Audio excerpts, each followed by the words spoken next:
The scene opens at the Demonic Martial Arts Alliance, also known as the Demon Hall, where a huge crowd of people has gathered, surprising a newcomer. A bearded man explains that they accept anyone, no matter their group, and teach them powerful demonic martial arts if they have the talent. He then wonders who would be foolish enough to miss this chance. His friend complains about his own situation, saying if he were younger, he would have signed up too. Suddenly, the bearded man notices something strange in the crowd and asks if someone has died. His friend laughs it off, reminding him that the 10 Masters tournament hasn't even started yet. The bearded man asks again about a young man who looks like a mortician. Everyone turns to watch this young man walking confidently through the crowd. His name is Yun Sol, and he's thinking about his grandfather, telling himself that things are about to begin. Yun Sol's grandfather gave him the special name Bu Yun Sol when he took him in after finding him abandoned in the snow. Yun Sol recalls learning the mortician's trade from his grandfather, who was a funeral director. He remembers once telling his grandfather that a body seemed to belong to a master of the supreme sword. He pointed out that the body's left leg had unusually strong calf muscles, a sign of someone who practiced the supreme sword. His grandfather smiled, impressed by Yun Sol's sharp observation, and praised him, saying he was truly a gifted mortician. Yun Sol recalls that the job was hard and tiring, and people often looked down on him because of it. But he was okay with it, because he was with his grandfather until that fateful day. One night his grandfather sensed a strange presence outside and sighed, saying that, as they say, a good person doesn't come, and one who comes isn't good.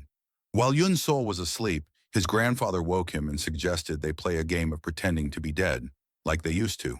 His grandfather promised him that if he played the game of pretending to be dead well this time, he'd buy him the funeral robes and the sword he always wanted, making Yun Sol's face light up with joy. His grandfather asked him to hold on until sunrise, which Yun Sol found odd. Then his grandfather left the house, taking his sword with him. Outside, a mysterious man was waiting and spoke to Yun Sol's grandfather, saying he hid like a coward. He revealed the grandfather's true identity, calling him Chuljima, the former leader of a faction. The grandfather admitted it had been a long time since he heard that name. The mysterious man scolded him for abandoning his role as co-leader of the Demon Hall to live as a lowly mortician. The grandfather corrected him, saying he didn't become a mortician to survive but to make up for his past. He offered his life, asking the man to go somewhere else to avoid harming the people nearby. The mysterious man laughed mockingly, but agreed to move to another place, warning the grandfather not to try escaping. Meanwhile, Yun Sol, hiding nearby, couldn't take it anymore. He thought about wanting the funeral robes and sword, but the cold was too much. Yun Sol stepped out from his hiding spot, wondering where his grandfather went, since he usually waited for him. He guessed the prefecture office might have called him again so late. Feeling angry at how people treated morticians like they weren't human, Yun Sol moved forward. But then he saw a horrifying scene and ran as fast as he could. He found his grandfather collapsed on the ground, blood pouring from his gouged-out eyes. Yun Sol screamed for his grandfather and rushed to him, asking in complete shock what happened. But his grandfather only said he was sorry. The grandfather tells him that this old man thinks he has to go now and attempts to tell him that when he dies, not to cremate him, but he coughs up a spray of blood before he finishes his sentence. Yun Sol begs him to please stop talking, but he insists that he must listen carefully, addressing him as Bu Yun Sol, and asks him that he must never think about revenge. The crying Yun Sol rejects his request, yelling that he can never forgive the ones who did this to him. He declares that he would rather follow him to the afterlife, reminding him of his constant teaching that the afterlife is not so different from this life, and that he would rather be in the afterlife with him than in this life without him. As a final request, the grandfather begs him to go far away and tells him he was so happy during their time together. Then he breathes his last breath and falls limp on the ground. Yun Sol's face is consumed by tears as he struggles to believe what is happening. After some time has passed, Yun Sol stands before his grandfather's body, which he has now prepared for burial. He touches his grandfather's face and knows that his request not to seek revenge was to protect him, but he decides he cannot do that. He begins to inspect the wounds with care and notices both arms were clearly severed at the same time. He sees it was a rare sword technique that shoots up from below and discovers that the attacker changed the sword technique midway through to stab out both eyes as well. Yun Sol deduces that this demonic martial arts technique must be the all-controlling soft excellence art. He then moves to examine the back and finds 93 traces of hidden weapons, which leads him to the conclusion that the attacker did not have an accomplice, but rather used a device which can unleash hundreds of hidden weapons at once. Finally, he spots a clear discoloration under the tongue and on the inside of the nails. Yun Sol deduces this phenomenon occurs when one is poisoned with the rotten flesh and spoiled blood type, extreme poison. Based on everything he observed, he arrives at the specific profile of the killer. He is a person who belongs to the demonic alliance, has acquired the all-controlling soft excellence art, possesses Siwang's hidden weapon device, and uses the rotten flesh and spoiled blood type extreme poison. And Yunsol believes there cannot be many people like this who fit all these criteria. He looks at his grandfather's body with grim determination and vows that he will definitely find you. Back in the present, Yunsol arrives at the registration table at the Demon Hall and writes his name from the Jianyang faction, Bu Yunsol. The men there mock him, wondering what a joke this Jianyang faction is. They guess that he obviously came to rub shoulders with the Demon Hall, saw the body forfeiture agreement, and got scared. While one of them rudely demands that he stop bluffing and just go home if he's not going to stamp it, Yunsol bites his own thumb to draw blood, stunning the employees with his action. Yunsol thinks that the moment his grandfather passed away, his life was already ruined, and that only the path of revenge was left for me. He then presses his bloody thumb down firmly on the registration paper. He thinks that this tournament will be the first step toward that. The narrative recounts the long fight between the two big forces that has been going on for ages to run the martial world. The righteous faction, which pursued justice, was led by the Martial Arts Alliance, while on the other side were the unrighteous gathered around the Demon Hall, who worship power above all. The two sides kept a balance for a long time.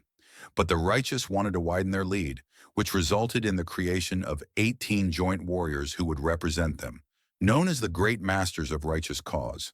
To counter this new threat from the Martial Arts Alliance's checks, the Demon Hall made a plan to grow their own power fast as well, and their plan was to start the 10 Demon Disciples plan.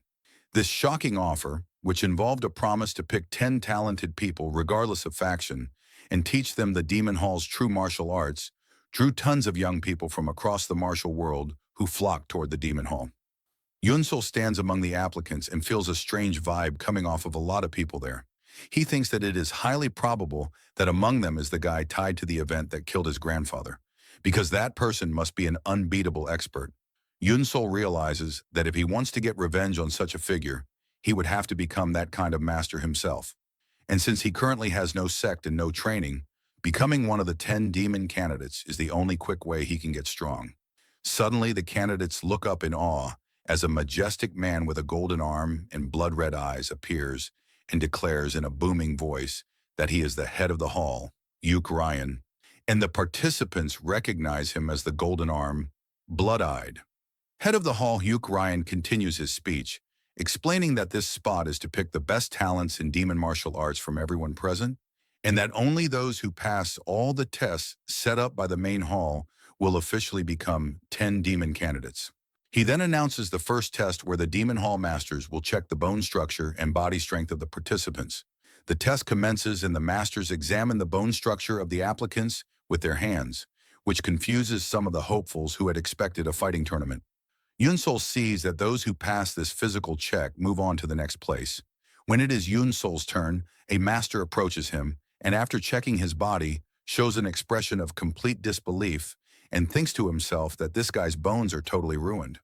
Although he finds it surprising that someone with Yunsol's ruined bones even entered the contest, he feels a real, undeniable, murderous intent radiating from him, but he still decides that he cannot give him a pass. Yunsol is not shocked by this result, as he was fully aware that all he has ever learned so far is how to clean corpses and that he could never get through this kind of test. However, he believed that this cannot end like this. After the first gate is over, one of the failed candidates shouts out, protesting that this is totally unfair, and questions why they even hold a tournament if candidates are picked only by bone structure. The head of the hall replies, explaining that the most important thing for learning martial arts is bone structure, and that the main hall held this contest to find talented people from all kinds of places. He then admonishes him for complaining about unfairness when he cannot even pass the basic bone test. The instructor reassures them all not to worry and announces that at the second gate, he will personally pick people who can learn the art well, even with a weak bone structure. He declares the start of the second gate right now, and the head of the hall orders every person who failed the first test to fight each other and survive until only one person is left. Everyone is shocked, wondering how this could be the test and why they are being asked to kill each other when they are all Demon Hall people. But one of the contestants smiles, thinking that this is better for him if they are going to die anyway. He turns his attention toward Yun Sol and another young man and hefts his massive blade, determined to start with one of them, and then charges him, screaming for him to die. In an explosive, blinding flash, fresh crimson blood erupts into the air, splattering across the blood-soaked ground. The first brutal kill of the second test has been executed. The boastful attacker from the previous confrontation has successfully struck down his target, a fighter with fiery red hair. He expertly and mercilessly kills the red-haired warrior, a shocking act of violence that immediately sends a visible wave of pure shock and abject terror through every other single participant. Yun Sol watches this brutal exchange unfold from a distance, his mind processing the deadly situation with a mortician's cold and analytical precision. He keenly observes that the killer's blade managed to perfectly and narrowly avoid the victim's ribcage to pierce the heart directly. He quickly concludes that although the slain fighter's physical body may have been weak, her reflexes and innate agility were undeniably excellent. As the body falls, another combatant, a much larger man named Wai Chong, loudly boasts about this display of lethal force. He bellows a vicious challenge out to the terrified crowd, demanding that anyone else who wishes to be skewered and meet the exact same grisly fate must step forward now and face him directly. From a high vantage point, one of the watching Demon Hall officials comments on the unfolding chaos, noting that the boaster, Wai Chong, has plenty of vigor, but is not very perceptive. The head of the hall, Hyuk Ryan, agrees with a deep sigh, stating with clear disappointment that, as expected, this entire place is simply filled to the brim with worthless trash. Yunsol continues his detached observation, thinking to himself that in a fight as desperate as this, to show yourself as overtly dangerous is no different than deliberately painting a giant target right on your own back. But he also believes that this violent act will inevitably stir the other paralyzed contestants into frantic motion. Indeed, absolute terror and complete chaos suddenly take over and consume the crowd of contestants, and they begin to launch themselves at each other in a wild and random frenzy, their panicked screams echoing across the gruesome battlefield. Hyuk Ryan looks down upon the bloody melee and observes with a critical eye how deeply unfamiliar all these young people are with the stark reality of death. The chaotic and brutal fight between the terrified trainees violently intensifies as each one of them begins to kill the person nearest to them without mercy or thought. Yun Sol continues to analyze the psychological breakdown, realizing that the sheer fear of their own impending deaths can easily paralyze their ability to reason. But he and the towering head of the hall both soon notice that this debilitating fear is not the case for everyone, as it seems not all of the attendees gathered here are complete fools. 4 Yun Sol and one other incredibly calm fighter have maintained their unshakable composure and total sobriety right in the very heart of the widespread massacre. Yun Sol watches the bloody carnage unfolding all around him and quietly thinks that all of them are fools because they have carelessly allowed the primal fear of death to utterly control their actions. Yun Sol methodically analyzes the entire situation with a chillingly rational mind. He recalls that the head of the hall's specific order was to survive until only one single person remained standing, which clearly means that the ultimate objective of this test is simply to survive, not necessarily to kill.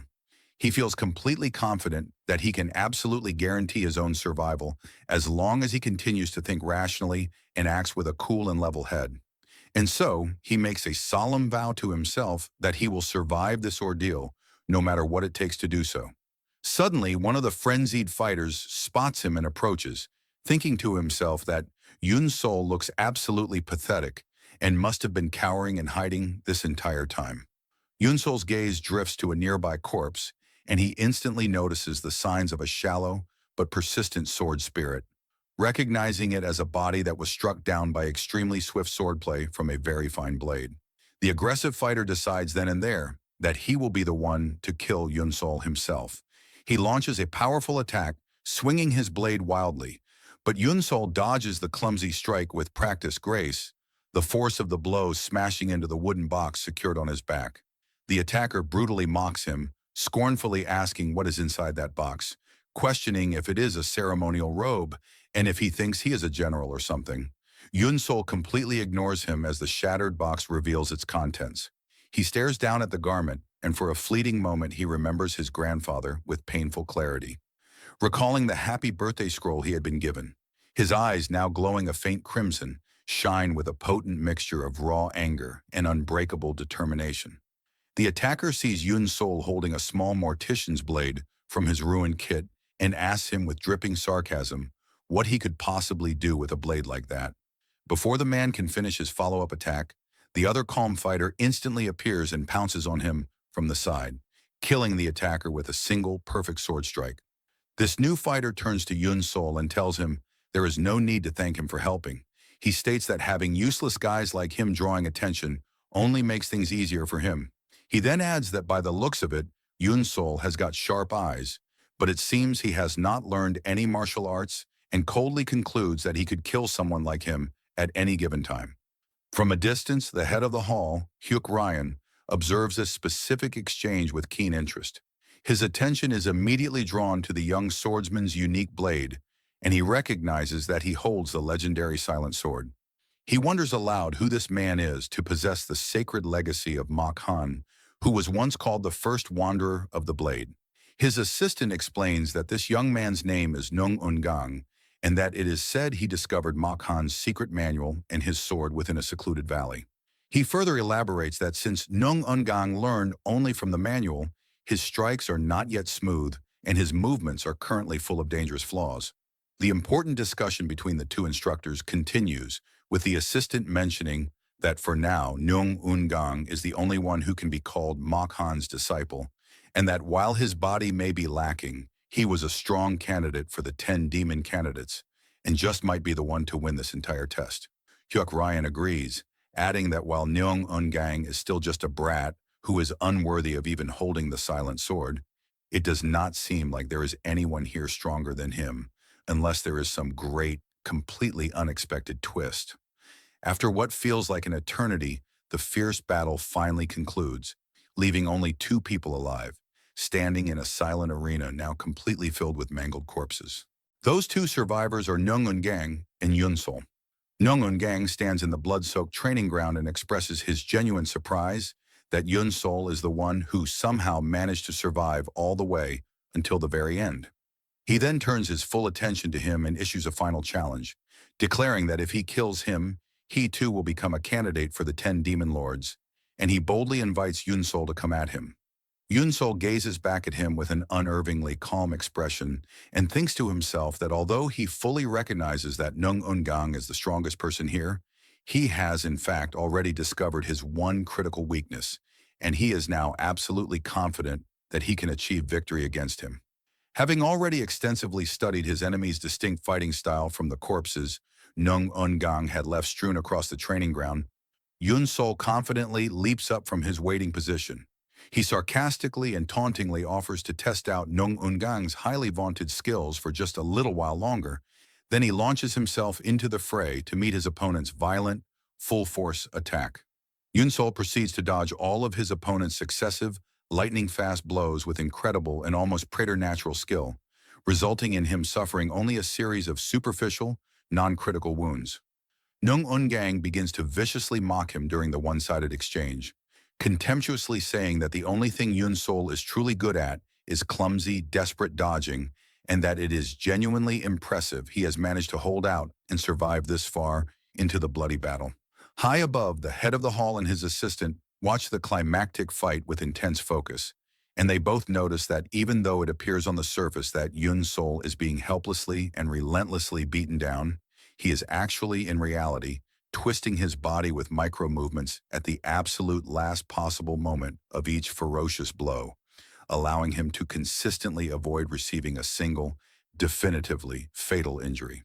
The head of the hall comes to a stunning realization, exclaiming with sheer amazement that Yun Sol has somehow managed to completely memorize Nungungang's complex attack patterns by methodically examining all of the previously slain corpses. He openly admires Yun Sol's absolutely amazing and unheard of level of precise mortician-like observation. Covered in his own blood but completely unfazed, Yun Sol calmly addresses Ngungang, telling him that his supposed supreme sword techniques are actually quite pathetic, and that after unleashing a massive barrage of furious attacks, the only thing he has managed to do is slightly cut some of his flesh. These chilling words completely and utterly shock his opponent to his very core. The instructors themselves are visibly amazed at Yun Sol's sheer audacity to deliberately provoke his much stronger adversary. They realize that in spite of his incredible ability for dodging, successfully launching a counterattack is a completely and entirely different matter, especially with Yun Sol's slender, untrained body, which will make it incredibly difficult for him to deliver any sort of truly effective and damaging blow. Nung Ungang is deeply angered by Yun Sol's condescending words. He tells his opponent that he was originally planning on letting him live for a little while longer, but his blatant arrogance has now forced him to decide to finally grant him his most fervent wish to die as quickly as possible. He screams out that he will indeed grant his wish and prepares his body and his sword to deliver a powerful, unstoppable finishing blow. Yun Sol clearly sees the decisive attack coming toward him and fully understands that his single solitary chance will come only once in this fight. He clearly remembers exactly what he had discovered while performing his detailed examinations of all the fallen corpses. Nung Ungang's finishing blow invariably and always targets the opponent's most critical vital points, specifically focusing on the heart and the head. He had therefore logically deduced that whenever his opponent fights with the explicit intention to kill, his sword will inevitably travel directly towards the upper part of the target's body. In accordance with his prediction, when Nung Ungang explosively rushes toward him while aiming his deadly blade for his head, Yun Sol very quickly ducks down to perfectly dodge the lethal blow, and then immediately directs his own calculated counterattack straight towards his opponent's exposed neck, ruthlessly exploiting the one crucial weakness he had so cleverly discovered. In the chaotic midst of this final, desperate clash, Yun Sol suddenly recalls his deep anatomical knowledge of the Kandel acupoint, a devastatingly weak pressure point that is notoriously difficult to strengthen even for the most seasoned martial arts masters. And he perfectly remembers his grandfather's lesson that if even a small child were to strike that point with all their might, a full-grown adult can instantly lose consciousness. Yun Sol expertly uses this buried piece of knowledge, delivering his single decisive blow and directing his small, sharp sword right towards Nungungang's vulnerable neck. Ngungang stands there for a moment in complete shock with blood dripping down from the fresh wound. Then his body collapses to the ground. And with that final act, Yun Sol is declared the victor of their climactic duel. Exhausted and completely stained with blood, Yun Sol looks down at the fallen warrior, wondering if it is finally over. The watching instructors can only stare at the unbelievable scene in total shock, and the assistant quietly comments that what just happened was a completely unexpected and highly improbable variable. While the head of the hall expresses his immense disappointment, lamenting that he had incredibly high expectations for Mokan's sacred sword art, he then announces in a booming voice for all to hear that Bu Yun Sol from the Jianyang faction has successfully passed the second test. As soon as he hears this incredible news, Yun Sol finally falls into one of his traumatic memories, loses consciousness entirely, and slips into a vivid dream where he can clearly see his grandfather calling out to him. He runs toward the apparition with pure joy, happily asking his grandfather where he is. But when he finally reaches him, his grandfather's voice tells him that he cannot see him at all. The happy dream abruptly and horrifyingly turns into a terrifying nightmare, where he sees his grandfather's disfigured and mutilated face, a vision which confirms that the old man cannot see his form at all, and he finally wakes up absolutely terrified. Yun Sol's eyes open, and he finds himself in a strange, unfamiliar location, completely surrounded by a group of young fighters of various different ages. Yun Sol sits up and immediately realizes that he must have fainted from having lost far too much blood. He then notices that all of his previously severe injuries have now been skillfully treated, and he can no longer feel even the slightest hint of any pain. Because of this, he correctly guesses that a very famous doctor, A hangnim befitting the incredibly high status of the demon hall must have attended to his wounds. He takes a moment to look around him, seeing all of the other survivors from the ordeal. He quickly observes that they all possess strong and well-developed physiques, and he even recognizes some of their faces. So he reasonably concludes that these must be the very warriors who had managed to pass the difficult first test. He can distinctly feel their looks of open contempt and disdain directed at him, but he calmly acknowledges that this is only to be expected. Just then, the ship's massive door swings open and everyone is loudly told to get off. And finally, one of the officials makes a grand announcement declaring that they have all now arrived at the next designated test area, a place grimly referred to as the Road to Hell.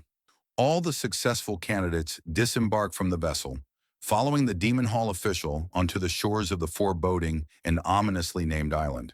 There on that desolate rock, the official gestures toward a grim cluster of dark, empty caves carved into a cliffside, and matter-of-factly tells them that these caves will now be their lodging. He then issues a series of direct orders. They are to hand in all of their previous tattered clothes and any personal weapons they still possess. Then, they are to put on the new black robes and uniform swords that have been meticulously prepared for them in advance. He adds that they are completely free to choose whichever of the caves happens to suit their individual preference.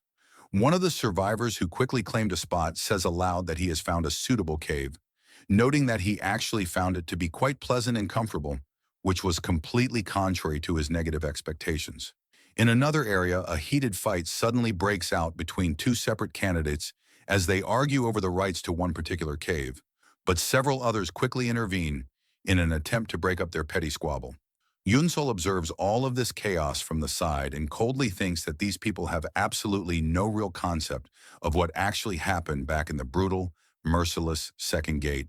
He sees that every single one of them appears to be dangerously complacent and far too relaxed for their current situation. He also makes the critical observation that many of those who passed the first gate had been wearing very expensive and luxurious clothes, and he begins to wonder if most of them are actually descendants of prestigious and powerful noble families. Yunsol calmly reflects on the entire series of events he has just witnessed, and he correctly concludes that the second gate was nothing more than a savage and efficient way to quickly get rid of all the expendable people, those who could be easily and thoughtlessly killed off. While he is deep in thought, the very same Demon Hall official who had supervised the initial distribution of the caves directly approaches him and begins to openly blame him for his apparent slowness, urging him to hurry up and finally make his choice. The official thinks to himself that although Yunsol's remarkably sharp and intense gaze had initially caught his attention, he had never seriously expected him to actually survive the bloody free-for-all. He admits that he is now genuinely curious to see what decision Yunsol will make next. After a moment of consideration, Yunsol points towards a particularly dark, shabby, and unappealing cave entrance, formally announcing to the official that he has chosen that specific one. Another candidate mocks him for his selection, derisively saying that he has picked a filthy place that is fitting for his own ragged appearance. But the Demon Hall official is actually secretly impressed by Yunsol's unexpected choice, thinking to himself that this quiet boy is indeed a true talent. He knows from personal experience that while the cave's entrance certainly looks narrow, dirty, and utterly uninviting, the inside is actually incredibly spacious and more than large enough for rigorous martial arts training. Furthermore, its small and easily defensible entrance makes it a perfect position to defend against any potential intruders or ambushes. The official internally notes that most people instinctively avoid this specific cave just by looking at its miserable entrance, but Yunsol was somehow able to accurately assess the entire situation with a keen and calculating eye. The official then tells him to get ready at once for the next impending stage of their training. After every one of the candidates has put on the new black uniform, the Demon Hall official begins to explain their next difficult task. He elaborates that this place, the Hell Realm, has a total of 10 different halls, each one a facility for teaching a unique school of martial arts. And inside each one of those individual martial halls, they will be able to learn the powerful martial art of one of the 10 distinct demonic schools. He adds that each of them is completely free to learn all of the techniques or to focus intensely on just one, and that they will have complete and total freedom to organize their own daily schedules, whether they choose to spend their time sleeping, playing, diligently learning martial arts, or just training alone on their own. This new information greatly surprises Yun-Sol as he vividly remembers the unimaginable brutality of the second gate.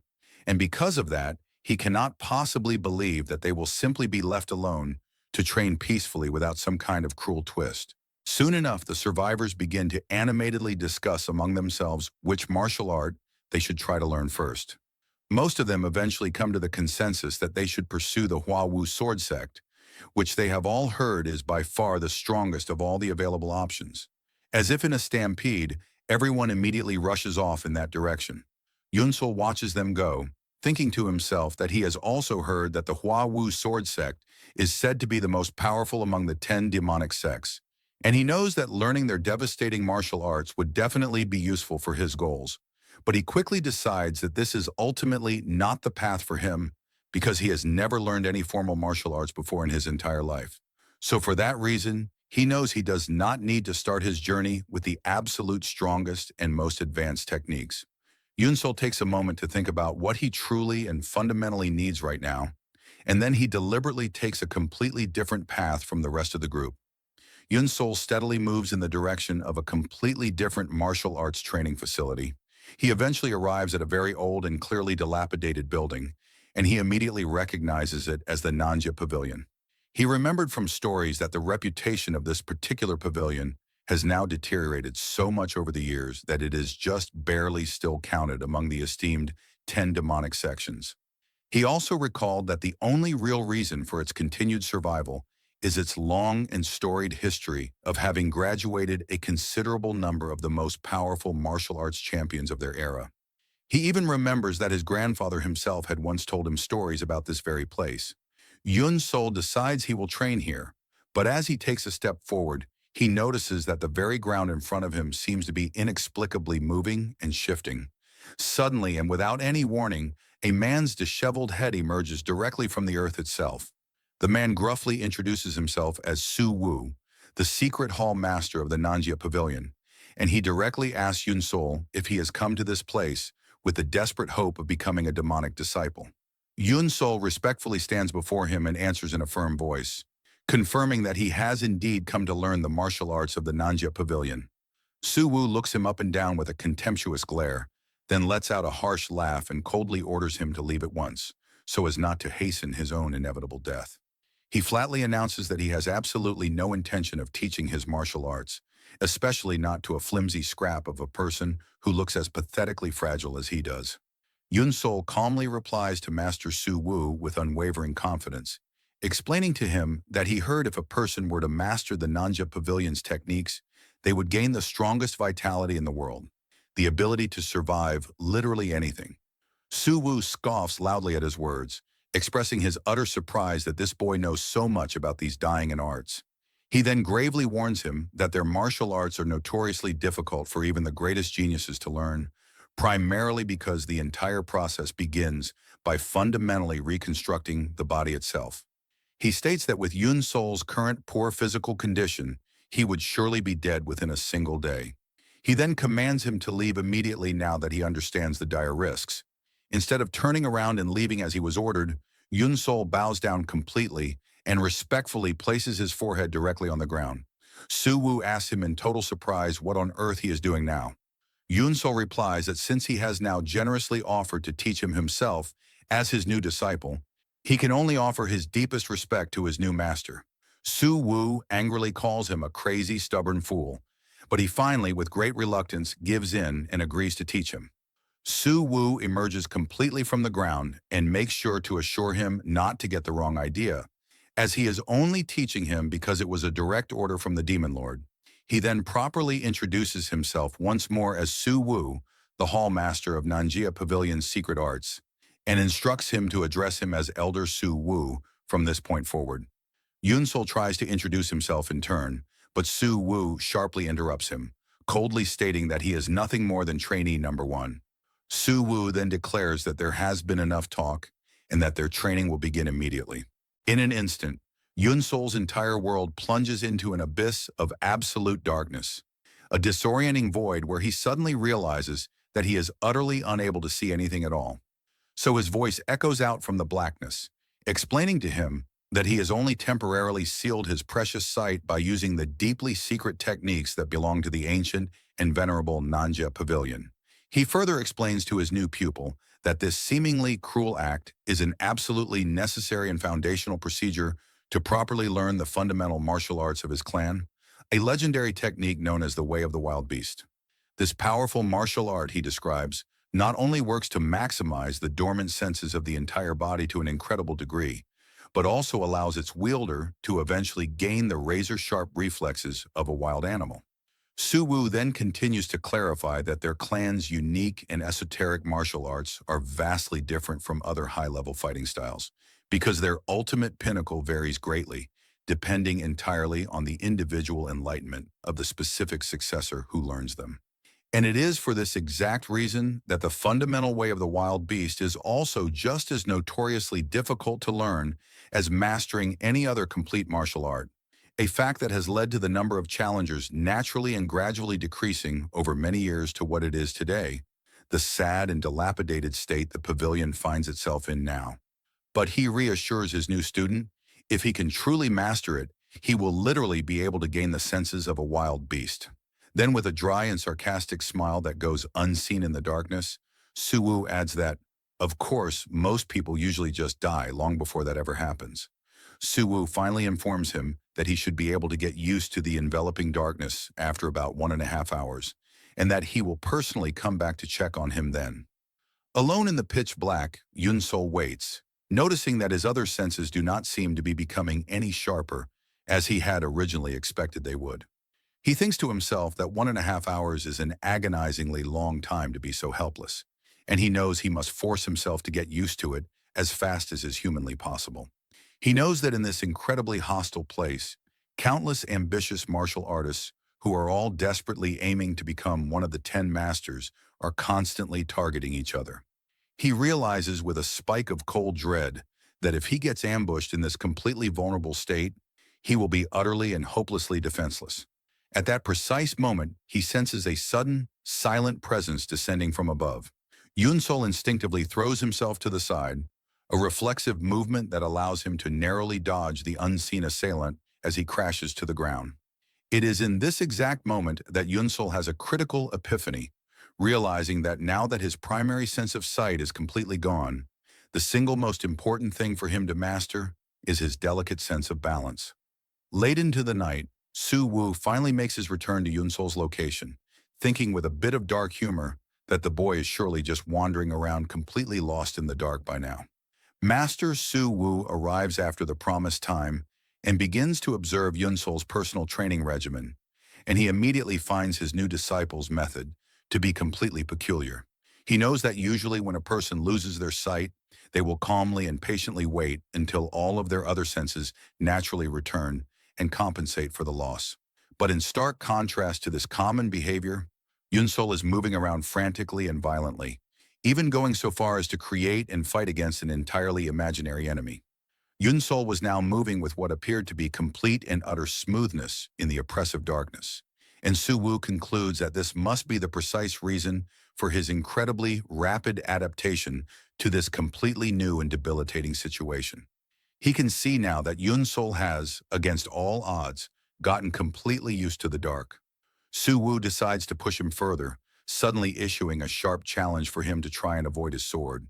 After 3 grueling and relentless days of continuous and intense training in the pouring rain, Yunsol was still sparring nonstop with Su Wu.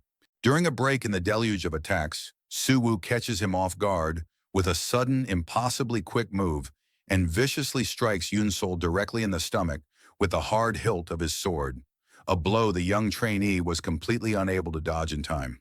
Su Wu pauses to contemplate the current situation, thinking to himself that a full 3 days have already passed and that it is well past the time for Yunsol to start openly questioning his seemingly brutal and senseless training style. Yet despite the pain and confusion, he just keeps taking the hits in total silence. He finally stops his assault and directly asks his student why he is not asking any questions, and if he is not even the least bit curious about how to avoid the incoming attacks or about the profound techniques behind the training. Yunsol respectfully replies that he distinctly remembers his master saying that the true essence of the way of the wild beast lies entirely within one's own personal enlightenment.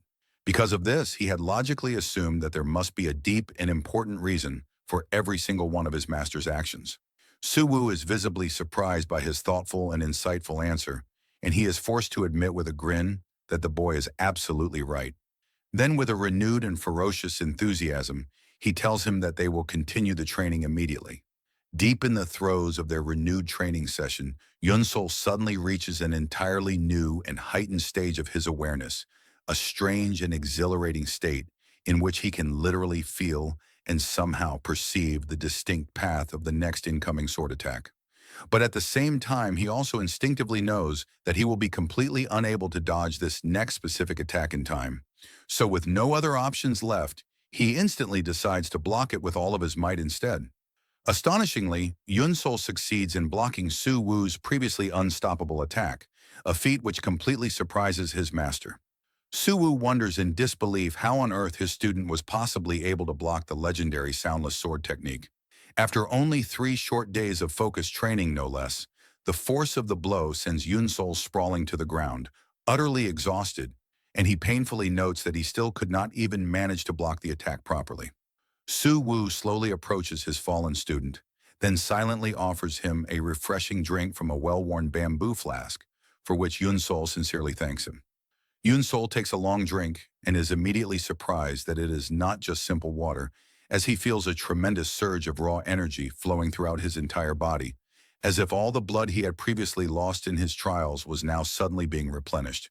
Su Wu quietly tells him that what he is drinking is the extreme spring spiritual water, a precious elixir that he has been carefully saving his entire life.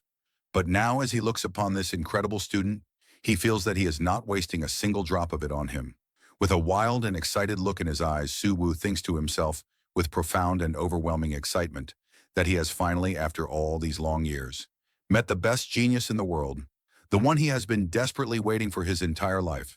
At another time, far later in their grueling session, Yunsol's brutal training continues unabated as Elder Suwu once again issues a thunderous challenge, screaming at him to try and block his ferocious, incoming attack yet again. With that, Suwu relentlessly continues to assault Yunsol with a dizzying barrage of unbelievably strong and incredibly successive sword strikes, a storm of blows that Yunsol was only managing to dodge with extreme and visible difficulty. In a flash, Su Wu suddenly materializes directly behind Yunsol, his voice dripping with dissatisfaction at Yunsol's clearly inadequate defensive performance. And then, just as suddenly as it had all begun, Su Wu abruptly stops his attack entirely, an unexpected cessation that leaves Yunsol panting heavily, completely out of breath, and wondering why on earth his master has now ceased the assault. Then, without any warning, Su Wu bursts into a roaring, uproarious fit of triumphant laughter, booming to the heavens that he has finally, after a lifetime of searching, found the exact talent that he has been looking for this entire time. In that very moment, the mystical seal that had blinded Yunsol's eyes for days finally shatters and breaks apart, allowing him to fully regain his precious sense of sight. Suwu addresses Yunsol by his full and proper name, Bu Yunsol, and makes him a monumental offer, inviting him to completely forget about the fleeting glory of becoming one of the 10 demon warriors, and instead become a true and official disciple of his very own pavilion. He then makes a solemn promise, swearing to his new pupil that if he accepts this incredible offer, he will personally transform him into one of the 10 absolute strongest martial arts masters in the entire demonic hall, and he will do so within a mere 10 years. Yunsol carefully considers this astounding offer for a long moment, realizing that Su Wu is almost certainly not lying about his grand promise. But then he remembers that the monstrous killer of his beloved grandfather is a master of unbelievably high skill, and because of this, he comes to the firm and final conclusion that he cannot afford to be satisfied with learning only the powerful martial arts of the Nanjia Pavilion. Accordingly, and with a voice filled with unwavering resolve, Yunsol announces his decisive and irreversible decision that he will become a 10-demon warrior. Su Wu openly mocks his new student's immense ambition. He tells him to completely forget about such a foolish quest if his ultimate goal is to learn the distinct arts of all 10 of the demonic sects. explaining in no uncertain terms that this is a feat that is utterly impossible, a goal that even someone as legendary and talented as the great heavenly demon emperor himself could not accomplish. He patiently explains to the young man that every single different martial art is uniquely suited for a very specific body structure and a particular type of energy, and that no matter how gifted or talented a person may be, it is physically impossible for them to ever learn more than two or three of these diverse and demanding martial arts. Because of this, focusing all of one's efforts on mastering a single martial art completely is undoubtedly the fastest possible way to become one of the strongest masters. Yunsol simply apologizes for his insistence on his chosen path, which leads Su Wu to silently wonder if there is any way at all to possibly change Yunsol's mind. In the end, seeing the unshakable determination in the young man's eyes, Su Wu finally gives in to his wishes and surprisingly agrees to teach him a different martial art. Yunsol is understandably very surprised by this sudden change of heart, explaining that he has, as far as he knows, only learned the barest of basics from the Nanja Pavilion. Then Su Wu stuns Yunsol by launching a quick and incredibly decisive surprise attack, a move which Yunsol somehow manages to block on pure instinct alone. With a grin, Su Wu reveals to his student that his pavilion's intricate martial arts are not only transmitted through rote learning of steps or dry theories written on a page, and that Yunsol has, in fact, been diligently and unknowingly practicing the true way of the beast of his pavilion this entire time. Yunsol then comes to the stunning realization that all of the countless thousands of sword strikes that Su Wu had relentlessly directed at him were not just meaningless training exercises, but were in fact the genuine and true forms of the way of the beast itself. Yunsol sincerely and deeply thanks his master for this invaluable lesson, but Su Wu completely refuses his thanks, staunchly insisting that he was merely carrying out the direct orders of the demon hall.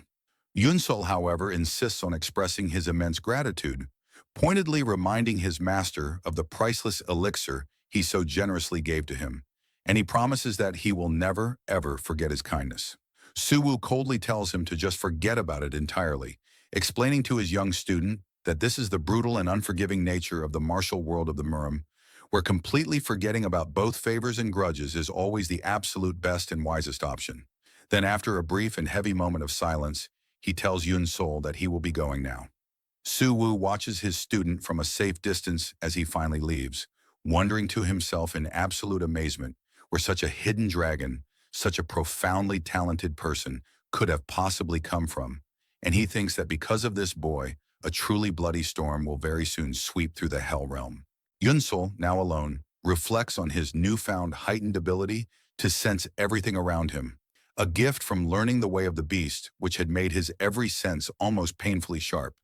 But he quickly sees that this state of constant, heightened awareness is also incredibly tiring and mentally draining, even when he is doing absolutely nothing at all, and he feels with a deep certainty that he will not even be able to if this difficult situation continues for much longer.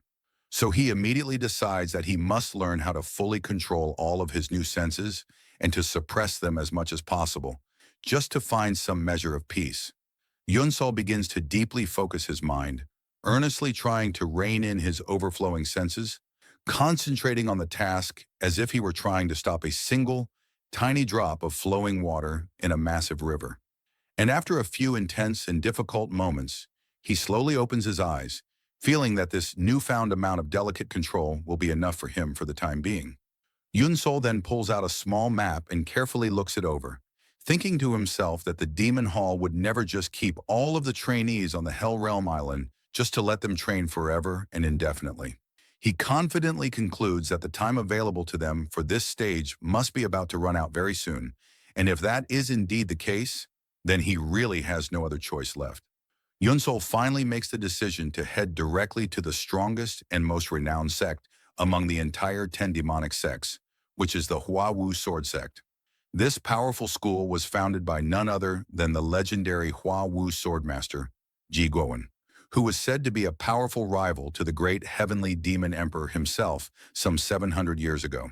Upon finally arriving at the magnificent Hua Wu Sword Sect, Yunsol immediately finds that their martial arts hall looks like a grand and majestic palace, especially when compared to the much more modest and dilapidated Nanja Pavilion. As he slowly approaches the massive main door, a man abruptly opens it from the inside and wonders aloud who this unexpected visitor could possibly be at such a late hour. Yunsol quickly realizes that this person must be a martial arts instructor in this particular sect, and so he bows his head very respectfully, formally announcing that he has come here with the intention of learning their celebrated martial arts techniques. The instructor, still sizing him up, asks him to simply follow him, and then begins to explain that their powerful sword techniques are by far the largest and most extensive among all of the Demon Hall's martial arts.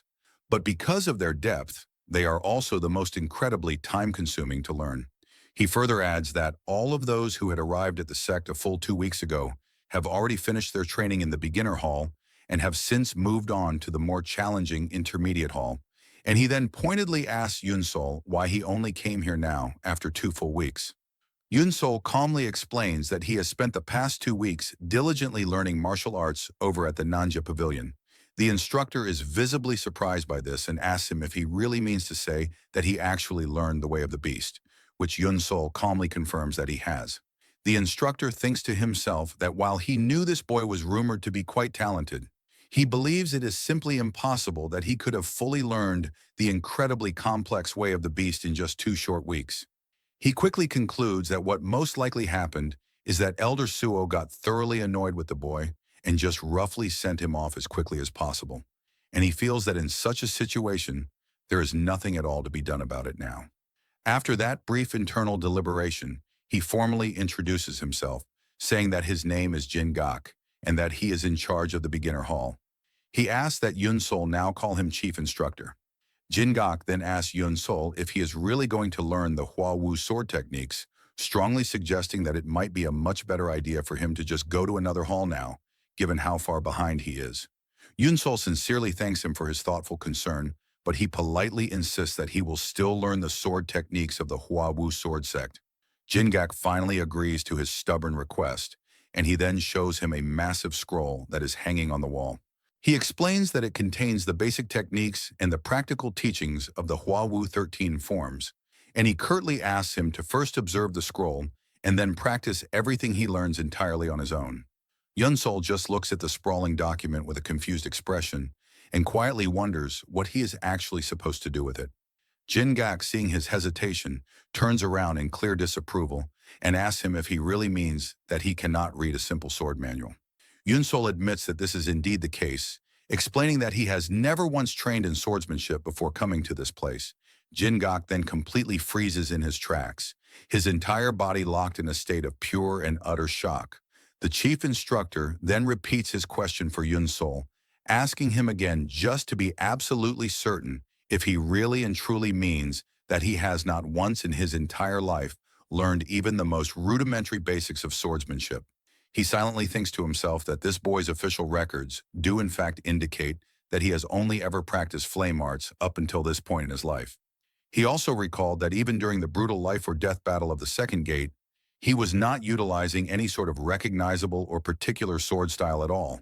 But in spite of this documented evidence, he still finds it almost impossibly hard to believe that this trainee cannot even comprehend the absolute most basic fundamentals of swordsmanship, which are the fundamental sword manuals themselves.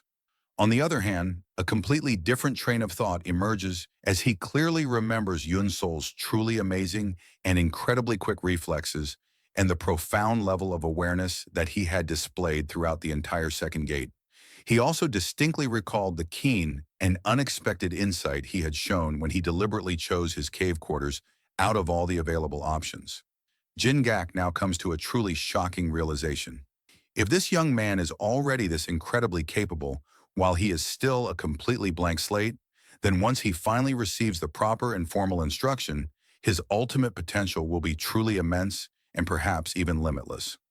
This sudden epiphany makes Jingak completely change his entire teaching strategy. He suggests to his student that even if he is completely unable to read the actual sword manual with its intricate diagrams, he should at least be able to read the regular text that is written alongside it.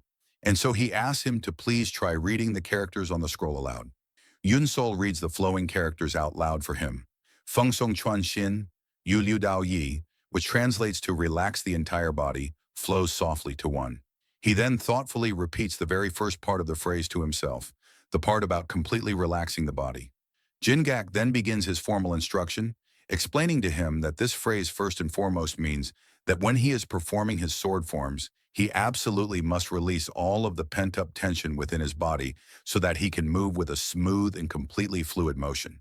He emphasizes with particular focus the importance of relaxing the strength in both his stomach and his waist. Yunsol immediately tries his best to apply these initial instructions, bending his body into a very strange and awkward-looking position as Jingak watches on. The instructor can't help but think how incredibly ironic it is that he finds himself teaching such utterly basic principles in a prestigious place that is specifically meant to select the elite 10 martial disciples. He tells the boy to stand up straight again, and then he proceeds to physically correct his improper posture. He explains in greater detail that when his body becomes stiff and tense, all that excess strength naturally goes straight into his abdomen. He instructs him that he must instead learn to calm his mind and consciously release all of that accumulated tension, allowing for everything to then flow smoothly as if it were a single, harmonious motion. Yunsol responds to this verbal correction with an almost instantaneous adjustment, and his entire fighting stance suddenly stabilizes into a perfect form. Jingak is completely surprised and astonished by the sheer speed of his student's comprehension and the immediate correction of his flawed posture. He understood the moment he was told. With a clearly satisfied smile now gracing his face, he tells Yunsol that his stance now looks perfectly proper, and that because of this rapid progress, he will now begin to teach him the 13 styles of Hua Wu right away. Jingak begins the process of painstakingly demonstrating all of the intricate and complex movements to him, and Yunsol manages to perfectly imitate them with an amazing and almost unbelievable degree of accuracy and incredible speed. This incredible display from his new student absolutely confirms all of Jingak's growing suspicions, and he realizes beyond any doubt that this boy is in fact a truly talented, once-in-a-generation genius. After this initial phase of the training is finally complete, the instructor tells him that he must now imagine a powerful enemy standing directly in front of him, and he is to use the 13 styles of Hua Wu against this imaginary foe. He explains that this is the formal test that will ultimately qualify him to advance to the much more challenging intermediate hall, and that its sole purpose is to judge the level of sword intent that is contained within his foundational opening moves. Yunsol immediately recognizes that the critical opportunity he has been so desperately waiting for has now arrived far sooner than he ever expected it would. He knows in his heart that he absolutely must prove his worth right here and right now. With that single-minded focus, he closes his eyes and deeply concentrates all of his senses, summoning the image of an enemy that he absolutely must defeat. His eyes suddenly snap open wide, and with a furious shout, he unleashes the devastatingly powerful first form of the Hua Wu 13 styles, the whirling wind without trace. Jingak watches this display with a growing and palpable interest, and Yunsol seamlessly continues his fluid assault with the flowing second and third forms of the style, the flowing clouds and mist. Jingak, however, looks on with a bewildered expression on his face, wondering if what he is currently witnessing are really the true and proper forms of the Hua Wu 13 styles at all. He distinctly remembers that the flowing clouds and mist technique is supposed to be an incredibly soft, lively, and graceful sword form, something that should be closely similar in its beautiful movements to the gentle drifting of clouds and the quiet spreading of mist. But the way that this child is now displaying the technique is strangely and violently sharp, filled with a brutal and deadly purpose. Jingak begins to wonder in pure amazement if Yunsol is somehow consciously and deliberately altering the sacred and time-honored sword forms. He knows that to fundamentally change the inherited forms of a sword art that has been passed down through countless generations is something that only a truly supreme grandmaster of the art could possibly ever do. He notes with a growing sense of dread that these distorted and modified sword forms that Yunsol is now displaying are absolutely reeking with a raw and palpable murderous intent, as if he were currently facing the monstrous slayer of his own master or his parents. He finds himself thinking about how the Hua Wu sword sect, whose beautiful style was once called the righteous way, even within the demonic path, has somehow been so radically changed by this young boy. He then wonders what kind of tortured and vengeful life Yunsol must have lived to be carrying such an incredibly heavy grudge. At the very same time, Yunsol himself feels that something very strange is happening within him, as he can physically feel the flow of energy at his fingertips, subtly but surely altering the sword's preordained path, just as he wishes it to. He begins to wonder if his mastery of the way of the beast is the ultimate reason for this strange phenomenon, and he comes to realize that the more he uses the traditional Huawu 13 styles, the sharper and more dominant the incredible senses he had previously acquired from the way of the beast now become. He briefly thinks about trying to fully and completely merge the two distinct styles right here and now, but he immediately hesitates. He knows with a grim certainty that if he were to actually do that, it would undoubtedly result in the creation of a completely new and entirely different style of swordsmanship. And it would therefore no longer be the required Huawu 13 styles that are needed for him to pass this all-important test. He finally decides that he must hurry and get his movements back to the fundamental basics of the original sword forms before it is too late. Suddenly, the indistinct image of the enemy in his mind's eye becomes frighteningly clear, and Yunsol freezes completely in his place when he finally recognizes the face of the man from his vision. He realizes that it is the very same bastard who had so mercilessly killed his beloved grandfather. Yunsol's own deep-seated, simmering anger violently flares to the surface.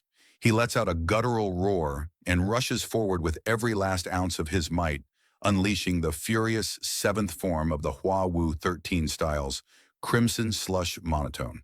He launches this incredibly fierce and desperate attack, but his imaginary opponent deftly dodges the powerful blow. Yunsol now understands with a sickening feeling of dread that his imaginary opponent is impossibly and terrifyingly fast, far faster than anyone he has ever had to fight before in his entire life. He then begins to fully imagine his enemy now going on the offensive, attacking him with that same blistering speed. He decides with grim finality that he absolutely cannot afford to give him a single chance to evade. He knows with absolute certainty that he must unleash all of the remaining forms he has just learned at once. He then proceeds to pour all of his remaining energy into his relentless assault, executing a furious and devastating series of powerful blows. But in his vision, the imaginary opponent effortlessly blocks every single one of his desperate attacks. And just like in his nightmares, the monster cuts off both of his hands, an imaginary attack that he is completely unable to avoid or even properly block. After this devastating mental assault is finally over, Yunsol is left standing completely still, panting heavily from having completely and totally exhausted all of his remaining energy. Jingak quietly observes all of this and thinks to himself that in the end, his student was completely defeated by his imaginary foe. But still, he calmly approaches him and informs him that he has now officially passed the test, a statement which makes the exhausted Yunsol look at him with a very confused expression. Jingak patiently explains that what the primary hall judges in this beginner test is a trainee's fundamental understanding of sword principles and whether or not they can properly display the Huawu 13 styles in actual combat. He assures his student that he has now more than definitively proven both of these things. With a nod of respect, he returns Yunsol's sword to him, telling him that his demonstration of the Huawu 13 styles was truly an excellent performance. He then invites him to now proceed to the intermediate hall to continue his training. Yunsol thinks about his teacher, Master Jingak, and fully realizes that it must have been an incredibly troublesome and tedious process for him to have to teach someone like him, who knew absolutely nothing at all about swordsmanship. But despite his own complete lack of knowledge, his instructor had still patiently demonstrated each and every intricate move right from the very beginning. With a deep sense of gratitude, Yunsol sincerely thanks instructor Jingak for all of the precious time he has spent with him. Jingak just smiles warmly at him and encourages him to continue to train as diligently as possible in the future. He then adds one final and very serious word of warning, telling his student that his sword carries with it an unusually strong and dangerous killing intent, and he strongly advises him to be very careful not to let that all-consuming intent ever consume him completely. Yunsol simply bows respectfully to his teacher and then turns to leave for the next stage of his journey. It is in this moment that Jingak finally and fully understands that Yunsol had in fact been telling him the absolute truth, and that he had indeed managed to learn the incredibly complex way of the beast in just half a month. He muses to himself that it is perhaps because of his incredibly and almost unnaturally fast learning speed that he has now advanced to the intermediate hall so much quicker than anyone, including himself, had ever expected. He freely admits to himself that at first he had seriously doubted if the boy would even be able to reach the intermediate hall at all. But now, as he watches him go, he is absolutely certain of it. As Yun Sol finally pushes open the massive doors to the next great hall, Jingak thinks for a moment about the infamous instructor of the intermediate hall, Cheon Wang, and he expects that, although Cheon Wang might very well reject Yun Sol at first, in the end, he will have no choice but to fall into Bu Yun Sol's hands.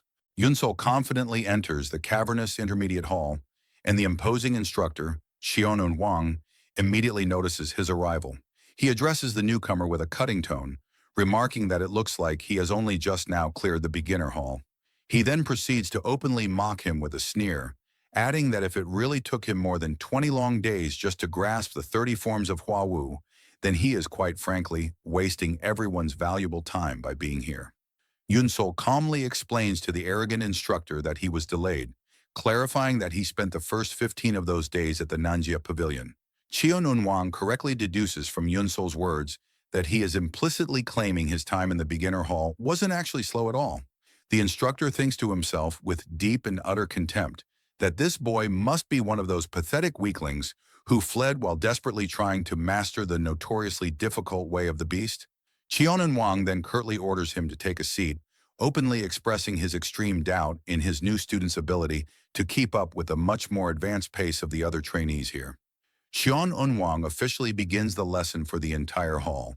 He explains in a stern voice that the Hua Wu's thunderclap sword is built entirely upon the principle of blinding speed, and he warns that those who are not sufficiently skilled with the blade will most certainly end up cutting themselves with its incredible velocity. He further elaborates that this particular martial art is exceptionally difficult to effectively in any form of real combat, just like the 13 forms of Hua Wu they learned previously. Yet he emphasizes it is still just a basic swordplay, a mere step on the long path that they are all required to learn at this current stage. He forcefully stresses that their primary and singular focus during this phase will not be on achieving victory in spars, but on purely honing their individual skill with the sword. After his long introduction, he asks one of his trainees, Baya Khan, to choose one of his opponent for a demonstration duel. Baya Khan immediately asks if he is truly free to choose absolutely anyone he wants, a fact which the instructor readily confirms. With a wicked smile, Baya Khan's finger points directly at the newcomer, Yun Sol. Cheon Wang starts to object to this ludicrous choice, but Baya Khan quickly reminds his instructor that he explicitly said he was allowed to choose anyone.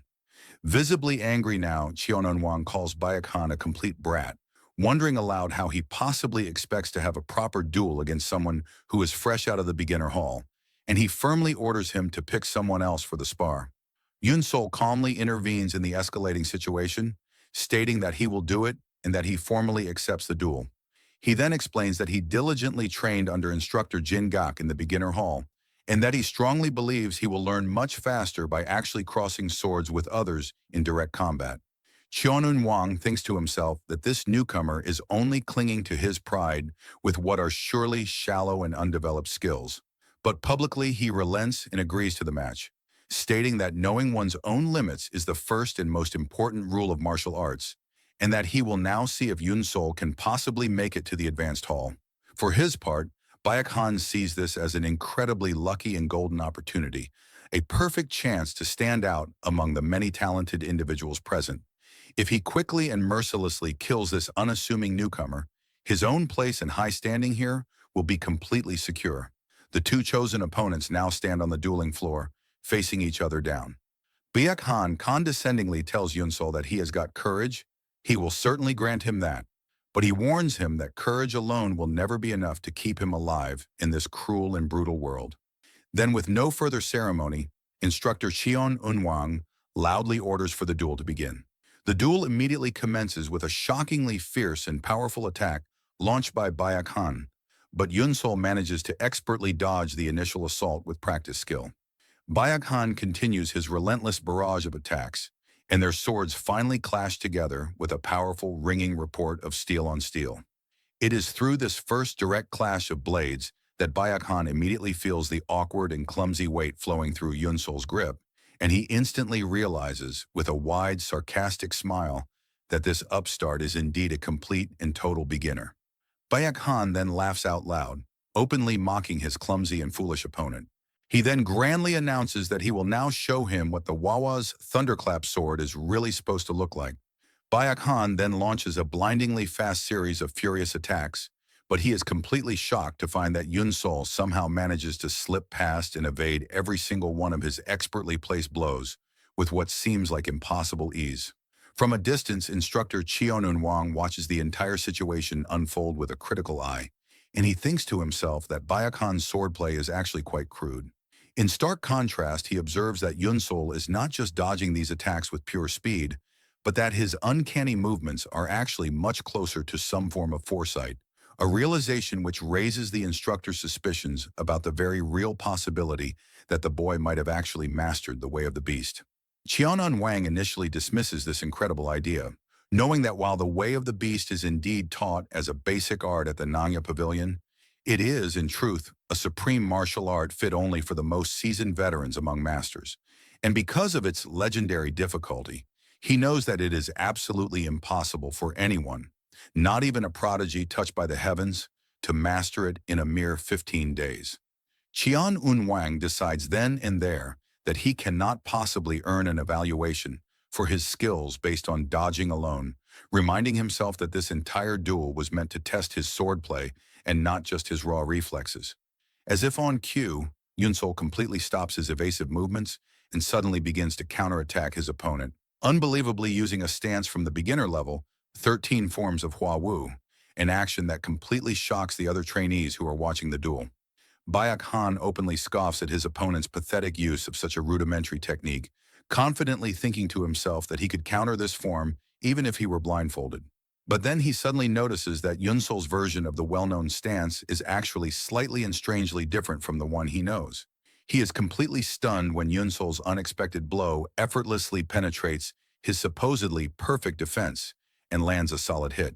Bayak Han becomes absolutely furious, wondering if Yunsol had been holding back his skills this entire time, consciously altering the well-known form just to humiliate him in front of everyone.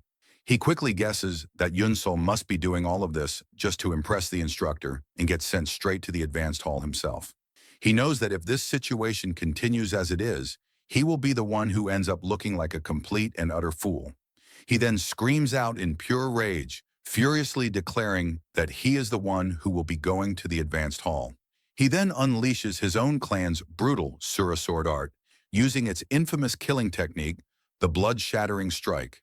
Instructor Cheon Unwang notes that this is indeed a lethal killing technique from the dreaded Sura sword sect, but he is also secretly impressed by Yunsol's unflinching composure, noticing that his balance has not faltered by even an inch in this incredibly dangerous situation, a fact which forces him to once again reconsider the startling possibility that this boy has in fact truly mastered the way of the beast. Baek Han continues his utterly ferocious assault, screaming that this is now the end for Yunsol. He then uses his own most powerful and special technique, the blood wind guarding the moon, and the two warrior swords finally collide in a massive and blinding explosion of raw, untamed energy. The remaining students and the instructor can only look on in absolute shock at the sheer power on display. Inside the whirlwind of steel and Kai, Yunsol recalls using Wawa's 15th form, third stance, the boundless and endless, boundless and unrivaled technique. The duel finally comes to a dramatic and bloody end, with Bayak Han collapsing to the unforgiving ground, a torrent of blood now streaming freely from his mouth. The horrified students can only wonder amongst themselves in horrified whispers if he is actually dead.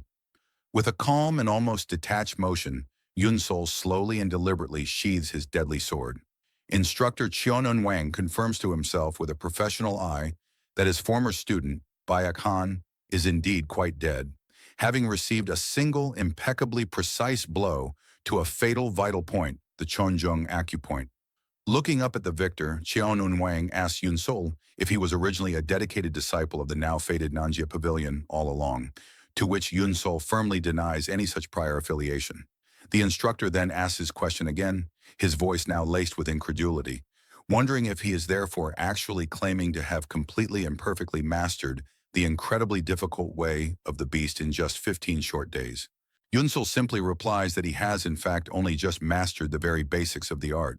Qianun Wang lets out a quiet, contemptuous scoff at this unbelievable answer, sarcastically asking aloud if the Nanja Pavilion also makes a habit of teaching its disciples how to tell such outrageous lies these days.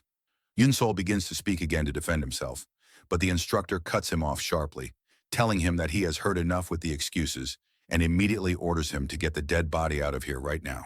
All the other students begin to whisper heatedly amongst themselves, openly expressing their absolute shock that a cold-blooded murder has just occurred during what was supposed to be a normal sparring match. They then begin to question why the perpetrator of this heinous act is not being immediately and severely punished for his crime. Qianun Wang bellows at them all to be utterly silent, harshly reminding them that this is the Hell Realm and not some regular pampered martial arts sect just because it happens to be called one. He declares to the entire room that anyone who foolishly chooses to use a known killing move in a duel should also have been fully prepared to die themselves from a swift and deadly counterattack. Then, with no further discussion on the matter, he announces that he will begin the next test immediately. Several other intense and grueling duels then take place across the hall. And after all of them have finally concluded, Qianun Wang gathers together all of the students who lost their matches. He bluntly tells them that they have all failed this crucial test and must therefore leave this place immediately to go and find another martial arts hall to train in. One of the failed trainees loudly protests this decision, arguing that it was only a single, solitary test, and desperately asks for just one more chance to prove their worth. But Qianun Wang firmly and impossibly refuses their desperate pleas. He goes on to explain to them all that they probably only managed to pass the very first beginner hall test simply because they were fortunate enough to possess good bones and strong muscles. However, to truly master the intricate and profound Hua Wu sword, one must ultimately possess the rare and innate qualities of a peerless martial genius, someone who can transcend all of their own perceived limits through nothing but strenuous, unceasing effort. He then tells them that the primary reason they have all failed is because they sorely and completely lack these essential qualities, and he then once more commands all of them to get out of his sight. All of the failed and dejected students then shamefully leave the hall, and soon only Bu Yun-sol remains standing in the now empty room. Qianun Wang asks him why he has not left with the others, and Yun-sol in turn asks if he too should leave as well. The instructor explains to him that since he was the one who actually won his sparring match and thereby successfully passed the test, he should now rightfully be moving up to the prestigious advanced hall to continue his training. With a surprising amount of resolve, Yun-sol calmly replies that if he is indeed supposed to move up to a higher level, he would much rather just stay right here and continue his training in the intermediate hall instead. Qianun Wang, now quite intrigued, asks him to explain the reason for this very unusual decision. Yun-sol humbly explains that the only true sword art he has ever actually learned is the Wawa's 13th form, and that he has not, in fact, learned anything at all of substance yet here in the intermediate hall. The instructor secretly thinks to himself that this boy has just mastered the way of the beast and had also completely broken through the chaotic swordsmanship of the dreaded Sura sword sex killing move, and yet despite all of this, he still boldly claims to have learned absolutely nothing of value.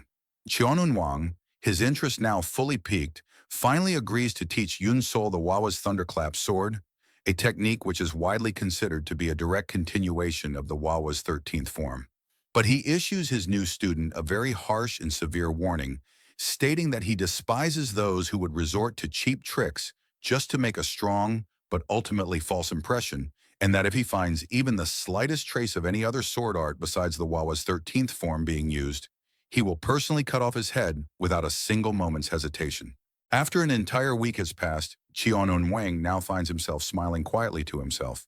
He now understands precisely how it was possible for Bu Yun-sol to have mastered the legendary way of the beast in just 15 incredibly short days. Yun-sol, meanwhile, begins his solo training in earnest, diligently practicing the devastating first lightning strikes of the thunderclap sword over and over again. After just 4 days of this intense practice, Qianun Wang finally stops him, announcing that it seems he has already fully grasped all of the profound underlying meanings of the difficult technique, a statement which makes the young Yunsol look back at his master in a state of utter confusion. The instructor mentally reflects on the past 4 grueling days he has now spent personally training this extraordinary boy.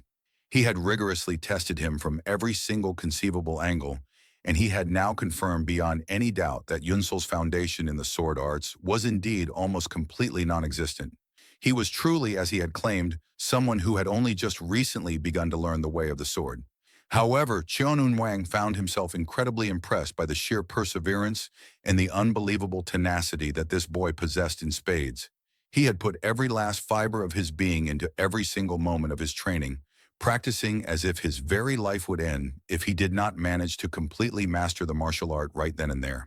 The instructor then explains to his student that the Wawa's thunderclap sword is a unique sword art, one that rotates the body quickly in order to alternately deploy both a swift sword technique and a subsequent chain counter technique.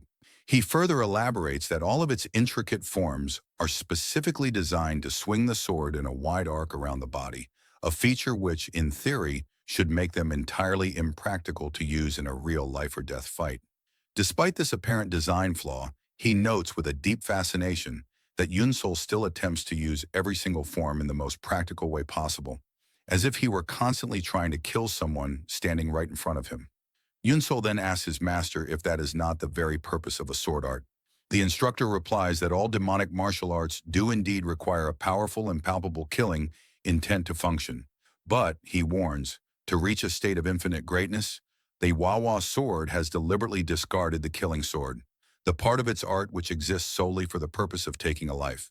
Qianun Wang cautions Yunsol that if he cannot completely erase the deeply seated killing intent that resides within his mind, he will ultimately end up creating a dangerous and corrupt martial art that will eventually only harm himself.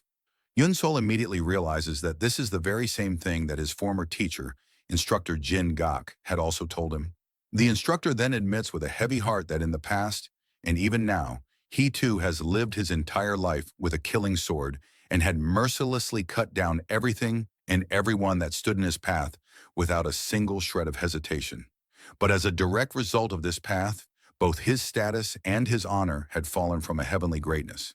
He advises Yunsol that the killing sword may at first seem to lead one to a state of infinite greatness, but it is actually just a dangerous obstacle that completely blocks the endless path of martial enlightenment. He implores his student to abandon his own killing intent from this moment on. Yunsol quietly remembers his grandfather's somber words that the past of every martial artist who lives with a sword is irrevocably stained with deep sorrow and painful misfortune, and that this is precisely why martial artists dislike ever talking about their past. He then asks his new master why he is now telling him all of this deeply personal history. Chun Un-wang simply replies that he already told him why. It is because he too once harbored a killing sword in his own heart. The instructor then asks Yunsol for his full name, to which he replies, Bu Yunsol. Qianun Wang now realizes that this must be the very same boy that Jin Gok had told him about, the one who had miraculously survived the second hall. He then tells Yunsol that he has a very big and serious problem. He explains that this glaring problem is his severe and fundamental lack of a proper foundation in martial arts. He makes it clear that all of his current competitors are legitimate geniuses who have been diligently practicing martial arts ever since they were mere children, and that once they all officially start learning the Huawu sword in the advanced hall, that already considerable gap between them will only continue to widen exponentially. He tells Yunsol that, in order to catch up, he must now very quickly learn a high-level martial art in order to establish a solid enough foundation to properly learn the Huawu sword art in the future. The instructor declares that, therefore, from this moment forward, he will personally teach him the electromagnetic thunderclap, lightning double sword, a powerful art that he himself had created specifically to close that same gap. The boy then silently bows, his heart filled with overwhelming gratitude for this unbelievable act of kindness. He quietly thinks to himself that in order to finally get his long-awaited revenge, he would be willing to give up even his very soul for this incredible opportunity. Upon finally setting foot inside the hallowed advance hall, Yunsol immediately feels a completely and profoundly different aura emanating from the entire place. He can almost taste a distinct and potent kind of ferocity coming from all of the trainees gathered here. He also quickly takes notice of the fact that no one in this room dares to look at him with any sort of overt contempt anymore, and he comes to the correct realization that the primary reason for this sudden change in attitude is undoubtedly his previous, definitive killing of the trainee, Bayak Han. He takes a moment to deeply reflect on the dark irony between his previous, scorned profession of respectfully covering corpses, a job for which he was universally despised, and the brutal act of cutting down men with a sword, which somehow seems to earn both reverence and praise in this bloody world. Just then, a much older and more dignified instructor welcomes him by name, stating that he has already heard quite a bit about him. He then politely invites the newcomer to take a seat among the others, because their class for the day is just about to begin. The aged instructor then announces to the assembled class that, because they have a brand new trainee joining them, he will first take the time to comprehensively review the Hua Wu Sword's sacred song formula, in addition to its foundational 7 teachings. He then begins to patiently explain all of the core, underlying principles of their art. The power of both the body and the mind must stand upright and be perfectly balanced in the middle of one's life. The trainee must then focus on compressing the chest while simultaneously expanding the back. And most importantly, they must not foolishly concentrate all of their energy into a single all-or-nothing blow. Yunsol listens intently to all of these principles and now fully understands their profound meaning, realizing that he never could have grasped their true depth without first learning the ascending sword arts of the intermediate hall. The wise instructor then finishes the oral interpretation part of the lesson for the day, and he quietly asks Yunsol to please come with him for a moment. Yunsol respectfully follows the senior instructor out of the main hall and into a quiet, secluded garden. There, the old man holds up a long, leafy branch he has just broken from a tree and begins to explain to Yunsol the concept of no sword surpasses the sword, which is to master a level of skill where a swordsman can still easily overcome a blade wielder, even when they are completely unarmed. He explains that this means that whether a master is with or without a physical blade, their sublime swordsmanship should still flow completely without any restriction at all. Suddenly, and with a surprising burst of speed, the instructor viciously attacks the unprepared Yunsol with nothing but the supple branch in his hand. The instructor abruptly stops his swift assault just as suddenly as it began. He then poses a deeply hypothetical question to the now weary Yunsol. He asks that if he were to be suddenly attacked just like he was now and did not have a proper sword in his hand, how exactly would he be able to properly respond using only the principles of his swordsmanship? He adds as a critical point of context that while Yunsol had been busy learning in the intermediate hall, all of the trainees here had already fully mastered the Hua Wu sword's very first form, a technique known as mystery within mystery. He informs him that they are now well into the stage of discussing the advanced sword theory that accompanies it. He then sternly warns the boy that if he cannot grasp and then properly answer his critical question right now, he will be dismissed from the advanced hall on the spot, and he admonishes him to answer with extreme care.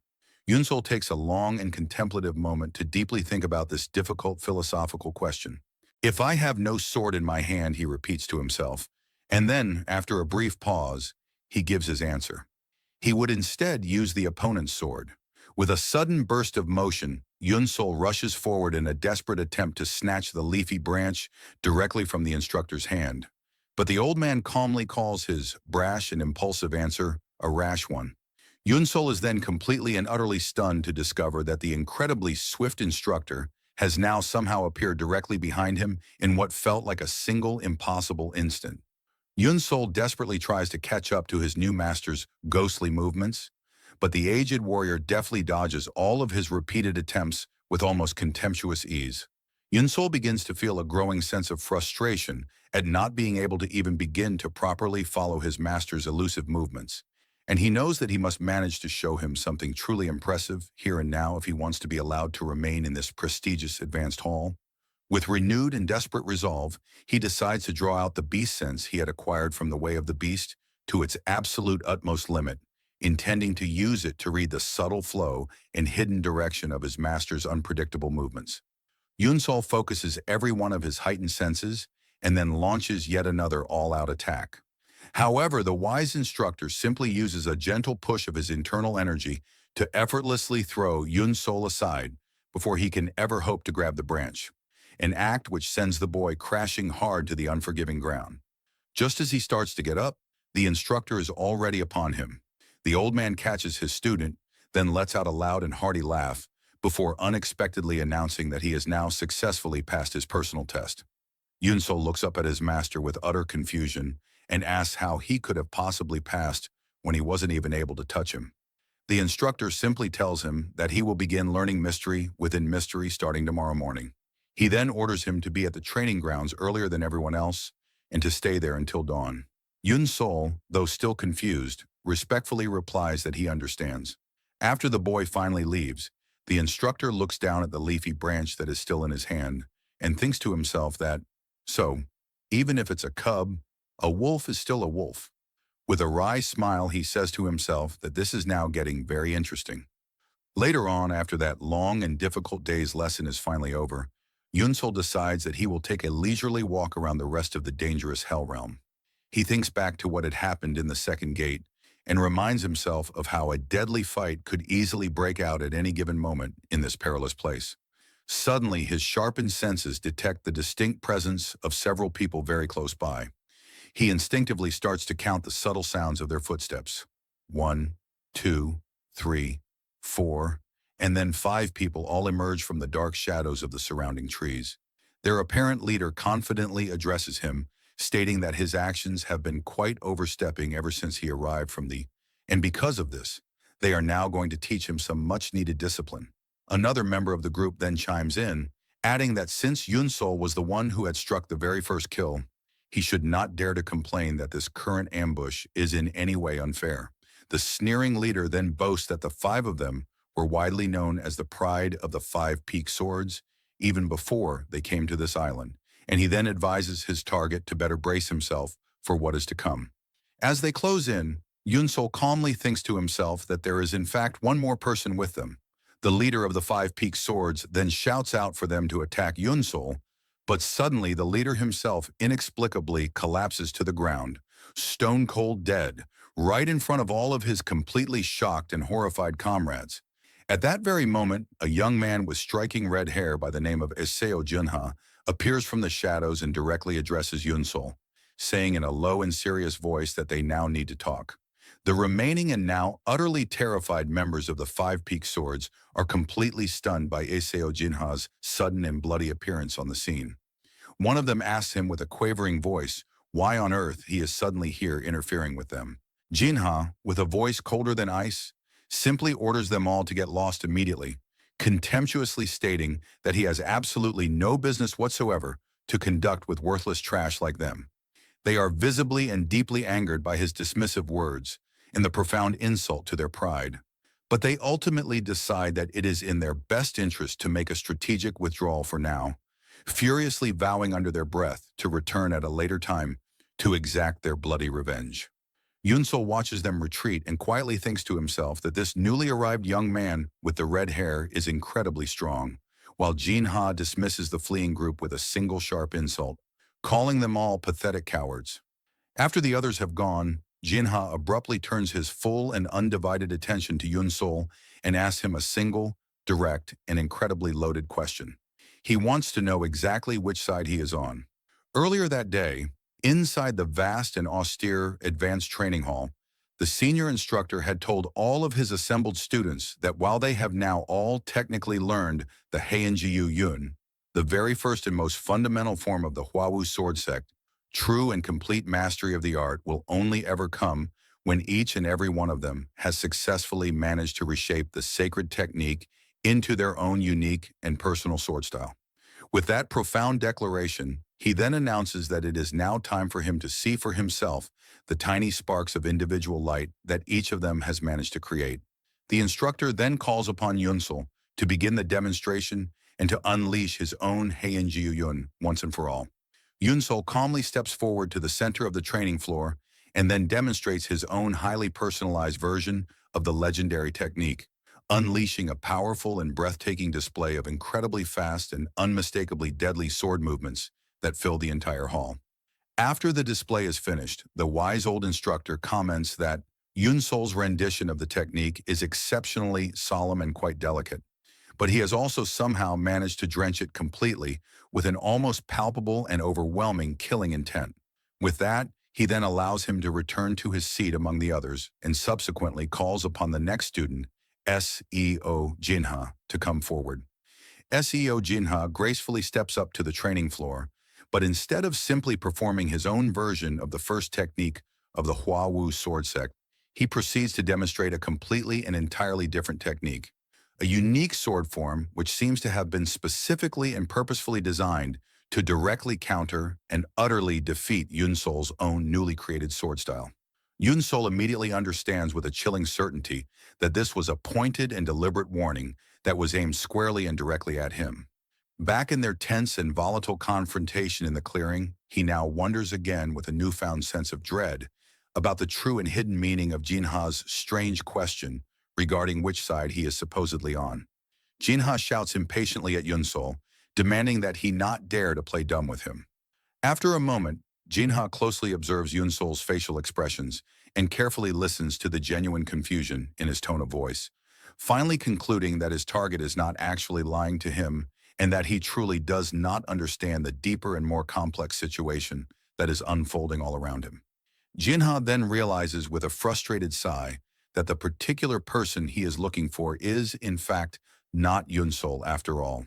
He clicks his tongue in clear and open disappointment, lamenting that he was sincerely hoping for some fun and excitement. He then sternly orders Yunsol to stop acting so annoyingly from this moment forward and to stay in his own lane. With a final, chilling threat, he warns him that if he continues to keep getting in his way, he will simply cut him down too. And then he unceremoniously turns and walks away, leaving Yunsol completely alone. Yunsol thinks to himself and comes to the very logical conclusion that Jinha must surely be a spy of some kind. And he finally realizes that there is a lot more going on beneath the surface of this whole ordeal than he had ever previously expected. He thinks about the fact that he already knew not everyone gathered on this island was here just to become one of the 10 demon warriors. He now understands that even though the opportunity to learn all the powerful arts of the 10 demonic sects is an absolutely incredible one, the entire process for actually entering the competition had been absurdly lax and lacking in security. He comes to the profound and game-changing conclusion that this amazing and once-in-a-lifetime opportunity is, at the very same time, also a cleverly disguised and deadly trap designed to root something, or someone, out of the shadows. He briefly wonders if there really is a spy among them, but in the end he decides that he does not particularly care about any of it. He thinks that whether someone is a spy or just a demonic cultivator, they are ultimately all just enemies that he will have to fight and defeat sooner or later. As the sun begins to set below the horizon, he ominously thinks to himself that it is all about to begin.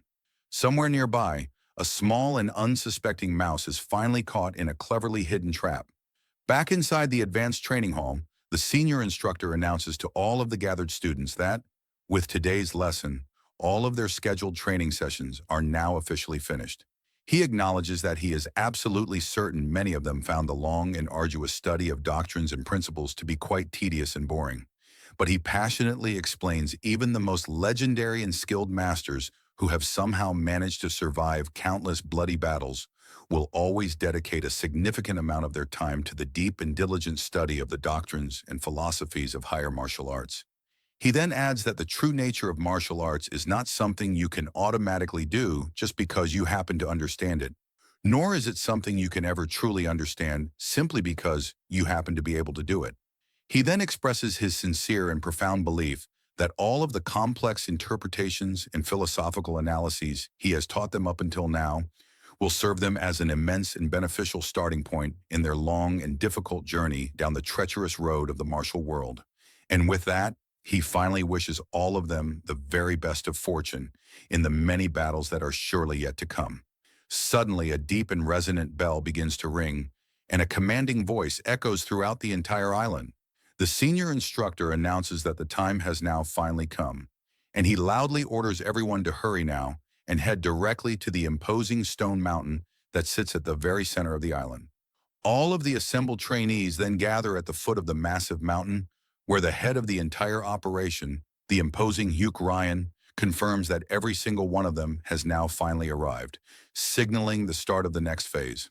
As Hugh Ryan makes his grand and final declaration, he officially announces the beginning of the dreaded third hall test. He goes on to explain its simple, yet utterly brutal rules. They are all now required to kill one another until only a final, elite 10 of them remain standing as the chosen survivors. He tells all of the assembled candidates that they are now completely free to hide from combat or to simply run away as they please. But he gravely warns them that they will not be able to continue doing so forever. He elaborates that as more and more time passes, the designated safe areas where they will be allowed to remain on the island will become progressively more and more restricted.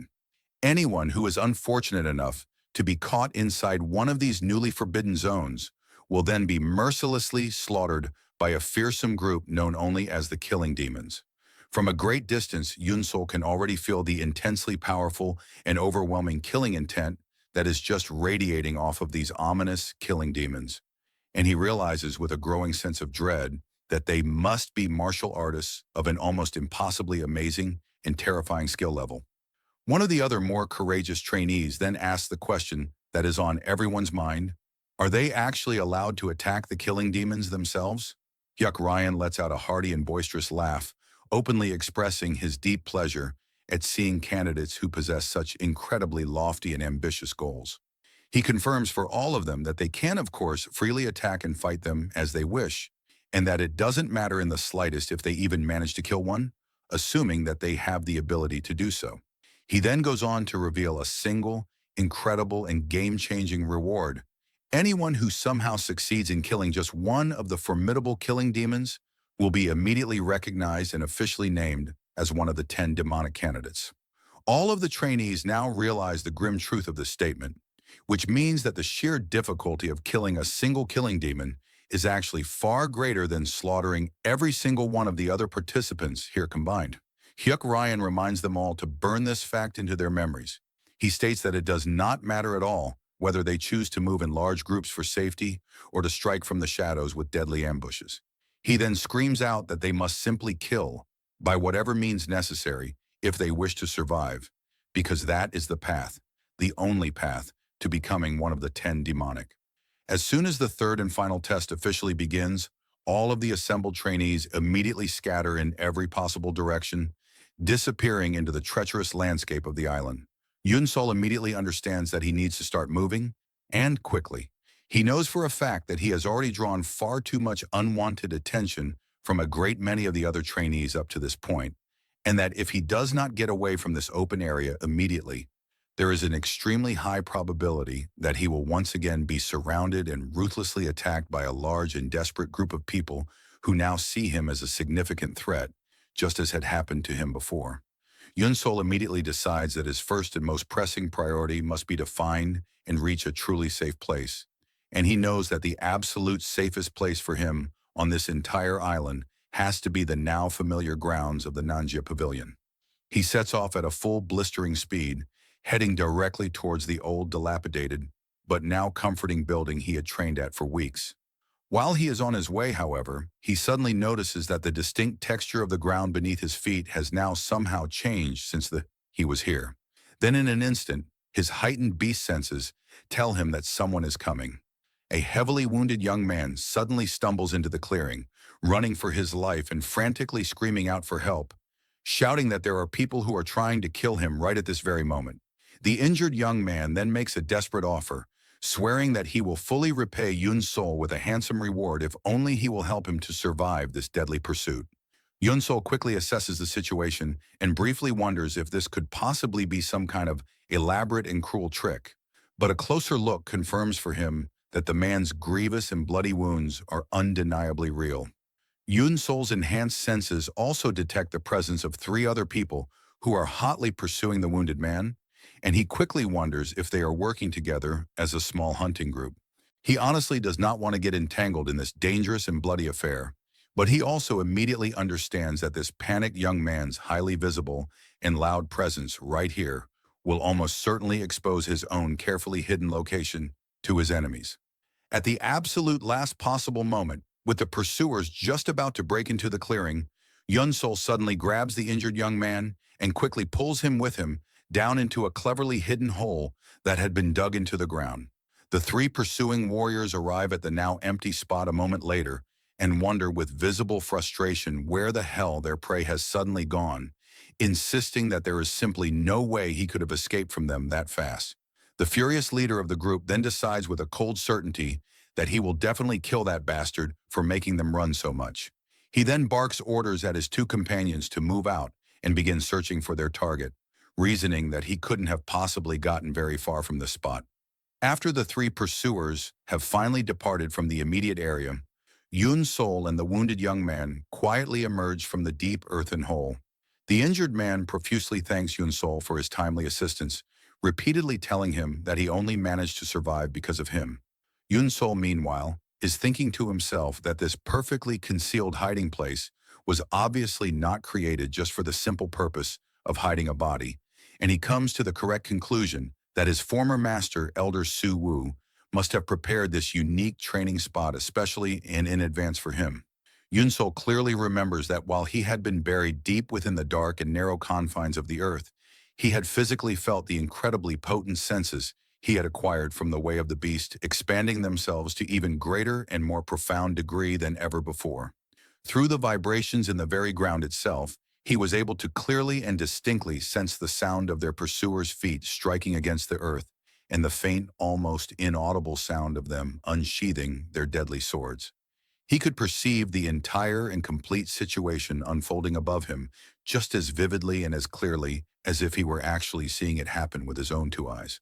Yunsol finally realizes with a flash of insight that this must be the advanced level of the Way of the Beast, the level that harnesses the power of vibrations. This, he now knows, is exactly what his wise old master had wanted to teach him all along. He then finally turns his full attention back to the wounded and grateful young man he had just saved. The young man politely introduces himself as Chio Yang of the Blood Gate, and then he politely asks Yunsol for his own name in return. Yunsol, however, completely ignores his question and simply starts to walk away from the area. Chio Yang quickly follows after him, desperately calling out for him to wait up. He quickly explains that he had fled deep into the forest as soon as the third hall had begun, but that his relentless attackers had managed to follow him and chase him without any rest. With a desperate plea in his voice, he then asked Yunsol if it would be all right if he could just accompany him for a while, reasoning that for some reason he feels as if he is a very trustworthy person, especially because he had so willingly helped to hide him earlier. Without even waiting for a proper response to his request, he then takes Yunsol's continued silence as his tacit permission to join him, and he happily and with great relief sets off right alongside him. Suddenly, and from a great distance away, the distinct and unmistakable sounds of a truly fierce and desperate battle erupt, echoing through the tense and quiet landscape. Yunsol calmly informs his new companion that a significant battle is currently happening right ahead of their position, and because of this, he suggests that they should immediately find another way around to avoid it. Chiao Yang is completely amazed by Yunsol's almost supernatural ability to feel the distant vibrations of the fight through the very earth itself, and he then enthusiastically asks his new savior to please teach him how to perform this amazing feat as well. Not too far from their current location, a lone, desperate fighter is bravely facing off against more than one formidable opponent, and he furiously vows to definitely avenge his fallen disciples, even if it means he has to sell his very soul to do so. The single powerful word, revenge, resonates deeply and instantly within Yunsol's own mind, as he immediately feels a deeply familiar and potent kind of profound hatred emanating from that lone warrior. Chiao Yang, noticing the sudden change in his companion's demeanor, asks him what is wrong all of a sudden. Yunsol then abruptly announces a complete change of his plans, informing his shocked companion that they will now be joining that distant fight, a decision that leaves Chiao Yang completely and utterly stunned.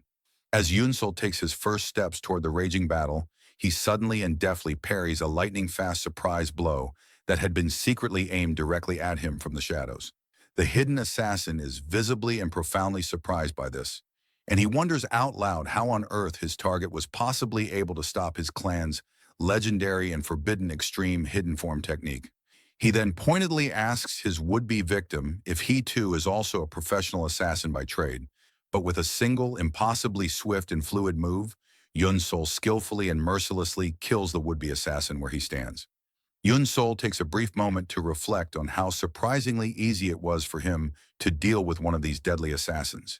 He thinks to himself that the assassin's powerful technique of secretly concealing one's form would have been incredibly and quite annoyingly difficult to deal with if he had not first taken the time to properly learn the profound way of the beast.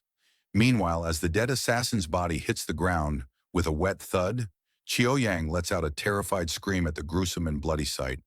Yun Sol then silently thinks to himself that if he now goes to help that vengeful fighter to get rid of the rest of the assassins, perhaps he could finally feel for himself what it is truly like to complete his revenge. The remaining assassins decide that they have played around long enough and that they need to finish this skirmish as quickly as possible. One of them confidently tells the lone surviving fighter that, as a small sign of respect for his bravery, he will personally kill him in a single, swift blow. But just before he can deliver this final, fatal attack, Yun Sol decisively intervenes and completely blocks his deadly strike. All of the remaining assassins are now thoroughly shocked and confused, wondering where on earth this mysterious person could have possibly come from, and they begin to worry if there are still even more of their enemies hiding somewhere nearby. They then quickly decide that regardless of who he is, they will just have to kill Yun Sol as well. With that, a truly fierce and bloody fight breaks out, with Yun Sol and the avenging fighter now fighting together side by side against all of the remaining deadly assassins. One by one, they systematically finish them off, and fresh crimson blood splatters everywhere across the now chaotic battlefield. The vengeful fighter finally manages to deliver the decisive final blow to the very last of his hated assassins. He then begins to laugh like a complete madman, his body and face now completely covered in his enemy's blood. He deliriously whispers to himself that he has now finally, after all this time, gotten his long-awaited revenge, and then, with his final ounce of strength gone, he collapses lifelessly to the ground. Chiao Yang shakily asks Yun Sol if it is all finally over now. At that exact moment, the seemingly harmless Chiao Yang casually approaches Yun Sol from behind and tells him that while his skills are truly amazing, he must never let his guard down for even a second. He then suddenly and viciously attacks him with a sharp, hidden dagger he had concealed on his person. However, Yun Sol easily and effortlessly blocks the treacherous surprise attack. Chiao Yang is completely stunned by this turn of events, and he wonders in a state of sheer disbelief how his target was possibly able to stop his perfectly executed ambush. Yun Sol coldly tells him that this is actually all his fault, because now, thanks to his treachery, he was not able to ask his very important last question to the now dead avenging fighter. The terrified Chiao Yang then asks with a shaky voice just when exactly he had found out about his true identity. Yun Sol calmly replies that he has actually known about him since the very beginning. He explains to the now horrified traitor that when they were hiding underground together previously, he had realized then and there that Chiao Yang was hiding a considerable number of hidden weapons underneath his clothes. He adds that it was actually quite easy to notice his deception, primarily because of the incredibly stiff and unnatural way that he was constantly moving his spine. Yun Sol then goes on to reveal that the only reason he had kept him by his side for so long, despite everything he knew, was simply because he was curious to see what he would eventually try to do. He thought at the time that meticulously observing the methods of those who actively tried to deceive their opponents would undoubtedly prove to be quite helpful to him in all of his future fights. The captured traitor refuses to believe what he is hearing, stubbornly insisting that his acting performance had been absolutely perfect and undetectable. In one last, final, and truly desperate move, he frantically throws all of his remaining hidden weapons directly towards Yun Sol in a wide, deadly arc. Yun Sol, however, easily and gracefully dodges every single one of his last-ditch attacks. The failed assassin now thinks to himself that he had indeed felt something very strange about his target while he had been following him previously. He then begins to wonder if Yun Sol can actually predict his every single movement before he even makes it. Yun Sol continues to skillfully dodge all of the many hidden weapons that are thrown at him with impossible grace, and then he suddenly closes the distance and lands a solid, debilitating blow on his treacherous former companion. With a cold and detached tone, he explains that it doesn't matter how many good weapons one might have hidden if they are all so easily exposed. And with that, Chiao Yang finally rushes towards Yun Sol in a final, suicidal last-ditch attempt on his life. With a final brutal flourish, Bu Yunsol swiftly ends the protracted and bloody fight, finishing off the treacherous Qiao Yang, who is now left covered in a macabre layer of his own blood. Yunsel quietly thinks to himself that the grueling fight was by no means an easy victory, and that the situation could have easily turned out to be far more dangerous for him if he had not known about all of the hidden weapons well in advance of their final confrontation. With a clinical detachment he had learned from his years as a mortician, he now silently watches as the very last spark of life finally and irrevocably slips away from Qiuyang's body. As he does so, he distinctly recognizes on the dying man's face that same primal and desperate obsession with living that he had now seen countless times in the faces of every single person who had ever died in front of him. Yun Sol calmly walks away from the bloody and tragic scene of the battle. He soon passes by the numerous, lifeless bodies of all the fallen assassins, and then the single body of the lone, heroic fighter who had only been seeking to find his revenge. He pauses for a brief moment over this last fighter's corpse, immediately noticing that this man is somehow markedly different from all the others. This particular man, despite the horrific manner of his death, had managed to die with what appeared to be a peaceful smile gracing his now still face. Yunsel now wonders more than ever about the true, profound feeling of successfully and completely achieving one's own deeply sought-after revenge. He then asks himself if he, too, will finally be able to smile so freely, just like that man, when he at long last manages to get his own bloody and final revenge. With a heavy heart, Yunsel stoically picks up one of the dead assassin's finely crafted swords and continues on his solitary journey through the desolate island. From a very great distance, one of the terrifying and almost mythical killing demons is secretly watching Yunsol with an intense and critical gaze. He then quietly wonders to himself if Yunsol is really the one who was responsible for all of this carnage.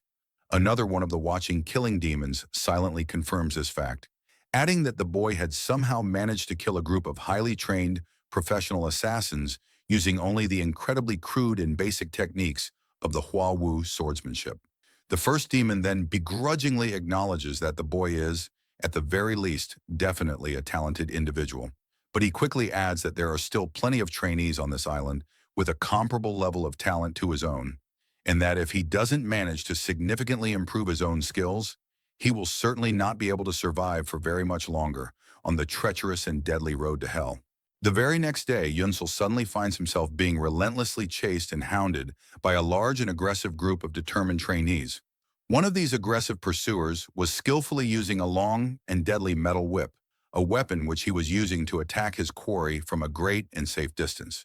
At one point, Yunsel had managed to successfully dodge one of his incredibly long-ranged and whip-fast attacks, but the deadly weapon's trajectory had suddenly and impossibly changed in the middle of the air, and it had then savagely struck him from behind, a painful blow that sent him stumbling forward.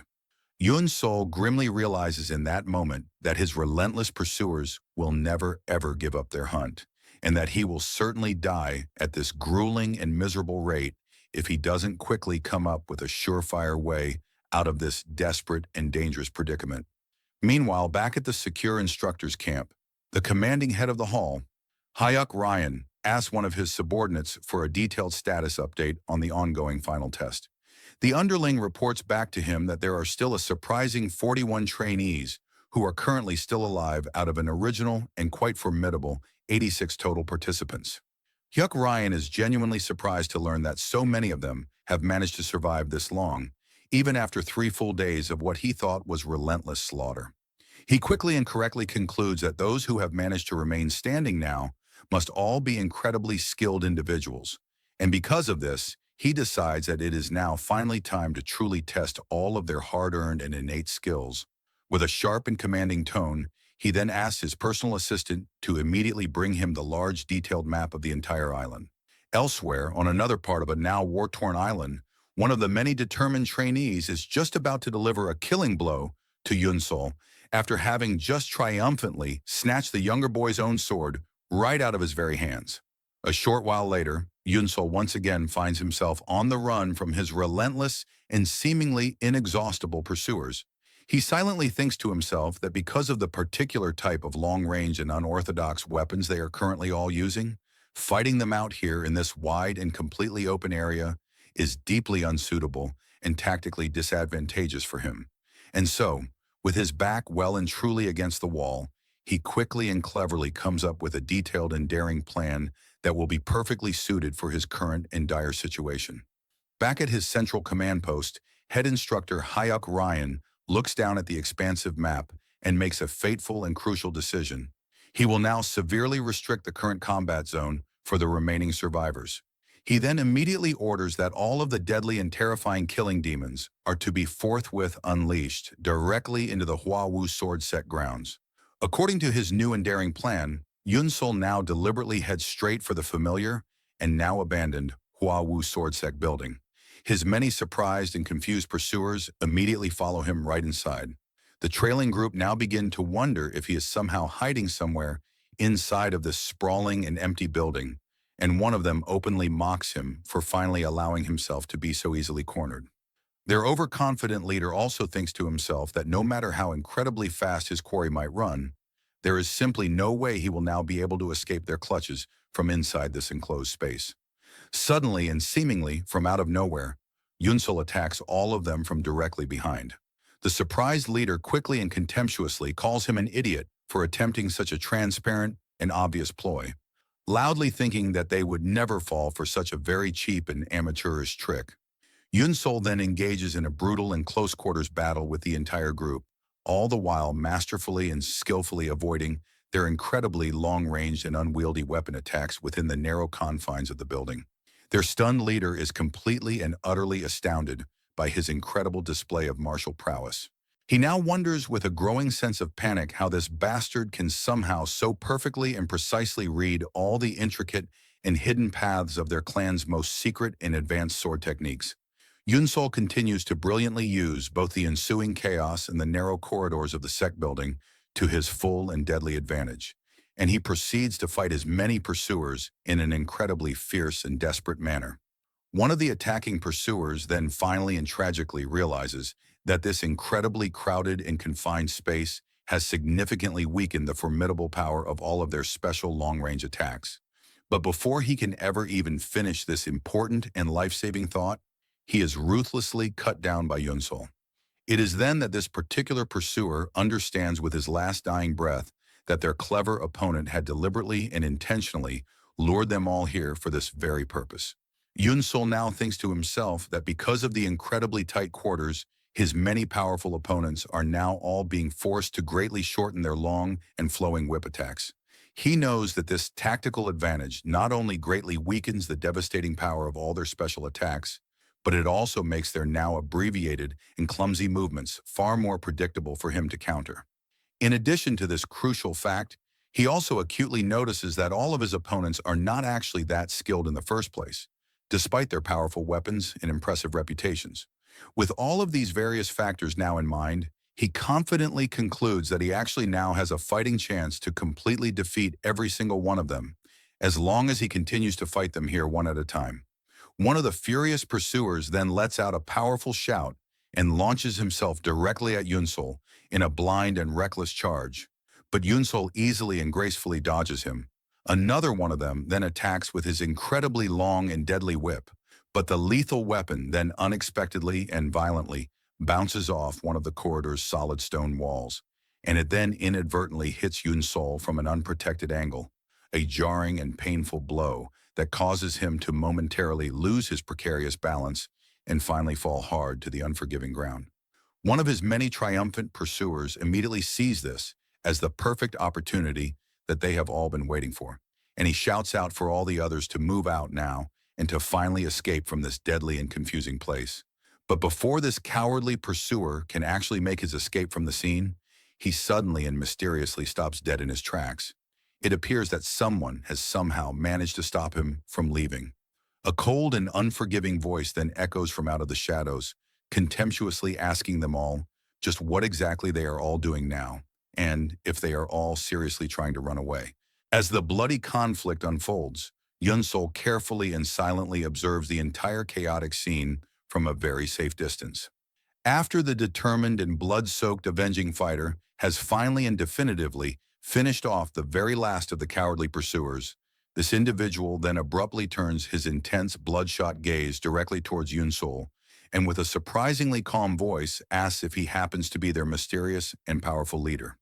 This powerful fighter openly and genuinely praises Yun-Sol's clearly impressive fighting skills, and then proceeds to ask him if the elegant and deadly sword technique that he had used earlier in the battle was, in fact, the legendary Hua Wu sword style.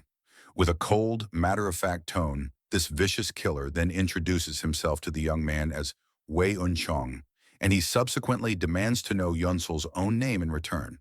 In a brief flashback to an earlier moment, this very same Wei Unchong was shown screaming furiously at his own trembling subordinates, furiously asking them if they were really and truly trying to run away from such an insignificant threat. One of his terrified underlings then had hesitantly replied back to him that they just did not think it was a very good idea to engage in a direct fight in that particular confined location. Their powerful leader, now completely enraged by what he perceives as their abject cowardice, had then proceeded to kill every single one of them in what appeared to be the blink of a single, merciless eye. He had then thought to himself with a profound sense of utter contempt that this is exactly why he absolutely hates being forced to work with such worthless scraps of humanity, those losers who have not even managed to make it into the prestigious intermediate hall yet. Back in the present, just as Yun-Sol is about to properly and politely answer the warrior's question regarding his name, Wei Unchong suddenly bursts into a fit of loud maniacal laughter, viciously proclaiming that he really does not care in the slightest about learning the name of a man who is just about to die anyway. With that dark proclamation, Wei Unchong then launches himself at the unsuspecting Yun-Sol in a blindingly fierce and devastating surprise attack. The young trainee instinctively tries his absolute best to block the powerful and overwhelming assault from the much stronger warrior, but his attacker's incredibly long and deadly metal whip quickly and expertly wraps itself around his proffered sword. Then, with an almost effortless ease, Wei Yun-Chong completely shatters his opponent's blade into 1,000 tiny pieces. The victorious and sneering Wei Yun-Chong then proceeds to mock the now disarmed Yun-Sol, telling him that he has heard a very interesting rumor about him, that the so-called upper-level officers of the Hua Wu sword sect had apparently only ever taught him a single, purely defensive sword technique. Yun-Sol is completely and utterly stunned by this unexpected revelation. He finds himself silently wondering just how on earth his could possibly know about the purely defensive nature of his Haiyan-Jiyun, the mysterious azure rain. He even begins to question if this man somehow possesses some sort of secret and extensive information network that he himself knows absolutely nothing about. Wei Yun-Chong then launches yet another relentless and furious attack on his disarmed and now reeling opponent, all the while harshly scolding him for getting lost in his own pointless thoughts in the very middle of their deadly fight to the death. The incredibly intense and brutal battle between the two remaining warriors continues to escalate, and Yun-Sol very quickly comes to realize that his immensely powerful opponent is literally smashing through every single wall and ceiling that happens to be in his path without a single moment of hesitation. Because of this brutal and destructive fighting style, he correctly and wisely concludes that there is absolutely no advantage to be gained for him in fighting against someone like this inside of a narrow and enclosed space. Yun-Sol then skillfully and deftly moves away from his powerful adversary in order to create some much-needed distance between the two of them. His opponent, Wei Yun-Chong, then loudly expresses his profound and utter disappointment in him. He contemptuously tells Yun-Sol that with a pathetic swordplay such as his, he could never hope to stand as a match for the mighty Bekma whip. With another deafening battle cry, Wei Yun-Chong then unleashes a powerful, all-out attack with his terrifying and incredibly long-chain weapon, expertly and completely trapping the young and inexperienced Yun-Sol within an intricate and seemingly inescapable web of deadly razor-sharp steel that is coming at him from all directions at once. With a triumphant and sarcastic sneer on his face, he then condescendingly asks his hopelessly trapped opponent if this pathetic display is all that remains of his last desperate struggle, as he firmly believes that a purely defensive technique such as the mysterious azure rain will certainly not be enough to save him from his imminent and bloody demise. However, he is then completely and utterly stunned when he sees that, against all odds, the resilient Yun-Sol is somehow still standing strong in the face of his overwhelming and seemingly unstoppable assault. Then, as if by some miracle, Yun Sol finally and incredibly manages to completely break free from the supposedly unbreakable web that Wei Unchong had so masterfully and expertly woven with his unique and deadly weapon. The temporarily foiled Wei Unchong lets out a hearty and confident laugh, loudly vowing to crush the very breath out of his young opponent very, very soon. This unimaginably powerful and incredibly destructive technique had then proceeded to completely and utterly annihilate his much older and more experienced opponent.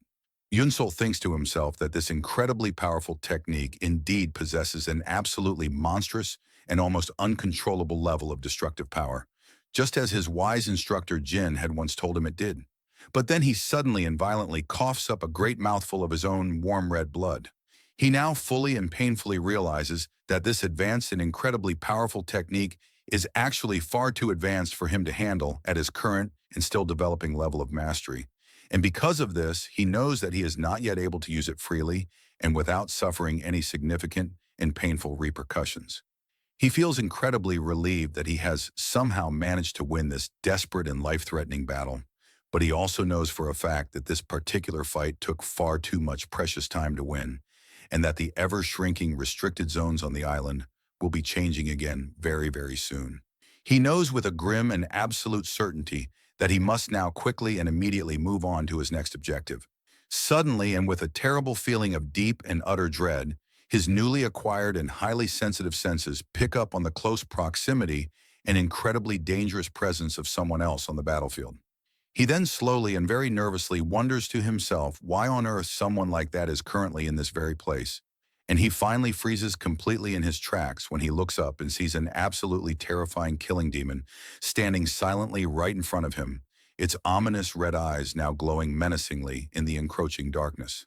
Yun Sol finds himself silently wondering just why a lethal killing demon would be present here, and he begins to question if this particular area had somehow become one of the officially restricted zones, while he had been deeply engaged in his fierce and bloody fight.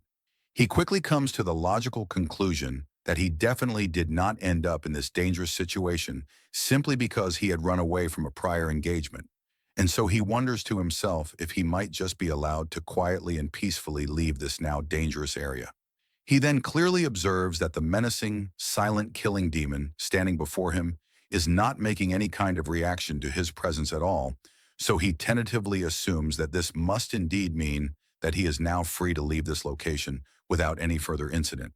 However, just as the wary Yun Sol carefully and deliberately tries to pass by this mysterious and intimidating figure, the killing demon suddenly and without any kind of warning attacks him with an impossibly swift and deadly movement, launching an attack directly at him from behind. Yun Sol can only vividly imagine his own neck being cleanly sliced through if he were to somehow fail to dodge this incredibly sudden and lethal assault. By a miracle of timing, Yun Sol manages to instinctively dodge the deadly attack at the absolute last possible second. He then realizes with a growing and sickening sense of dread that if it were not for his prior, arduous mastery of the legendary way of the beast, he would most surely be quite dead by now, especially since he hadn't even been able to properly sense his incredibly fast and silent opponent's presence as he swung his devastating and fatal sword. With his life now on the line, Yunsol mentally prepares himself for the ensuing deadly confrontation, knowing full well that he should not allow himself to be deceived in any way by his new opponent's deceptively calm and emotionless appearance. He is also acutely aware that the very moment he tries to make even the slightest of movements, this deadly killing demon will immediately launch a devastating attack on him with extreme prejudice. In this critical and life-threatening moment, Yunsol suddenly recalls a very important and crucial lesson that he had once learned from his wise former master, Elder Su Wu. The old master had once explained to him that when a deadly predator begins to hunt its more agile prey, the prey itself is not at all easily caught, even though the powerful predator is almost always significantly faster than it is. And the primary and simple reason for this, he had explained, is because the much more clever and agile prey tends to move in a difficult and hard-to-follow zigzag pattern. But his master had then gravely added, the true apex predators of the world will always somehow succeed in their hunts, primarily because they will patiently and expertly time their lethal attacks for the precise moment that their fleeing prey chooses to make its next move. And with this newfound piece of critical strategic knowledge in mind, Yunsol now immediately decides to apply this advanced and deadly hunting strategy to his current and incredibly dire situation. He begins his counterattack by first moving in a deliberately and almost comically predictable zigzag path to lull his opponent into a false sense of security. He then brilliantly uses his profound and hard-earned way of the beast to effortlessly dodge the subsequent and fully expected series of deadly attacks from his confused and now frustrated opponent. And finally, he expertly seizes the one perfect and fleeting moment of opportunity that his brilliant strategy has created for him. For just a single, terrifying moment, the formidable and seemingly unstoppable killing demon now stands perfectly still right in front of him. Yunsol thinks to himself in that horrifyingly long and drawn-out moment that it is now far too late for him and that he is surely doomed to die. But he is then completely and totally stunned and surprised when he suddenly sees his deadly opponent inexplicably stop its attack mid-motion and simply turn around to quietly and unceremoniously leave the battlefield. Yunsol can only stand there and wonder why on earth his terrifyingly powerful opponent had so suddenly and unexpectedly stopped his assault. He begins to question if he had somehow unknowingly crossed over the unseen boundary of the now restricted area without even managing to realize it at the time. He then takes a brief moment to quickly reflect on their all too brief but incredibly intense fight, and he readily and honestly admits to himself that he had only just barely managed to dodge the powerful demon's devastating and relentless attacks with every single ounce of strength that he possessed in his entire being. Yet in spite of all of his incredible effort and all of his newfound skills, he still hadn't been able to create even a single solitary opening in his deadly opponent's absolutely impenetrable defense. He then comes to the deeply humbling conclusion that this truly is the insurmountable and incredible level of a true and genuine master. And he also finally and truly admits to himself that he has been nothing more than a frog trapped at the bottom of a deep well all along, completely unaware of just how truly and unbelievably vast the world of martial arts really is, and just how terrifyingly and unimaginably powerful those who inhabit it truly are. He finally and fully understands with a newfound and deep-seated resolve that the deadly killing demon's martial arts had been on an entirely different level, a level that he could not yet even begin to properly and accurately measure. He then comes to the dark and inescapable conclusion that his own beloved grandfather's mysterious and cold-blooded killer undoubtedly possesses skills and abilities that are truly and undeniably comparable to what he had just witnessed. And with that, his already unwavering resolve now hardens into something akin to tempered steel, as he now fully realizes that he absolutely must somehow manage to surpass even this incredibly high level of supreme mastery if he is to ever hope to achieve his own final and long-awaited revenge. Suddenly, yet another entirely new and unknown person appears from out of the shadows and calls out to him by his full and proper name, Bu Yun Sol of the Bao family. This mysterious new arrival then proceeds to tell the wary Yunsol that he has been looking all over for him for quite some time now, and that he has heard a very interesting rumor that the young boy had somehow managed to learn the profound and difficult way of the beast. Yunsol once again thinks to himself that this man is also now talking as if he knows him quite well, just like so many of the others before him had. A fact which can only mean that a great deal of detailed information about his past and his abilities has now spread quite far and wide throughout this dangerous and hostile island.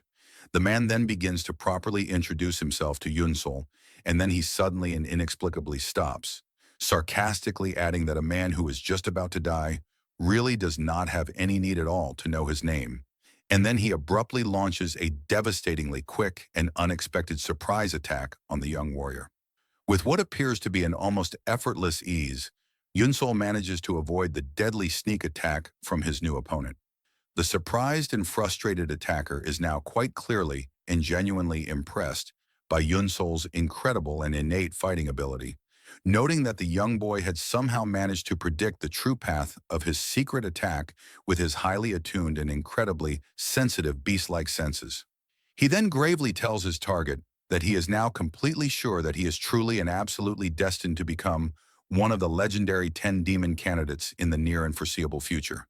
And then he grimly adds that it is for that very specific and singular reason that he absolutely must kill him right here and now, while he is still nothing more than a very weak and very vulnerable demon seed.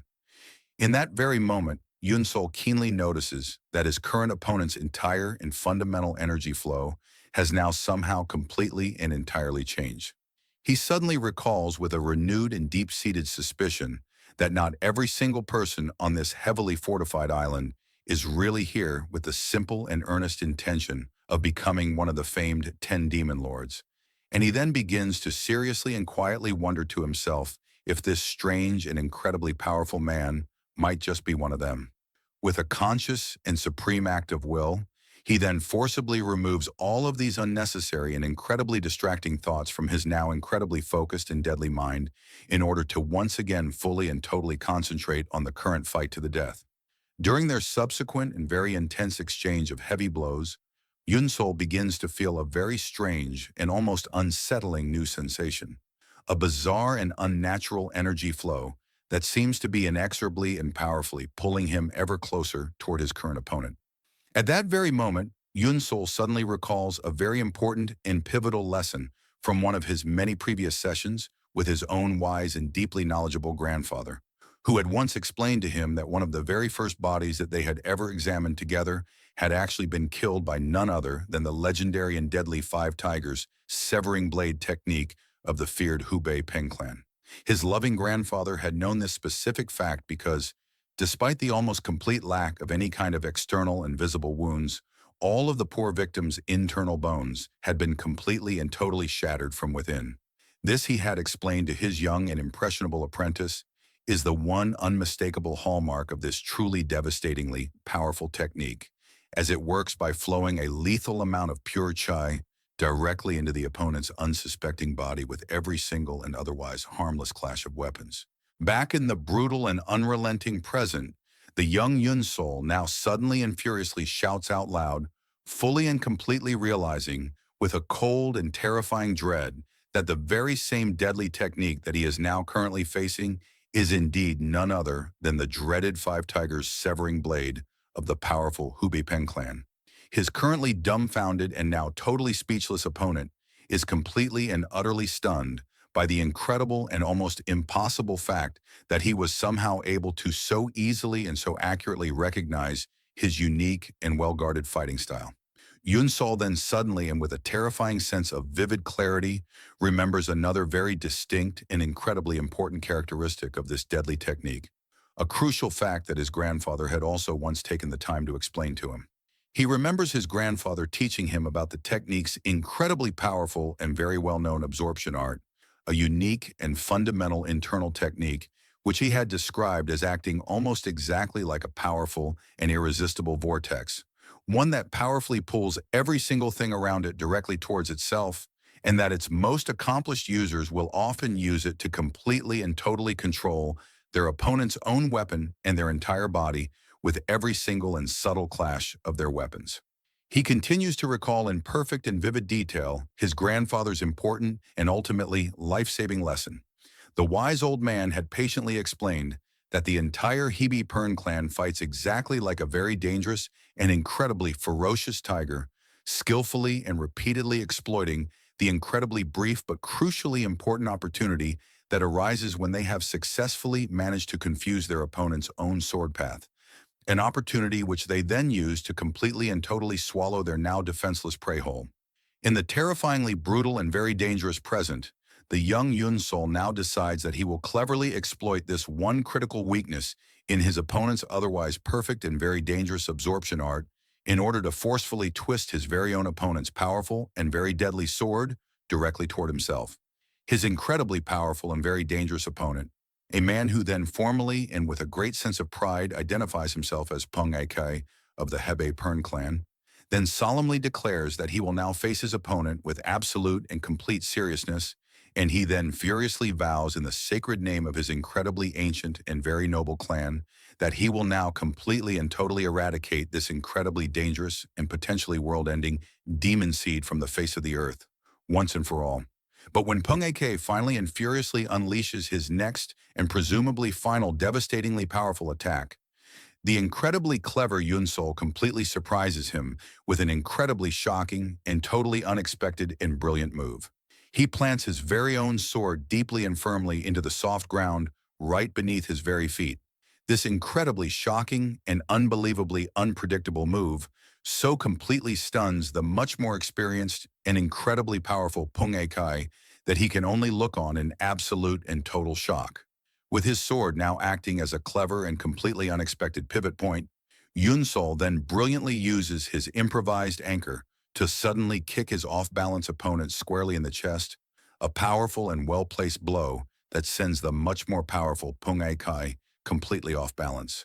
In that very moment, Yunsol triumphantly and with a great sense of relief realizes to himself that his incredibly dangerous and seemingly desperate plan is now finally working.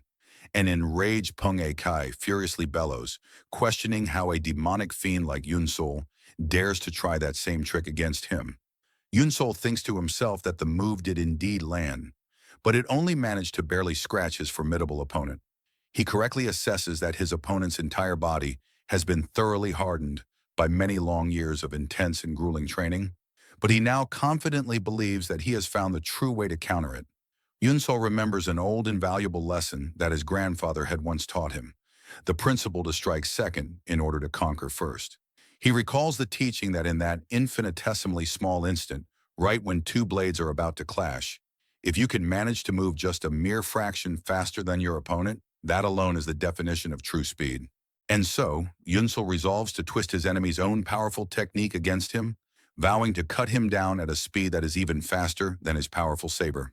Pung Ak lets out another fierce battle cry, but Yunsel decides that he will not fight against the powerful pull of his enemy's technique. Instead, he chooses to ride the current of energy with his own sword. He thinks that if he allows the force to pull him in and then redirects it at the very last possible moment, he can land a decisive blow. With another mighty heave, he swings his blade in a great arc. The resulting strike slices deeply into his opponent. Pung Ak gasps in shock, wondering what that attack was, and questioning if the boy could have possibly used his own Hup Jagiel against him. He dismisses the thought as impossible, knowing that the absorbing technique of the Oho Danmun saber art can drag even a distant boulder with its immense force. He knows that properly controlling that kind of power is incredibly hard, even for the most seasoned of masters, and he concludes there is no way that some punk kid could ever manage such a feat. He furiously screams and launches the same attack again. Yunsol calmly thinks that it is a useless endeavor because the stronger his opponent's technique pulls, the faster his own sword will strike in return. Pung Ik shouts in pure frustration, angrily demanding to know how long his opponent thinks that pathetic little trick of his will last. Suddenly, Yunsol notices that his enemy's formidable and dangerous technique has vanished. With a dismissive TCH, Pung Ak declares that he does not need to use such a technique just to deal with worthless trash like him. He then charges forward with another furious shout. Yunsol, however, simply thinks to himself that he was waiting for this exact moment. He readies his stance and prepares to unleash the Hua Wu sword's first form, mystery within mystery. He unleashes his devastating counterattack.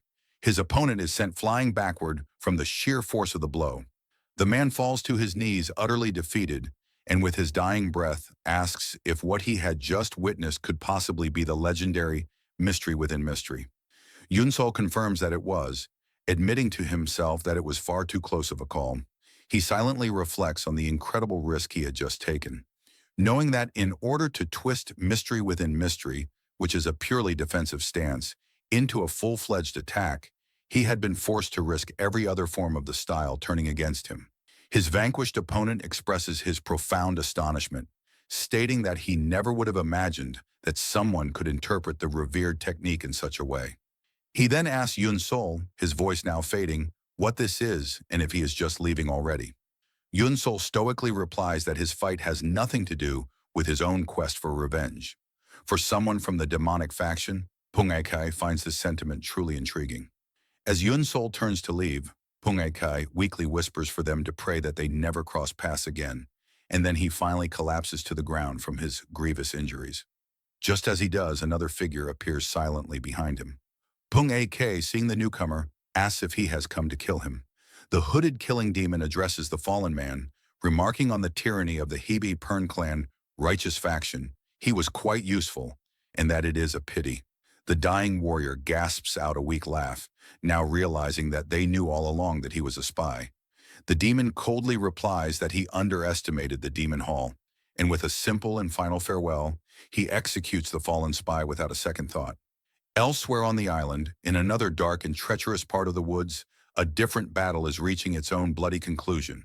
A badly injured Jin Ha pulls deadly poison needles from her own flesh. She is exhausted, panting from her many wounds as she finally stands up. A group of sinister-looking opponents then materializes before her, their leader informing her that her luck is now out. He mockingly asks if she really thought she could escape them, especially after being struck with the Hellblood Star's deadly Gami needle. He cruelly tells her that without the antidote, she is already a dead woman. Jinha silently curses her terrible luck, thinking to herself how damn it all is. She realizes now, far too late, that she had no idea a group so skilled with poison and hidden weapons was operating in such a coordinated way. She knows now that there is a limit to fighting all alone. Her opponents then notice that she is now holding her sword in her left hand and taunt her, asking if she truly plans to fight them like that. Their leader coldly tells her that no matter how skilled she is, a right-handed swordsman can't suddenly master fighting with their left hand, and he contemptuously advises her to just give it up. With that final cruel taunt, they all begin to mercilessly attack her in a coordinated assault. Although she manages to fend off their initial rush with surprising and admirable skill, another poison needle still finds its mark, lodging itself deep in her arm. Shit, she thinks. Another poison needle. She now knows with a grim certainty that if she doesn't the antidote within 15 minutes, it is already over for her. Hopelessly surrounded and gravely injured, she begins to believe that there is now truly no escape and that her time is finally up. It's already over, she thinks, her hope now completely gone. But then, just as she is about to be overwhelmed, she hears a sudden, blood-curdling scream from among her attackers. Someone is there, an unknown person who has suddenly and expertly ambushed them from the shadows. One by one, her attackers are cut down as they desperately and futilely scream into the darkness, asking who it is that dares to ambush them. And at that very last, most critical moment, Yunsol makes his dramatic entrance, having saved the now completely astonished Aseo Jinha from certain death with a series of incredibly swift and lethally decisive movements. The last of the ambushers falls and their now lifeless bodies are left scattered across the blood-soaked ground. Yunsol stands as the lone survivor in the center of the recent massacre, while a wary Aseo Jinha cautiously steps back from him. She tells him to wait, assuring him she harbors no hostile intentions towards him.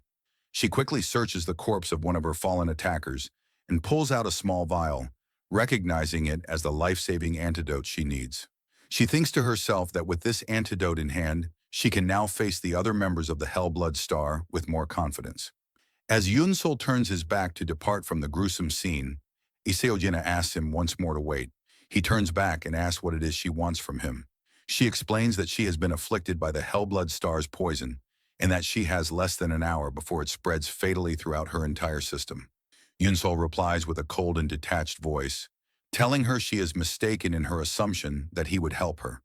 He clarifies that the reason he is on this island is to kill everyone else, a mission that includes her.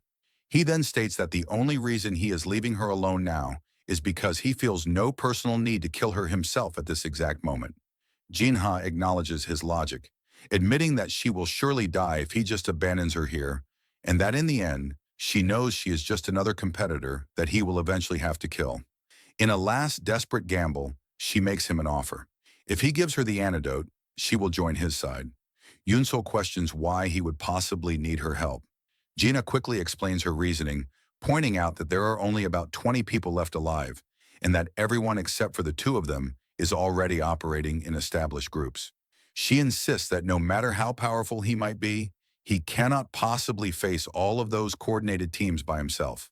She adds that if he chooses to cooperate with her, she can supply him with crucial information regarding their martial arts and personal characteristics, and then she swears a solemn oath that she will never betray him if he just saves her life. Yunsol takes a moment to consider her proposition. Based on what he has observed of her so far, he concludes that despite her strong and independent personality, She does not seem like the type of person who would resort to outright deception or betrayal.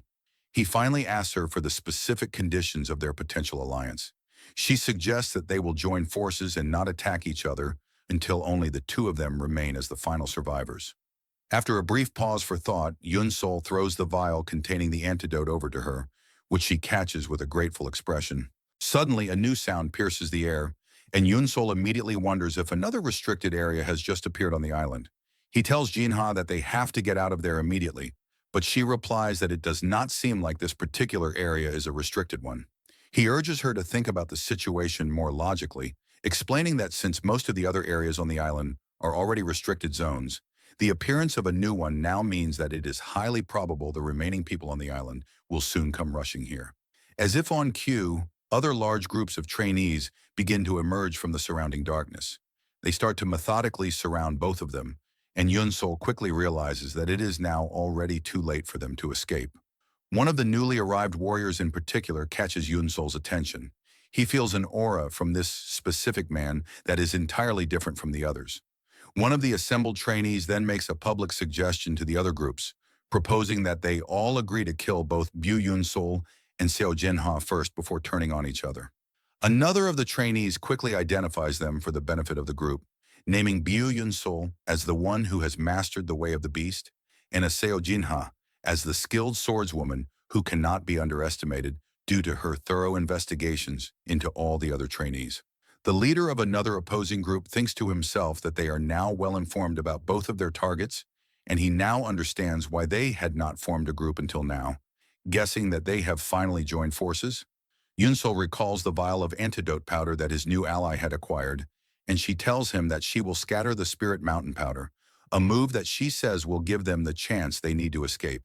Gina then throws the powder high into the air, and their opponents immediately panic, fully believing it to be the deadly poison from the Hellblood Star. Yun-Sol and Jinha immediately use this crucial moment of chaos and confusion to make their escape. However, one of the more observant opponents quickly realizes that the powder is not poisonous at all, and that they have all been tricked.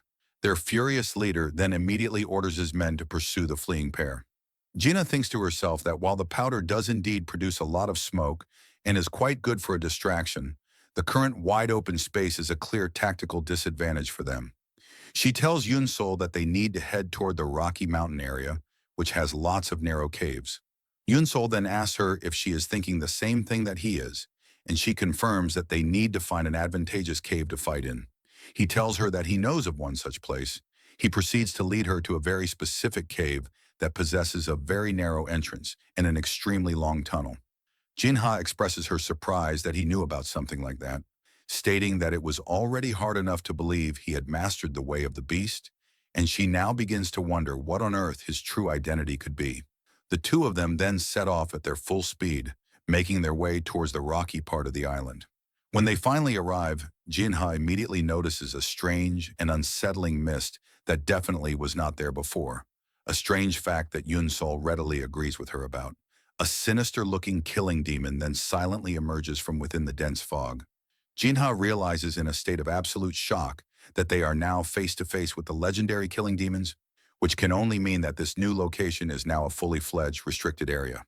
Yun-Sol calmly observes that the demons seem to be just watching the unfolding situation, and he correctly concludes that the Demon Hall's instructors must have intentionally designated this exact place as the new restricted area precisely because they knew that the two of them would try to escape here. Jinha then desperately asks what they should do now, to which Yun-Sol replies that as long as they do not cross the boundary line, the killing demons will not attack them directly. He then adds that if they absolutely have to fight the pursuing group, this location is not the worst place to do it. He explains that standing with their backs to this new restricted area is essentially the same as standing in a cave that has a blocked-off back entrance. Jinha agrees with his sound assessment, saying that they now have no other choice, and with that, the two of them prepare themselves for the imminent fight for their very lives. Just at that moment, the large and formidable group that had been relentlessly chasing them finally arrives at their location, their furious leader sarcastically asking them if they are finally done running away now. The two opposing sides now stand in a tense and silent face-off, while the ominously silent and deadly killing demons simply watch them all from just behind the fog line. One of the enemy trainees complains that their two targets are now causing them a great deal of unnecessary trouble, and he declares that without wasting any more precious time, the others should now simply hit them all at once. High atop a cliff, the head instructor stands alongside instructor Jingak. The head instructor, rubbing his chin as he watches the trainees charge at Yunsol and Jinha, says to instructor Jingak that this is probably going to be the last battle that decides the 10 demon masters. The clash begins with someone throwing multiple hidden weapons at them.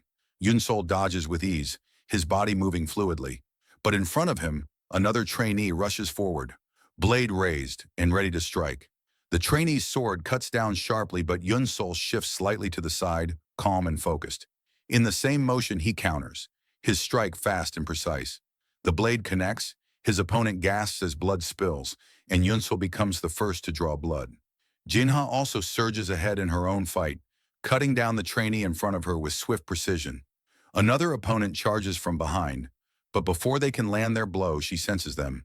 Her sword arcs behind her, clean and merciless, cutting down multiple opponents in instant. She exhales sharply, breath trembling, almost exhausted.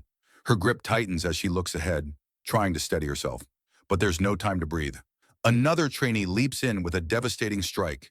Jinha blocks, but the impact rattles her arms and forces her backward, sliding far across the ground under the sheer force. Her slide stops only when her back collides with someone else's. It's Yun Sol, their backs pressed together, both of them breathing heavily, their chests rising and falling in rhythm. Around them, the remaining trainees form a circle, surrounding them completely. No openings, no way out. Jinha steadies her stance and points her sword outward. Yunsol mirrors her, raising his own blade, ready to continue. Still panting, Jinha glances at him from the corner of her eye. "Is this where I die?" she asks quietly. Then she exhales a shaky laugh, a faint smile curving her lips. "I have no regrets. I gave everything I had." Yunsol listens, his own breath uneven. Her words echo in his mind, no regrets. His eyes still burn with the stubborn will to survive. A memory flashes through his mind, his grandfather's warm, gentle smile. Then it shifts, the warmth replaced by horror. His grandfather's broken body, left to rot under the open sky. Something inside Yunsol twists violently. His expression hardens, and in a low, trembling voice, he mutters, "I can't die here." At that instant, his eyes ignite, glowing red with rage and an unshakable resolve to live. Two opponents charge from above, their killing intent almost tangible. Yunsol doesn't move. He waits. Then, steadying his sword for an arcing swing, he twists his wrist backward and tightens his grip. His arm moves in a blur. Two flashes of sword energy cut through the air, clean, simultaneous. The charging opponents freeze mid-air. Blood bursts from their throats before they even hit the ground. Yunsol doesn't shift from his position. Before their bodies touch the earth, he moves again. His eyes are cold, empty, his movements sharp and lifeless, as if possessed. Gina can only stare, her heart pounding in shock. Yunsol plants a foot and leaps forward. In one motion, his blade slices through three opponents at once. None of them even react before they fall. The others recoil, panicking. "What kind of sword technique is that?" one shouts. "Kill him first." Seeing how dangerous he's become, they rush him together, blades drawn. Yunsol doesn't move. He waits. He focuses all his energy, his senses tightening into one point. "Move as your instincts guide you." The words of the wandering beast pavilion echo in his mind. The memory pulls him back to his training with Sa Wu, the pavilion master, his calm voice telling him that he has already mastered the sword technique of the wandering beast pavilion. Yunsol's eyes suddenly go blank, consumed by bloodlust. The red deepens, feral and wild, like a beast unchained. Then chaos. His sword dances through the air, each movement unreadable, impossible to follow. Every swing carries overwhelming killing intent. When the flurry ends, Yunsol stands alone. The bodies of those who charged him hang briefly in the air, then collapse, lifeless. The head instructor and instructor Jingak stand frozen, unable to speak, eyes wide with disbelief. Bodies thud heavily against the ground, one after another. Yunsol's breathing steadies as awareness slowly returns. He stares down at his sword, mind racing. The Wandering Beast Pavilion Master's Sword Arts. If it's this, perhaps. But before he can finish the thought, a deadly fist hurtles toward his face. His instincts snap. Yunsol tilts his head and raises his sword, blocking just in time. The attacker grins, teeth bared with excitement. Yunsol struggles to hold the block, every muscle straining. The grin widens. "Got you," the opponent hisses. Chi surges into the fist, the force multiplying. Yunsol's sword vibrates violently, then cracks. The next instant, it shatters. The blow sends him flying backward across the plains. He crashes hard, bouncing once, twice, 3 times before sliding to a stop, his body scraping against the ground. Gina sees him fall. She abandons her fight, turning toward him, screaming his name. Her opponent smirks. "What a shame," he says coldly. Buyun Sol is as good as dead. Ignoring him completely, Gina yells again, her voice breaking. "Yun Sol, get up. That place, you can't be there. It's the restricted area." Yun Sol's vision blurs. His head spins. The world fades to silence. For a moment he hears nothing. Then her voice cuts through the haze. Urgent. Desperate. Restricted area. He looks down. The dark purple fog on the ground confirm it. He's past the boundary. He exhales, defeated, but slowly lifts his head and meets a pair of monstrous eyes. A killer demon stands before him, massive and still, its gaze burning with murderous intent. In an instant, it moves. Its claw slices through the air in a blur, faster than thought. Yunsol's focus sharpens. He watches the claws descend, ready for death or defiance. At that second, the killer demon lunges to kill, its hand a menacing blur. Yunsol's eyes lock on with razor focus as he watches the horrifying claws rush toward him. The head instructor, seeing the imminent slaughter, gapes open his mouth, sucking in a great, desperate lungful of air for a mighty shout. With a gut-wrenching force, he bellows at the absolute peak of his voice. That is enough. The sound is a seismic wave of authority, powerful enough to shake the entire Hell Island to its core. All heads snap around, drawn by the shockwave, to where he stands. Mercifully for Yunsol, the deafening roar and the trembling ground forced the killer demon to halt its attack, its claw freezing mere inches from Yunsol's face. But as Yunsol looks on, his vision catches the figure of Sa Wu, the pavilion master of the Wandering Beast Pavilion, standing right behind the demon, his sword pressed cold against the demon's throat. Yunsol stares in utter, slack-jawed disbelief, whispering inwardly, "Master Sa Wu." And Sa Wu returns his gaze with a radiant, deeply proud smile. In this single sudden moment of overwhelming relief, the brutal exhaustion finally claims Yunsol, and he crashes instantly into unconsciousness. The head instructor, seeing Yunsol collapse, scrambles down the cliffside, his voice strained with panic as he shouts for the other officials to hurry. Fear creeps into his urgent voice as he yells for them to bring the physician right now before this kid dies.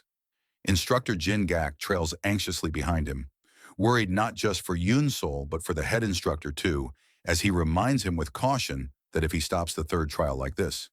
But before the sentence can be finished, the head instructor cuts him off with firm finality, declaring that he will take full responsibility. This silences Instructor Jin Gak completely, leaving him only to stare at the head instructor, his face stunned. The head instructor, a secret thrill of triumph humming beneath his concern, thinks inwardly. He's finally found him, one with lightning-fast reflexes, cold, murderous intent, and an unbreakable spirit. A perfect jewel, neither lacking nor possessing too much of a single trait. Gazing at Yunsol as the physicians swarm to his aid, he states inwardly with conviction, "This boy is a true talent, a genius who will genuinely become one of the 10 demon masters." Sometime later, inside a room on the island, someone calls out sharply to the head instructor, demanding to know what he was thinking. The person, aggressively tapping their finger against a table, reminds him with irritation that the plan was for 10 to join the 10 demonic sections, 2 geniuses who will act as the eyes and ears for the 10 demon masters.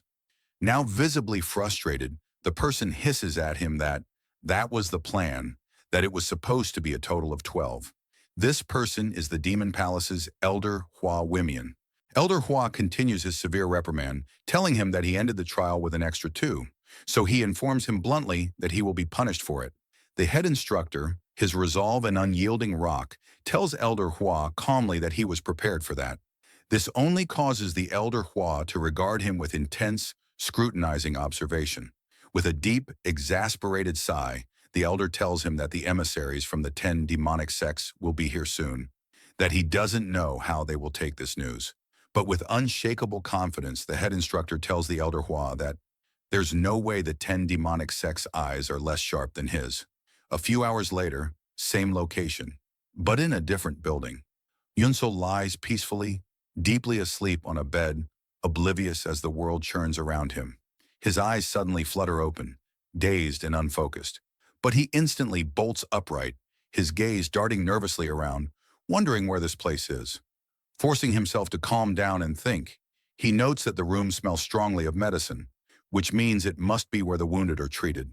With that dawning realization, he quickly checks his body and notices an astonishing difference.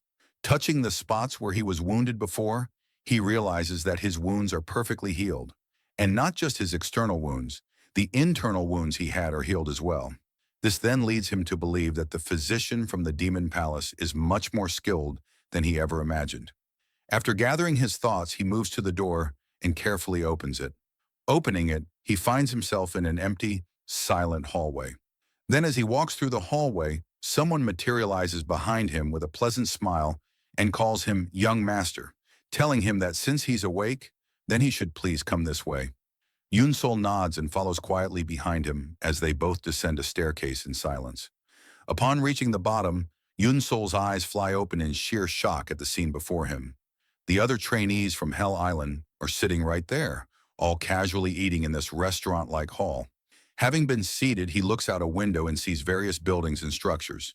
Still staring out, he asks the person who escorted him down where they are, to which the person replies that they are at the very center of Hell Island. Yunsol asks if it truly is Hell Island, then concludes that it must be because this was a restricted region when he was scouting the island. So he states that he can now clearly see why. Now that Yunsol is settled in his chair, the escort asks him if he would like to order anything, telling him with deference that if there is something specific he wants, they can make it for him as well.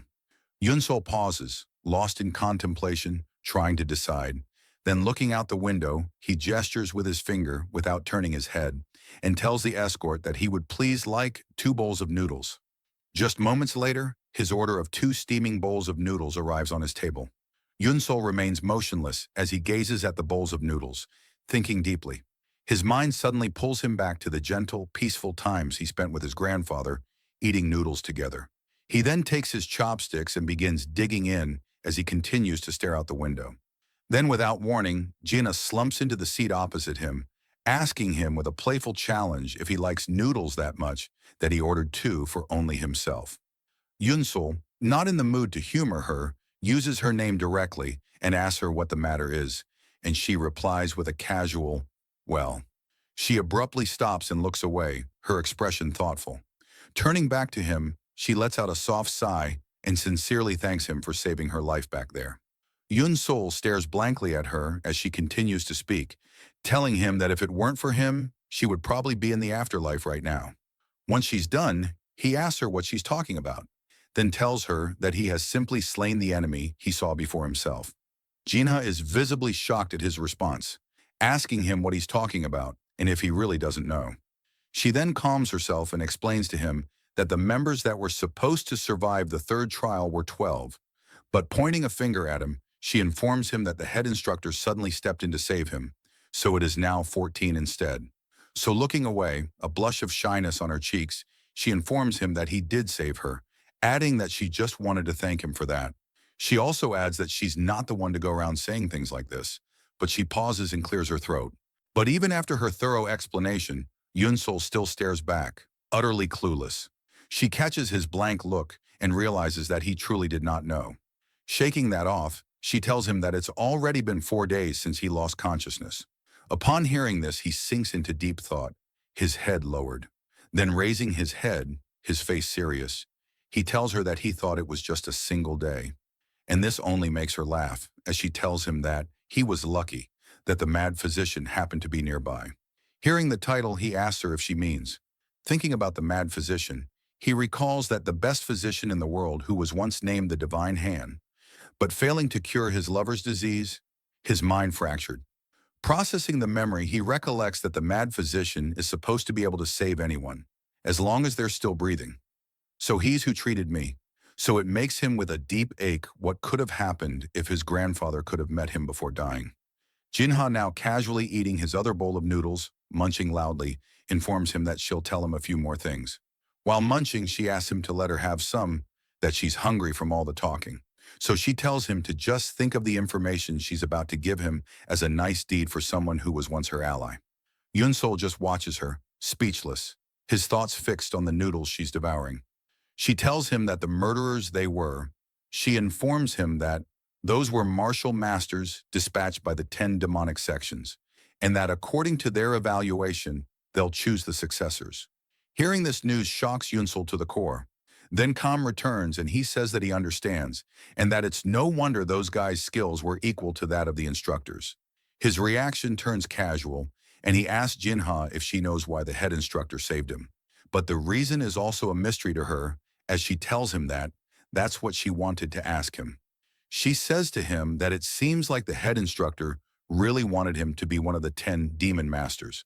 So she asks him if he could possibly be from a clan that has something to do with it, or perhaps if he knew the head instructor beforehand. And Yunsol shakes his head no, telling her that neither of those are true and that he never knew the head instructor. Upon hearing his denial, she looks utterly confused and tells him that. That makes things even less clear, that as they speak, the head instructor was heavily punished because of it, and that apparently he had to give up his position as the head instructor and return to the demon palace. Hearing this news forces Yunsol into a stunned silence as he struggles to absorb it all. He also thinks with profound confusion that nothing about this makes sense. For a man who has no connection to him at all to have saved him even though he'd be punished, it's impossible for him to fathom. Suddenly, a huge bell is struck, ringing out a massive, booming sound. Yunsol turns abruptly at the noise, asking what it means, and Jinha begins to stand up from her seat as she tells him that it must be time and that they must go. She looks at him and informs him that the sound is calling those who remain in Hell Island. In other words, she explains to him with a hint of seriousness that the executives of the 10 demonic sects are here. Outside a building situated somewhere on Hell Island, the air crackles with tension. Inside, the trainees line up in rows of 2, 7 in each row. Yunsol, one of them, observes with complete calmness and a dead look on his face. Moments later, the door opens. Light from outside spills in as men whose presence radiates might step inside. Yunsol's face suddenly shows extreme shock. He can see them walk in, but the entire room is silent. He notices that so many people are moving, yet not a single footstep can be heard. Quickly, he composes himself and stays in line as they proceed inward. After entering, one of the men holding a spear observes the trainees with curious eyes. The man then points his hand toward Yunsol's direction and calls out, "That person over there." This man is Bul Sa, the necromancer sect's vice master, known as No Evil. With his hand still extended, he asks the trainee, "Will you become a demon master of the necromancer sect?" Yunsol, thinking he's the one being addressed, stares blankly at Bul Sa. After a moment of confusion, the trainee standing behind Yunsol stutters, asking if Bul Sa is referring to him. Bul Sa replies instantly that he is, calling the boy by name, Yang Mun Ho. He orders him to come forward and once again asks if he will become a demon master of the necromancer sect. The boy steps out and stammers, saying he only trained in swordsmanship and has never used a spear. Bul Sa replies with open hands, saying it doesn't matter. He tells the boy he was born with a physique made for the necromancy spear. Now that the boy stands in front of him, Bul Sa pokes his chest and tells him that because he possesses the body and talent suited for spearmanship but trained in swordsmanship instead, he was unable to succeed greatly even with that physique. Yang Mun Ho stands stunned and speechless. Immediately after, Bul Sa turns to leave, telling him that if he understands, he should follow. Yang Mun Ho hastily follows, shouting, "Yes!" Another from the group chuckles and announces that it's now his turn. With a jovial expression, he introduces himself as Jeek Johan, the Hellish Blood Castle's Vice Castle Master, also known as the Venerable of 10,000 Poisons, Red Wild Soul. Despite his light tone, the trainees all stare with lowered gazes in fear, remembering that the Venerable of 10,000 Poisons, Jeek Johan, is a poison arts master who can kill all life within 30 paces with a single hand movement. Jeek Johan slowly lifts his hand, points, and calls one of them Jinha. He opens his palm toward her and asks if she will become a demon master of the hellish blood castle. But she stands frozen, her eyes filled with thought. She remembers being called a genius of the sword since childhood. To now be asked to join the hellish blood castle, a place that creates poison artists, feels unreal. Jeek Johan, still smiling calmly, notices her expression and says, "The scariest poison in the world is a poisonous heart." He continues, "Before the third trial even began, you used a girl from the martial office of my castle to kill all the trainees. And after she failed, you killed her to silence her." Her entire body freezes, her eyes widening in shock. With a twisted smile, he finishes his statement and stares intensely at her. Gina quickly defends herself, shouting, "That's something the girl offered first. She tried to kill me first. Saying I killed her to silence her is a stretch." But Jeek Johan cuts her off with a sigh. "I'm not blaming you," he says. He explains that the fact she can kill many people for her goals without hesitation shows that she suits his castle's poison arts. "That's why you're fantastic, if anything." With a sharp sigh of excitement, he adds, "I'm sure you think you're talented at swordsmanship, but you cannot succeed in the murim with that ability. Only the chosen ones can command the murim with the sword or blade." Then with a welcoming hand, he tells her, "You possess a greater capability for poison than for swordsmanship." Jinha stands quietly thinking, her gaze tilting sideways toward Yun Sol. Her eyes linger on him as she recalls hearing that he first learned to use the sword during the 10 Demon Masters trials, and that within such a short time, his martial force has become similar to what she achieved after 10 years of effort. Clenching her fist at the realization, she concludes that she would rather. She bows and says that she will go to the hellish blood castle. Jeek Johan smiles faintly and tells her to follow. As they leave, Yun Sol watches with serious focus. Another from the group steps forward with a commanding tone, announcing that it's his turn. He moves closer, radiating majesty, and stands before the trainees with a strict gaze. He is Y Hyakan of the Fire Rain Sword Sect, the current strongest swordsman in the demon path, known as the Sword Demon. The room falls silent as his gaze sweeps over them. The trainees lower their heads, praying inwardly to be chosen, hoping to be acknowledged by the greatest swordsman in the demon path. Finally, he speaks, "You." His focus lands on Bu Yun Sol. He tells Yun Sol that not only Pavilion Master Jin, but also other elders praised him greatly, and that he heard Yun Sol learn the Pavilion Master's philosophy as well. Yun Sol replies, "Yes." Wai Hayakan turns to leave, telling Yun Sol he's excited to see his growth, that even his sect's swordsmanship cannot guess his depth, and that he should continue to train hard. But Yun Sol doesn't move. He looks at the remaining men, his gaze fixed on one in particular. Then with courage, he looks back at Wai Hikon and stutters, saying, he pauses, swallows hard, and starts again. "I will not go to the Fire Rain Sword Sect." The entire room falls silent. Wai Hikon slowly turns back, his eyes filled with murderous intent. His killing aura floods the air, dropping Yun Sol to his knees. The pressure makes it hard to breathe. Still, Yun Sol forces his voice through the suffocating weight, saying that from what he's heard, he is allowed to reject offers. Wai Hikon, now slightly calmer, releases some pressure and asks where Yun Sol wants to go after rejecting his sect. Yun Sol, still sweating and gasping, sighs in relief that he can breathe again. Then he says boldly that he wants to go to the Wandering Beast Pavilion. Wai Hyakon's face hardens. "The Wandering Beast Pavilion," he repeats. His fury explodes. His killing intent surges again, filling the room. Of all places, the declining Wandering Beast Pavilion. "Are you trying to disdain my sect?" The pressure becomes unbearable. Even the other representatives stumble. Yun Sol grits his teeth, barely managing to endure it. Wai Hyakon steps forward, towering over Yun Sol, whose lungs struggle under the suffocating force. He says, "You dare insult the main sect, and this is in front of me. I am greatest demonic sword, Wai Hyakon." But before anything worse can happen, one of the representatives steps in front of him. Everyone stares in shock. The trainees can't believe it. The man who stands before Yun Sol is from the Wandering Beast Pavilion. Wai Hikon's voice trembles with anger as he asks how a mere secret pavilion master dares block his way. His killing intent intensifies again. The man stumbles but stands his ground, gripping the hilt of his sword tightly. The trainees think he's insane, drawing his sword in front of the sword demon. Yun Sol, still on the ground, calls out in disbelief. Elder Sa Wu, Waihayakan fuming, tells the man that he's crossing the line because he's close to Pavilion Master Jean. Elder Sa Wu doesn't respond. His sword remains half drawn, his stance unshaken. Another representative, pale with fear, thinks that if the sword demon goes wild, the other candidates might get swept into it as well. He needs to dissuade him somehow. But before he can act, Wai He Khan's sword begins to unsheath on its own, driven by his aura. A sharp metallic clang rings out. The blade slams back into its sheath, stopped by another's hand. The man who stopped him lets out a soft sigh.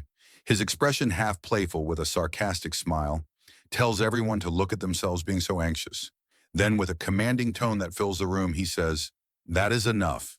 The hall, filled with tension, stays silent for a moment. The man who stopped the chaos from happening still holds Wai Hayakan's sword back from being sheathed. Wai Hayakan looks at this man with the furious irritation he still feels for Su Wu. The man lets go of his sword, and Wai Hayakan now calls him by name, Dan Chong. With a smile, Dan Chong raises a palm in retreat, telling Wai He Khan to please let this one go for his sake. This man is the deputy pavilion master of the Wandering Beast Pavilion. The other representatives standing behind Wai He Khan, now slightly at ease, see this as an opportunity to butt in. One of them says that very well then. In any case, the Wandering Beast Pavilion must take at least one person with them and ask if that isn't right. Wai He Khan, still raging, pauses as he thinks quietly about it with cold eyes. Su Wu, having sheathed his sword again, still stands on guard while Yun Sol, behind him, tries to rise back up, catching his breath. In annoyance, Wai Hyekan turns his head with a resigned sigh.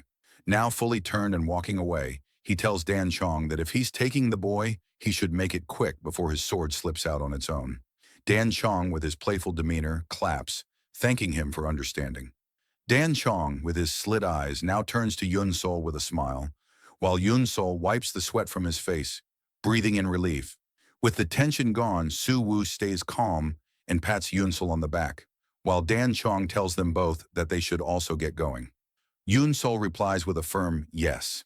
As Yun Sol walks out, he looks at the back of Wai Hyekan, who's almost out the door, and realizes that the aura earlier from Haikun was filled with a strong, killing intent aimed at him.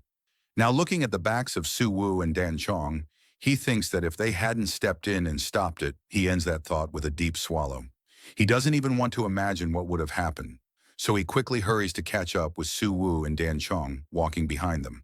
Outside the hall as they walk, Su Wu tells Yun Sol that his skills have improved tremendously since he last saw him, and Yun Sol replies that it's all thanks to him for teaching him Wandering Beast arts. Then Su Wu playfully rubs his head, telling him that he didn't expect him to choose the Wandering Beast Pavilion though, and calls him a promising one. Yun Sol, also in a playful mood, replies that he felt the direction the Wandering Beast Pavilion pursues suits him well. Dan Chong, who's ahead of them, turns back with his calm smile and says that they are here. As the three of them pause meters away from the entrance, Dan Chong tells Yun Sol that this is the Wandering Beast Pavilion. Yun Sol stares, completely bewildered, mouth and eyes wide open, because he was expecting a quiet, solemn atmosphere. But this? He sees lots of people moving around, the place as busy as a market, with buying and selling happening. Dan Chong sees Yun Sol's expression and asks him if he's surprised. He then tells Yun Sol that unlike other sects that dominate nearby markets, their pavilion insists on self-sufficiency. Yun Sol then replies, turning to look at the people in this place. He sees that most of the people here are elderly, so he asks if with a bit of nervousness, Dan Chong says that there have been young disciples who came after hearing of the Wandering Beast Pavilion's legend, but most of them either died or ran away during training. Yun Sol, now amazed, says that he sees. Meanwhile, Dan Chong looks far ahead and, seeing what he's looking for, says that place should do. They head to a place that looks very run down. Then Dan Chong tells Yun Sol that from now on, this will be his quarters. Dan Chong, extending his hand to another place, tells Yun Sol that if there's anything that needs repairing, he should speak to the blacksmith over there, that he can get the tools he needs. Yun Sol turns and sees the blacksmith, whose name is Wang Jia. After that, Dan Chong tells Su Wu that they need to start going. Suwoo then goes to Yun-Sol and tells him that he'll take his leave, but also tells Yun-Sol to continue his training. Yun-Sol, looking innocently, calls him master and asks if he isn't staying here. But Dan Chong answers that question with a smile, telling Yun-Sol that Suwoo is the head of the secret transmission hall. He explains that even if it's to protect him, Suwoo doesn't have the authority or the strength to recklessly challenge the sword demon and informs him that everyone must pay for what they've done. Yun-Sol looks at both men with confusion in his eyes and asks what they mean by pay for it. He then asks if they're leaving now because of it. Suwoo gives Yun-Sol a reassuring glare, telling him not to worry and that it's only a minor punishment. It won't take long. Yun-Sol still looks gloomy, so unexpectedly, Suwoo playfully slaps Yun-Sol on the back, telling him not to even think about slacking off just because he's not here, and says he'll be checking in frequently to see how he's doing. Even after the slap, Yun-Sol stays frozen, staring sadly at Suwoo while thinking deeply. As Suwoo leaves, he tells Yun-Sol to please take care of himself. Dan Chong, who still remains, calls out to Bu Yun-Sol and tells him that he's not yet officially a disciple of the Wandering Beast Pavilion. This leaves Yun-Sol completely lost as he asks what. Dan Chong now leans very close to Yun-Sol. Yun-Sol can almost hear his breathing. In that position, he tells him that he has become a heart successor, but that doesn't mean he is officially a disciple of the Wandering Beast Pavilion. Dan Chong finally opens his slit eyes, his smile gone, as he tells Yun-Sol that the weak cannot become disciples of the Wandering Beast Pavilion. Yun-Sol's eyes widen, different thoughts swirling in his mind. With seriousness in his tone, he shouts, asking Dan Chong if he means that if he becomes strong enough, he can become a disciple of the Wandering Beast Pavilion without any other procedures. Dan Chong goes back to his usual smiling demeanor, smiling as he replies that it's exactly as he said. He tells Yun-Sol that this pavilion has no use for formalities or empty rituals. He then explains to Yun-Sol that each disciple here represents the Wandering Beast Pavilion itself, so there's no need to force oaths or belonging. He tells Yun-Sol that without worrying about anything else, he should train in martial arts and grow stronger. Dan Chong then beats his chest with a clenched fist and tells Yun-Sol that he needs to get strong enough to be recognized as a true disciple of the Wandering Beast Pavilion. Lastly, he tells Yun-Sol something that shocks him, that everyone here is his teacher. But he adds, growing excited for what he's about to say, that whether they choose to teach him or not depends on them. The next day at Iron Staff Peak, a tall, rough mountain mostly covered in mist. Somewhere around, Yun-Sol stops to catch his breath, breathing hard and sweating. While halted, he places his palm on the edge and looks up ahead, sweat dripping from his chin. Then, without wasting time, he continues his climb with his palms still on the mountain. As he goes up, he thinks it's just a bit further and he'll reach the summit. Then he recalls Dan Chong's words, "Tomorrow, climb Iron Staff Peak." A flashback passes through his mind, Dan Chong telling him that there's a master there who'll teach him the finest internal cultivation technique. Now finally the peak is within reach. His head pops up, having finally made it to the top. But before Yun-Sol can climb onto the surface, he hears a voice say that, so, he's the one chosen as the Wandering Beast Pavilion's heart demon successor. The words stun him, and he immediately turns to see who's talking. On the surface stands a man in monk-like robes, back turned against Yun-Sol, arms folded behind him. Yun-Sol quickly climbs onto the surface, head bowed, fist to palm, greeting the man saying that's right, and that on the order of Deputy Master Dan. Before he can complete the name, the man speaks, cutting him off, saying that Yun-Sol must be here to learn an internal cultivation method. The man tells Yun-Sol that he has already cultivated inner energy, yet seeks a higher realm. But Yun-Sol, never having cultivated before, stares clueless, unable to speak. The man turns slightly to look at him and tells him that he can sense chi flowing from his body, and that it's not beginner's chi. It's something built up systematically from a young age. Yun-Sol, still clueless, replies that he has lived his whole life as a mortician and has never practiced any internal cultivation techniques. The man smiles faintly, saying that it must be one of two things. In an instant, he closes the distance with Yun-Sol, bringing his face close with an intimidating aura, telling him that it's either he's the greatest liar under the heavens, or he has learned internal cultivation arts in his dreams. Yun-Sol, slightly afraid but composed, tells the man that he swears it's not a lie, and says he can confirm it himself. The man looks annoyed, staring at Yunsol without a word, just thinking. Then out of irritation, he grabs Yunsol by the wrist, raising his hand as he asks that if that's so, then he can destroy all the chi within his body if that's correct. Yunsol, confident, replies firmly that of course. Not what the man expects. The two just stand there as a gentle breeze passes between them in silence. Then something catches the man's eye as he stares at Yunsol. He observes closely and notices that this kid's body is filled with chi, yet there's no circulation. That means he's been accumulating chi in his dantian blindly, without any flow or operation, something impossible under normal circumstances. He suddenly drags Yunsol closer by the wrist, and Yunsol shouts from the sudden pull. Now that Yunsol is close enough, the man looks down at him and asks just who he is. Yelling in frustration, he asks Yunsol who taught him how to accumulate chi. But Yunsol only grows more anxious as he stares back, clueless, with no answer to give.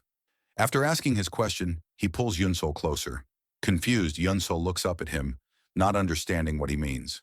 Letting go, the man studies him for a moment before asking if anyone has ever taught him how to calm his mind or how to breathe properly in the past. Yunsol thinks about it and replies that his grandfather once taught him a breathing technique.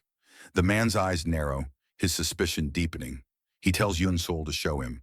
Closing his eyes, Yunsol steadies his breathing. He exhales softly to clear his thoughts, then opens his mouth to draw in air, slow and measured. He switches, inhaling through his nose, exhaling through his mouth, and as the rhythm settles, energy begins to gather faintly at his core. The man's gaze sharpens. He watches, stunned, unable to believe what he's seeing. Yunsol is circulating chi while standing, something that should be impossible for someone untrained. That would mean he's capable of channeling energy in any position, in that technique itself.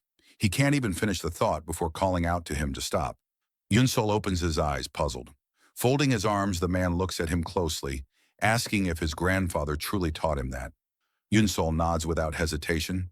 He continues, saying that when he used to play corpses with his grandfather, the old man taught him that breathing method, saying it was the best way to breathe inside a coffin. The man goes still. Then he places a hand on his own dantian, realization dawning on his face. What Yunsol just demonstrated isn't a simple breathing exercise. It's a method for gathering true chi into the dantian, a full chi circulation and breathing practice, far beyond any ordinary internal technique. He turns back to Yunsol and tells him that within his dantian already lies 10 years' worth of internal energy. Yunsol stands frozen, eyes drifting down toward his abdomen in disbelief. After a long pause, the man asks what his grandfather's name is. Nervous, Yunsol replies that his grandfather's name is Bujanjang. The man repeats the name quietly, thinking. The image of a formidable swordsman flashes through his mind. There is only one person in all of Murim with that name. He finally speaks, his voice low and certain. The man once known as the strongest swordsman of the demon path and the former vice master of the demon palace, Bujanjang. Yunsol sinks his head, dumbfounded, the image of his warm, gentle grandfather flickering through his mind.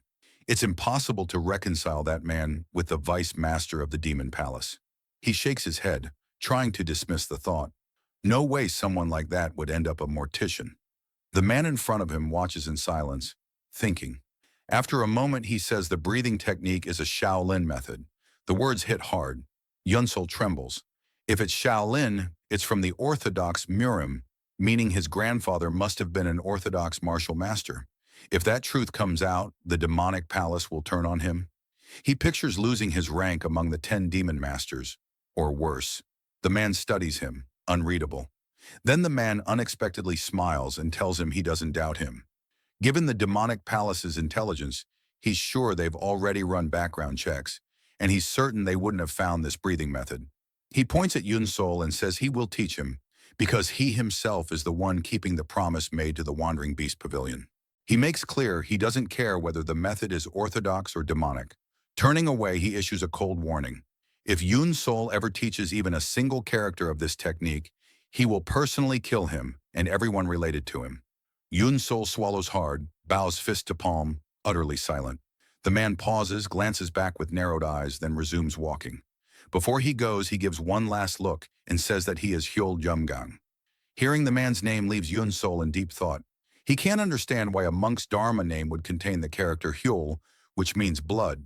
Hyol Jumgang stops in front of a building without turning back and asks Yun Sol if he knows the difference between orthodox and demonic internal energy cultivation techniques. Yun Sol answers simply that he doesn't. Hyol Jumgang begins explaining. The orthodox murim's cultivation methods, he says, are natural ways of building internal energy within the human body. The demonic path, on the other hand, will use any means necessary to build immense energy from the start. Such methods, however, go against the nature of the human body. Over time, the orthodox martial masters end up with far purer and stronger true chi. He then tells Yun Sol that the technique he will teach him lies beyond the bounds of demonic martial arts. It is the most excellent and miraculous cultivation technique of all, but excellence always demands a price. Raising his right hand, he shows Yun Sol that all his fingers are gone. Seeing this, Yun Sol's eyes widen in disbelief. Hyol Jumgang tells him that the process of learning the technique was so excruciating that he ate his own fingers to endure the pain. Staring at his mutilated palm, he says that only those who can withstand such suffering can truly attain a body in perfect harmony with internal energy. Looking up to the sky, he continues. He was once a martial master of the Azure Dragon Temple in Yunnan, but he was framed for murder and expelled, his internal energy sealed. During his attempt to recover it, he received help from the Wandering Beast Pavilion. To repay that debt, he promised them his internal energy cultivation technique. And now he says, if Yun Sol cannot learn it, then he himself will have failed to fulfill that promise. That is why he must test Yun Sol first. His expression turns serious. He explains that he will use his true chi to pierce all 365 of Yun Sol's acupuncture points at once, because every vessel must be clean to learn this technique. Yun Sol begins to look uneasy. Hyol Jumgang goes on to say that this process is normally done gradually with time and care, but doing it all at once will be agonizing. He warns Yun Sol to give up if he isn't confident he can endure it. Yun Sol swallows and steadies his resolve, saying he'll do it. Hyol Jumgang smiles faintly, almost in anticipation. Without wasting another moment, he raises both hands, flooding them with glowing true chi, and shouts for Yun Sol not to regret it. In a swift motion, he presses his hands against Yun Sol's abdomen, where his dantian lies. A massive ripple of pressure bursts through the air as light engulfs Yun Sol's body. The energy spreads outward, shaking the surroundings. But Hyol Jumgang's expression suddenly changes. This is not what he expected. Using true chi to pierce every acupuncture point is supposed to feel like scraping bone with a blade. Yet Yun Sol stands there, silent, calm. Hyol Jumgang hesitates but lets it continue, watching to see how long the boy can endure. Then something even stranger happens. There are no impurities leaving Yun Sol's body, no foul smell that should accompany the cleansing process. He slowly withdraws his hands, the light fading. Yun Sol remains still, breathing steadily. An astonished grin creeps across Hyol Jumgang's face as he realizes what he's seeing. Could it be that this boy never had any tainted energy in his vessels to begin with? Yun Sol's breathing steadies further as he returns to awareness. He opens his eyes to find Hyol Jumgang laughing, a laugh that grows louder and more deranged by the second. Then Hyol Jumgang suddenly stops and asks if his name truly is Bu Yun Sol. Nervous, Yun Sol nods and answers yes. Radiating his chi with wild excitement, Hyol Jumgang grins and declares that he will teach Yun Sol his internal energy cultivation technique. Half a year later, at the peak of a fog-covered cliff, a tall young man stands silently at the edge, gazing into the mist. Behind him, Hyol Jumgang crouches to lift a massive boulder with one hand. He grins, a twisted, eager grin, and hurls it with violent force. The boulder hurtles toward the young man, but he does not move. It crashes against his bare back, and instead of sending him flying, the stone shatters apart, fragments scattering around him. Steam rises faintly from his skin. Hyol Jumgang picks up another boulder, juggling it in one hand with a satisfied smile. He declares that the young man has truly mastered it. Calling his name, he reveals the figure standing atop the cliff, Bu Yun Sol.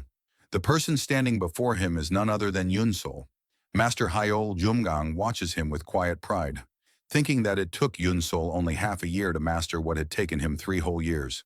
He admits inwardly that Yun Sol has far exceeded his expectations. His gaze fixes on Yun Sol's dantian, noting with satisfaction that Yun Sol has learned to disperse the true chi gathered within him after comprehending the circulation technique. He recognizes that Yun Sol has tapped into his hidden potential, growing healthier and stronger in such a short time. When Yun Sol turns toward him, Heol Jumgang tells him that it is time to begin, and Yun Sol simply nods. He sits in the lotus position, stilling his breath until his heart slows to a calm rhythm. With his mind fully focused, he reflects that he was able to reach the first level quickly thanks to Hyal's guidance. But it is not enough. The circulation technique has 8 levels in total, and he must at least reach the second before leaving this place. Heol Jumgang stands silently, arms folded, watching him with an approving look as Yun Sol begins to circulate his energy. But soon something unusual stirs. A dark energy seeps from Yun Sol's body, slowly wrapping around him like a shadowed mist. Hyol's proud expression falters into confusion as he studies the energy's texture. In the next heartbeat, his eyes widen in alarm. The black energy surges with frightening intensity, pressing against the air. Recognition strikes him. It is the second level, the realm of the untainted bone and muscle. He realizes at once that once a cultivator enters this stage, their bones and muscles reach their peak efficacy. But such sudden transformation places tremendous strain on the body. The thought alone brings to mind the image of rapidly expanding muscle, tearing beneath its own strength. Almost instantly, Yun Sol's lips part, and blood spills out. His teeth clench as he endures the searing agony spreading through him, his body trembling under the unbearable pressure. His skin glows with fever as his temperature soars. Hyol Jumgang rushes to his back and places his hand between Yun Sol's shoulder blades, his voice cutting through the chaos as he commands him to abandon all stray thoughts and focus. The moment his palm connects, he feels the imbalance raging within. Yun Sol's body can no longer restrain the true qi coursing through it. At this rate, he will suffer irreversible internal injuries. Knowing there is no other way, Hyol steadies his breath and prepares to burn his own primordial essence, true qi, the life force he was born with. He channels it through his hand into Yun Sol's core, sacrificing his own vitality to stabilize the violent energy within the boy. Moments pass before Yun Sol's breathing steadies again. The heat dissipates. Calm returns. Then suddenly, Yun Sol opens his eyes with a sharp gasp, like someone jolted awake from a nightmare. His hands rise instinctively, eyes wide in disbelief as he feels the new current of power flowing seamlessly through his veins. The realization dawns. This energy could only be one thing. He turns abruptly, panic rising, and finds Hyol Jumgang on the ground, coughing weakly. Startled, he breaks his meditation posture and rushes to his side, asking if Hyol had given him his own true qi and why he would do something so reckless. Hyol only scoffs through ragged breaths, brushing away Yun Sol's concern with a weary hand. He tells him not to worry about it, that Yun Sol could never leave the Wandering Beast Pavilion without truly learning. Yun Sol stares at him, overwhelmed, and thinks that despite his harsh demeanor, Master Hyol Jumgang is deeply caring beneath it all. When the old master finally steadies himself and rises to his feet, Yun Sol tries to express his gratitude, vowing never to forget what has been done for him. But Hyol cuts him off, saying no, he must forget instead. Turning his back to Yun Sol, Hyol warns him to erase his existence entirely from memory. The words echo painfully in Yun Sol's mind, joined by an old voice. His first master, Su Wu, telling him long ago that whether it is hatred or kindness, it is best to forget if one can. The echo leaves him quiet, lost in thought, wondering why everyone tells him the same thing. Hyol's voice breaks through his reflection. If Yun Sol truly wishes to repay him, he says, then he must reach the 8th level, the realm of great origin. Energy radiates faintly from his body as he looks toward the sky, admitting that the 5th level was the furthest he himself ever reached. That, he declares, is how Yun Sol can repay him. Yun Sol listens in silence, his expression hardening into resolve. He answers that he understands. Still facing away, Hyol Jumgang tells him that now, having reached the 2nd level, he no longer needs his guidance. What he requires is not deeper mastery of the circulation technique, but completion of the fundamentals of martial arts. He points toward the western cliff of the Wandering Beast Pavilion and instructs Yun Sol to climb and train there. The instruction feels like a quiet farewell.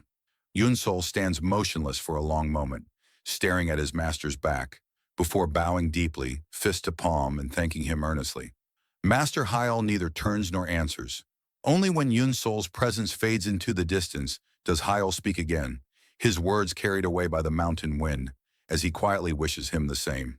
3 months later, one quiet night at an inn within the Wandering Beast Pavilion, a group of men sit at a table, drinking and talking. One of them raises his cup, liquor swirling in his hand, and tells the man across from him that he heard the founding Divine Squad return this morning. He says he thinks they were out eliminating the Azure Dragon Pavilion. The other man bursts into laughter, saying it makes perfect sense. After all, the Azure Dragon Pavilion harmed one of their disciples. He asks who else but the founding squad would take on such a mission. The first man laughs too, agreeing that it's refreshing news to hear. Changing the topic, he asks if it isn't about time for the Wind Cloud Squad to return as well. Outside, the faint sound of footsteps crosses the tiled rooftops. Swords glint as shadows dart across the upper floors behind them. The man sitting across catches sight of the movement and smirks, saying it's best not to speak too soon. The other turns, half drunk, and joins him in looking out the window. With a tipsy grin, he mutters that he doesn't understand why they don't come through the front door like normal people.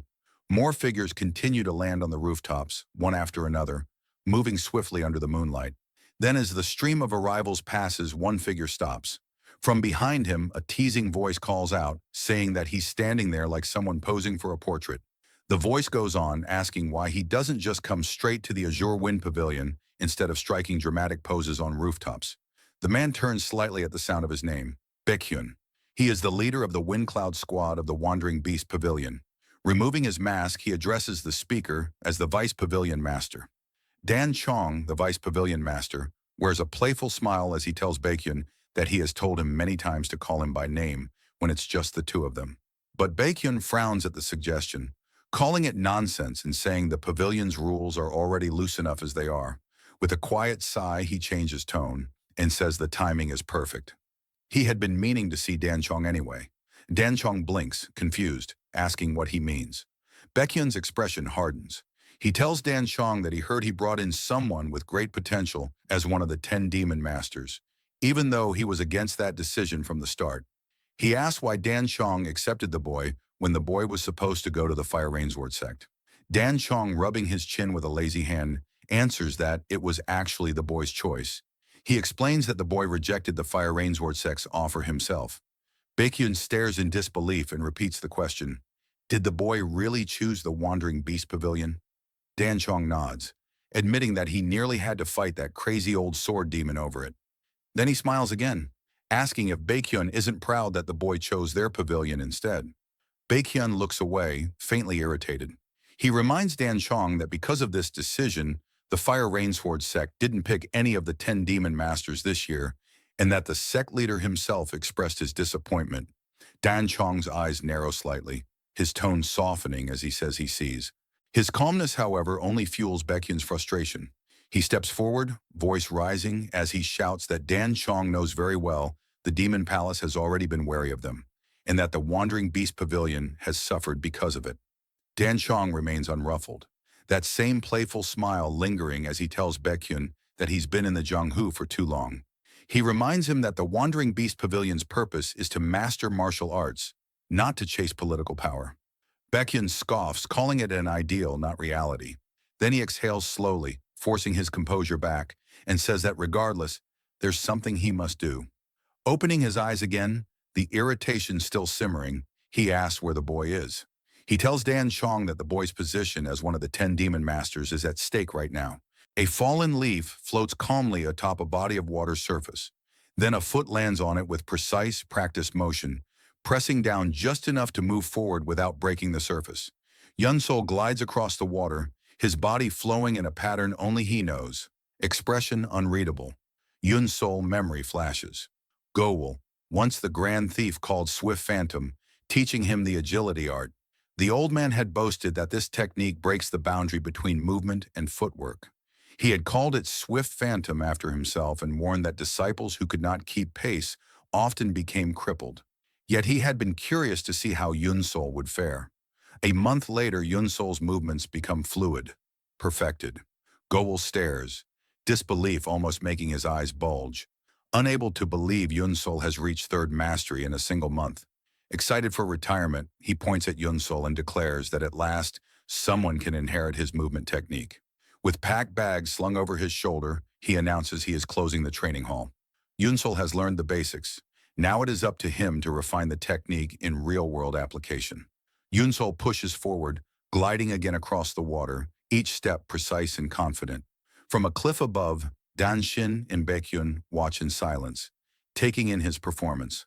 Danshin squints, leaning closer as recognition sharpens. That is Master Goul's Swift Phantom, a movement art impossible to master quickly. Baekhyun confirms it, voice low, weighed with respect and awe. The knowledge ignites fury in him. Could it be that Yunsol has focused only on movement techniques since arriving at the Wandering Beast Pavilion? Denshin's slight, playful smile dispels the thought. Yunsol joined them just half a year ago, and only last month he learned a cultivation technique from Hyol Jumgang at Iron Peak. Baekhyun turns toward Danshin, stunned, struggling to voice the rumor that Yunsol mastered the wild beast path on Hell Island in just 2 weeks. Danshin interrupts before the words finish, confirming with a wry expression that the rumors are true. He adds that Su Wu provided Yunsol with all the ultimate spring spiritual water in his possession, likely facilitating early development of the transcendental nerve plexus. Baekhyun watches closely, noting that even this aid alone cannot account for mastery of the wild beast path. 12-10 demon masters were expected, yet Yunsol's arrival made it 14, a shock in itself. He asks if the pavilion master will emerge from isolation soon. Danshin responds calmly. This orchestration is the reason for all the work being done. Baekhyun's expression tightens, serious, noting that the 10 demon masters plan comes from the demon palace. He is certain Danshin knows the 10 demonic sects have complaints.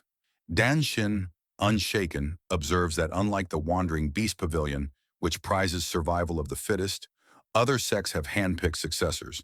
It is no wonder they are shocked when told to train the 10 demon masters in their martial arts. Rubbing his chin thoughtfully, Danshin asks if Baekhyun understands the plan's true aim, to foster martial artists capable of challenging the renowned masters. Baekhyun, aware of the objective, is surprised Danshin knows.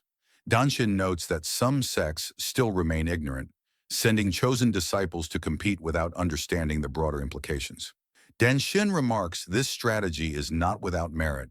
If disciples possess true talent, they deserve the opportunity. Baekhyun concedes in principle, but his gaze drifts to Yunsol. Because of that child, Kang Meryun, the White Demon Temple leader's only son, died. Yunsol continues training, unaffected by their discussion. Danshin muses that the 10 demonic sects agreed to the third trial. It is unfortunate Kang Meryun died, but what can the Wandering Beast Pavilion do? He wonders if only the White Demon Temple resents Yunsol. Baekhyun explains that the Fire Rain Sword sect is incensed. Someone outside their disciples learned an advanced sword technique. The sword demon Wei Hyakon demands disciplinary action, and Xianun Wang, the instructor who taught Yunsol, has been removed and locked down. Danshin presses his hands to his head, sighing long and deep, incredulous that punishing the teacher is not enough. They now want to punish the student. He calls the sects petty and asks Baekhyun what they truly seek. Baekhyun replies they want to test if Yunsol is worthy of becoming one of the 10 demon masters and to ensure he never wields that sword again. Danshin looks away, shaking his head. Such demands are absurd. Yunsol is already a 10 demon master and a disciple of the Wandering Beast Pavilion. Silence settles. Danshin's gaze drifts downward toward Yunsol. The boy pauses, looking up at the man. Then with a sudden burst of movement, he leaps, landing atop the cliff beside them. He bows respectfully to Danshin, greeting him as vice master.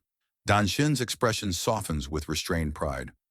Yunsol has mastered movement techniques with remarkable skill.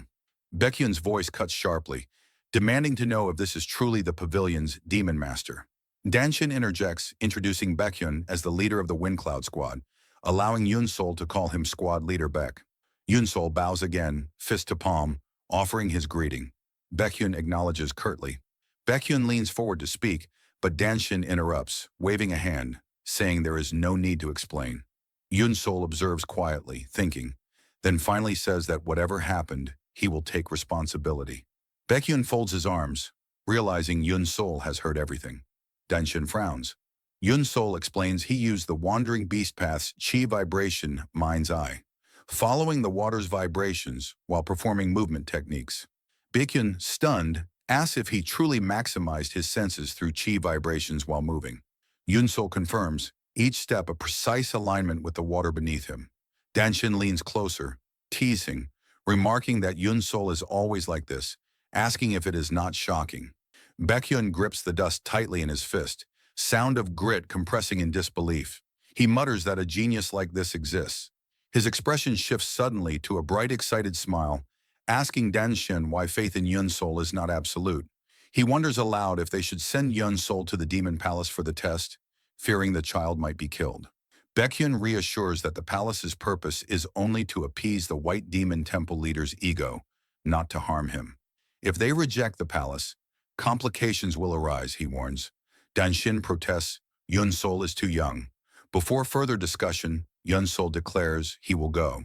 He repeats, voice steady and resolute. He will face the demon palace, his eyes unreadable. He reasons that the palace wants only to protect its image. Killing a child would tarnish it. More importantly, as a disciple of the Wandering Beast Pavilion, he cannot evade challenges. Danshin slaps his forehead, resignation washing over him. Baekhyun nods, acknowledging the boy is right. This confrontation was inevitable. It is better to let him act than be bothered by it later. Danshin lifts his head, granting permission to take the test if the palace promises to overlook prior events. Yun-Sol bows, fist to palm, confirming understanding. Later, at the gates of the Demon Palace, Yun-Sol pauses, recalling the first time he arrived, ignorant of martial arts. Now he walks with purpose as a demon master of the Wandering Beast Pavilion, the all-encompassing the brain of the Demon Palace. A guard gestures toward the doors, indicating someone will guide him once inside. Yun-Sol reads the sign, the all-encompassing pavilion, headquarters of administration and strategy, equivalent to the General Strategist Pavilion in the Murim Alliance. He steps forward, pushing open the door. Light floods across his face, eyes wide. He whispers in awe. Inside the all-encompassing pavilion, a man sits behind a low table, while an attendant stands at his side. The attendant leans in and informs him that Mr. Yun-Sol from the Wandering Beast Pavilion has arrived. Across from them stands Bu Yun-Sol, offering a respectful greeting and identifying the seated man as the all-encompassing pavilion master. He introduces himself with quiet formality, Yun-Sol. The man accepts the greeting and names himself Baek Jonshin. A flicker of surprised approval lifts his expression as he remarks that Yun-Sol's chi feels far more formidable than the rumors ever suggested. Demon Palace, all-encompassing pavilion master, Baek Jonshin. He taps his index fingers lightly on the table, a steady rhythm that hints at underlying tension. He asked whether Yun-Sol has heard about recent events, adding that the Demon Palace has been forced into an awkward position because of what happened, that they cannot simply ignore the demands of the 10 demonic sects. Yun-Sol raises a quiet question in return. Are the Demon Palace and the 10 demonic sects separate entities? Jonshin studies him, then asks if no one has explained this to him, noting with mild disbelief that the Wandering Beast Pavilion seems unaware of the broader movements in the Murim. He begins to clarify. The Demon Palace, he explains, is a union formed by the 10 demonic sects. One cannot fully separate the two, yet they are not the same either. Traditionally, someone from one of those 10 sects becomes the Demon Palace Master, yet the former Palace Master was not. And beyond that, not every demonic path sect is on friendly terms with the Demon Palace. Yun-Sol listens and quietly acknowledges. He sees. The relationship between the palace and the sects is merely cooperative, and many demonic path sects dislike the Demon Palace altogether. Still maintaining his easy smile, Jonshin continues. He admits that, truthfully, the 10 Demon Masters' plan was never meant to choose successors for the sections. Its true purpose was to cultivate individuals capable of eliminating the orthodox martial masters. His smile fades into a steady, level expression as he states the true nature of the competition. The 10 Demon Masters competition was devised by the Demon Palace to eliminate the upper ranks of the Orthodox Murim Alliance. Yun-Sol quietly takes the seat across the table as Jonshin goes on. The 10 demonic sects originally rejected the idea, but the Demon Palace persisted in contacting them until they eventually sent disciples. And during that very competition, those disciples died. A grim shadow tightens Jonshin's features as he adds that their deaths were because of Yun-Sol. Now that Yun-Sol is seated properly, Jonshin presses on. Because of all this, the Demon Palace is stuck in an uncomfortable position. Yun-Sol listens without a single ripple crossing his expression. Jonshin explains that this is why he wanted to meet Yun-Sol. To punish him, under the guise of an exam, he asks whether Yunsol is aware. Yunsol responds that he is. Impressed by Yunsol's steadiness, Yanshin interlaces his fingers and remarks that Yunsol seems to have come prepared.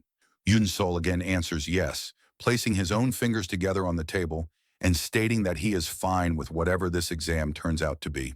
Yanshin's expression shifts, thoughtful, almost delighted. He tells Yunsol that this is acceptable. Then he straightens and claps once, announcing that he has talked long enough and that they should move on to the main point. Rising from his seat, he circles with a slow, assessing stride, gaze fixed on Yunsol. He explains that the Fire Rain Sword Sect and the White Demon Temple have done Yunsol a favor. Yunsol, puzzled, asks what he means. Jonshin reveals that they have granted him access to the 10,000 Demonic Truth Pavilion, the martial arts text archive of the Demon Palace. He lifts a plaque and shows it. It is the Golden 8 plaque, the item required to enter the pavilion. It grants access to the first of the pavilion's 3 floors. The first floor is the lowest grade, yet it alone contains 25,000 martial arts texts, an enormous advantage. But Yanshin adds that this also means there is almost no chance of Yunsol passing the exam safely. That is why they are doing him this favor, so that no one can accuse them of mistreating him. He begins to reveal the exam. Yunsol waits, nerves taut beneath his composed stare. Yanshin then states it clearly. Yunsol must endure 5 attacks from a martial master chosen by the White Demon Temple. With a small smile, Yanshin extends the plaque toward him and reminds him that the head instructor surrendered his position during the competition to ensure Yunsol's passing. He says he asked the head instructor repeatedly why he did that, but all he ever received as an answer was, "You will find out." As the plaque nears Yunsol's hand, Yanshin adds that he hopes to witness the answer himself. Later, after leaving Yanshin's office, Yunsol steps into the hallway. A faint sound draws his attention, and he turns. Walking toward him is instructor Jin. Recognition sparks instantly between them. Jin greets him by name with an easy warmth. Upon reaching him, instructor Jin says he has heard the news that Yunsol must be here for the exam. Yunsol confirms and asks what brings Jin here. Both turn their gazes down the hallway Jin came from. Jin explains that he has many connections within the all-encompassing pavilion. He helped the head instructor on Hell Island, acting as a substitute for the pavilion master who was absent at the time. Yunsol nods, he understands. The plaque in his hand catches Jin's eye. Jin points at it and asks if Yunsol is visiting the 10,000 Demonic Truth Pavilion for the exam. The suddenness almost catches Yunsol off guard, but he answers yes. Jin rubs his chin thoughtfully, then offers advice because Yunsol was once his student.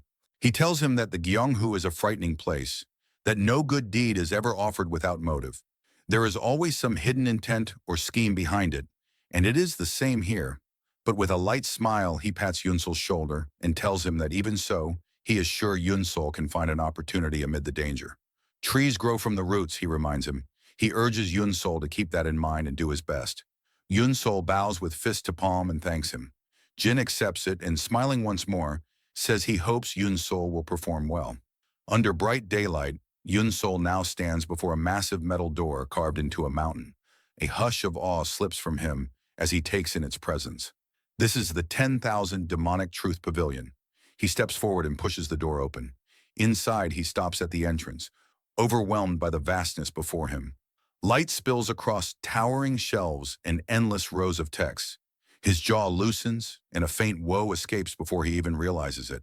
He walks in, scanning the shelves, noting that this is no ordinary library. The thought strikes him.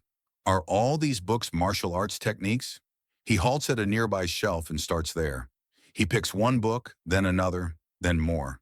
One becomes 2, 2 become 8, stacked in his arms before he even notices. His awareness snaps back, and he realizes the truth. It's a trap. These may be secret martial arts techniques, but none are things he can learn in a single day. If he gets too excited and tries to absorb everything, he will waste the precious time he has. That must be their intention. The Fire Rain Sword Sect and White Demon Temple are trying to scatter his focus, so he recalls instructor Jin's words and steels himself. He cannot be shaken. He must find an opportunity inside the danger. He sets down every book he gathered and walks deeper into the pavilion, repeating Jin's words silently. A tree grows from the roots. He pauses, focusing sharply. The phrase loops in his thoughts. Root, my roots. A realization strikes. He activates his heightened senses and sprints between shelves, searching rapidly. This one is wrong. That one is wrong. Not this. Not that. His eyes scan without resting. Then his gaze lands on a specific spine, and something in him sparks in recognition. His eyes widen. He reaches into the shelf and pulls it free. The title reads, Wandering Beast Reversal. Excitement breaks across his face as he sees it. There truly is something from the Wandering Beast Pavilion after all. He flips through the pages, mind racing, wondering what kind of technique it contains. Then his thoughts stop dead. Shock storms across his features, mouth parting, eyes widening, as the contents reveal themselves to him. The day of the test arrives, and the great hall of the Demon Palace absorbs every sound into its vast, oppressive stillness. The gates slide open, and Yun Sol steps inside with steady steps. As the doors shut behind him, he keeps his gaze fixed forward. For men sit before him, the overseers of today's test. Standing alone beneath their scrutiny, Yun Sol brings his fist to his palm, inclines his head, and greets them. He holds the gesture until one of the men calls his name, Bunsol, and acknowledges him as a disciple of the Wandering Beast Pavilion. The man's expression is unreadable as he introduces himself as Gok Jaebong, stating that he lives behind the Elder Pavilion and that he is here to supervise Yun Sol for the test. Demon Palace's former martial master, heaven-shaking blood, hand, Gok Jaebong. He then gestures toward the man beside him, identifying him as leader Yu Unsong of the Secret Shadow Unit from the Fire Rainsword sect. Secret Shadow Unit leader, Yu Unsong. He moves on to the third, Nungok, leader of the Profound Mystery Hall from the Wandering Beast Pavilion. Profound Mystery Hall leader, Nungok. Finally, he introduces the fourth man, Gun Pyong, in charge of the Silent Dragon Squad and representing the White Demon Temple. Silent Dragon Squad leader, Gun Pyong. Once the introductions end, Gok Jaebong turns his attention fully onto Yun Sol and informs him that this test is being held at the request of the White Demon Temple and the Fire Rainsword sect. The White Demon Temple, wishing to assess his qualifications to become one of the 10 demon masters in the Fire Rainsword sect, claiming the exception granted to him was unfair. He shifts his focus to the other examiners and asks if, should this child pass the test, the White Demon Temple and the Fire Rainsword sect will finally stop dragging the past into the present. Yuan Song responds with an easy smile, confirming it. Gun Pyong answers with a flat, unchanging expression, but confirms as well. Gok Jaebong snaps his fingers, stating that the test begins now. Gun Pyong places his palm on the armrest, rising from his seat. He descends the platform, steps onto the floor before Yun Sol, and draws his sword. He readies himself, unwavering, while Yun Sol mirrors him, blade fully drawn, stance sharp. Gun Pyong meets Yun Sol's eyes with a cold, unwavering stare, and murmurs 5 moves while brushing his sleeve aside. Hearing this, Yun Sol braces himself, hearing the unspoken rule in the man's tone. If he blocks 5 moves, he passes. Gun Pyong extends his hand, revealing the metal weapon coiled around his sleeve.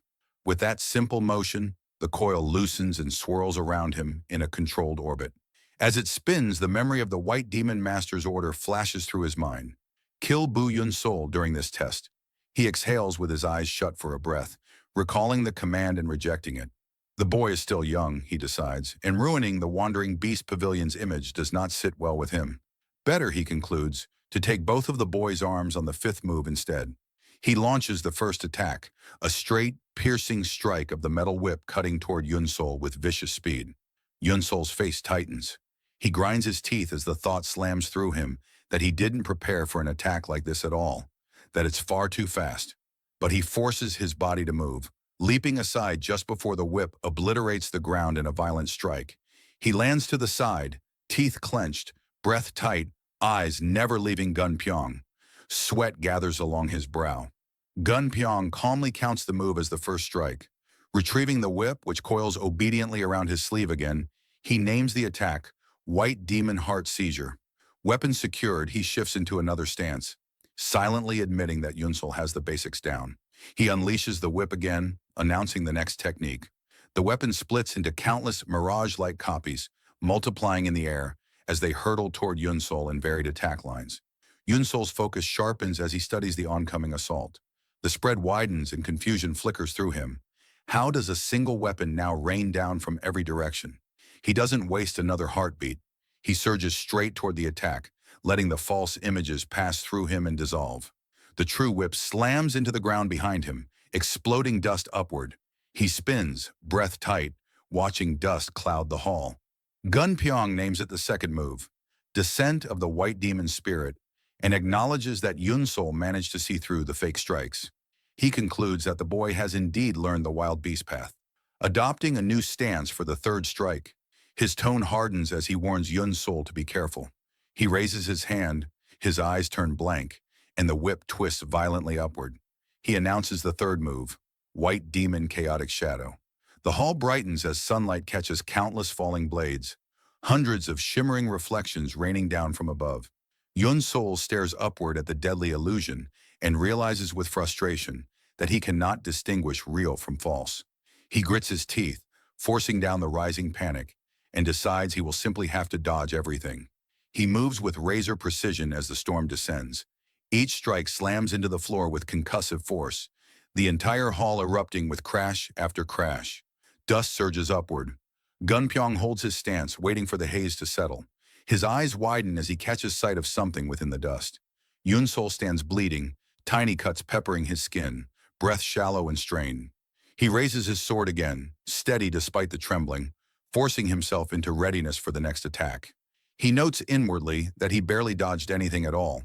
He survived using Swift Phantom by a thread. Had Gun Pyong intended to kill him or followed up without pause, he would be dead already.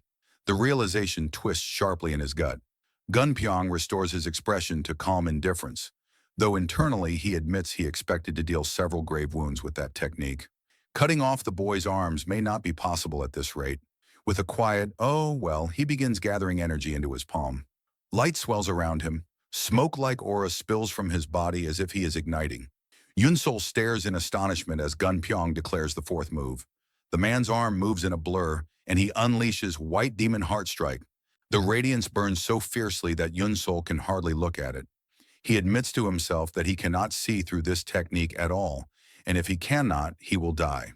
His mind flickers back to the 10,000 demonic truth pavilion, to reading the Wandering Beast reversal text.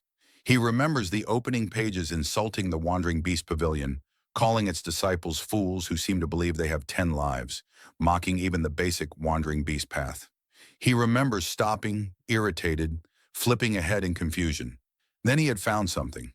The later pages had shifted, detailing weaknesses within the Wandering Beast path. Someone had hidden this knowledge behind insults, so only Wandering Beast disciples would bother to read far enough. Following the lines with his finger, he had read that the Wandering Beast path is not omnipotent. Moving only by instinct is the behavior of beasts, not martial masters. In the present, those words echo through him. A true martial master must think. He opens himself to the world differently, adjusting his footing with slow precision. Eyes closed, he heightens every sense to its apex, the book's lesson repeating. Senses should only be amplified when needed. With everything sharpened to the extreme, he perceives the incoming strike with terrifying clarity. It aims to crush his head from the right. He opens his eyes, seeing the attack's line in perfect detail. A heartbeat before impact, he shifts his stance. The deadly strike passes beside him, carving through the air without leaving even a scratch on him before it blasts into the distant wall. Every examiner freezes, jaw slack, eyes wide. Shock ripples through them so intensely it nearly lifts them from their seats. Gun Pyong, who has maintained an indifferent mask the entire time, now stares openly in disbelief. In Seoul dodged the White Demon Heart Strike, something even martial masters of the White Demon Temple struggle against. The impossibility of it swells in his mind. Then a grin spreads slowly across his face. He understands now. He sees why the White Demon Temple and the Fire Range Sword Sect want the boy dead. He chuckles under his breath, amused by the realization. Ready again, he unleashes his weapon with ferocious speed. The rotation alone churns smoke into the air as he declares the fifth move. He strikes the ground, naming it White Demon Divine Serpent, and notes inwardly that the root of any future disaster must be removed early. Soul fixes his gaze on the incoming whip, heart thundering. He leaps to evade as it hurtles toward him, but just as it is about to hit the ground, the metal whip curves mid-strike and continues its pursuit.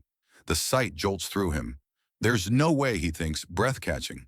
But the whip closes in, arrowing straight toward his face, and he realizes with a cold shock that the weapon is chasing him like a living serpent. The weapon curves mid-fall, refusing the ground, and continues its pursuit. Yun-Sol jerks backward, shock ripping through him as the thought bursts in his mind. No way! The weapon is chasing me. Gunpyong watches with steady, predatory focus as Yun-Sol struggles against the attack. Certainty settles coldly inside him. The white demon divine serpent never stops until it draws blood. It's only a matter of time before that boy's head comes off his shoulders. Yun-Sol grumbles under his breath, still forced backward, his expression tightening. As the weapon closes in, he accepts he can't dodge. He plants his stance, stretching out his sword as lightning begins to radiate along its length. He floods it with power, twists his body, and unleashes a roar as he winds up for a decisive strike. He cleaves forward with everything he has, driving the unrivaled lightning and thunder sword technique at full force. His blade collides with Gunpyong's pursuing weapon in a blinding explosion of light. Lightning still crackles along his sword, but all it can do is hold the divine serpent at bay as it presses harder. Yun-Sol braces himself, hands trembling violently as he grits out frustrations at the crushing force grinding against him.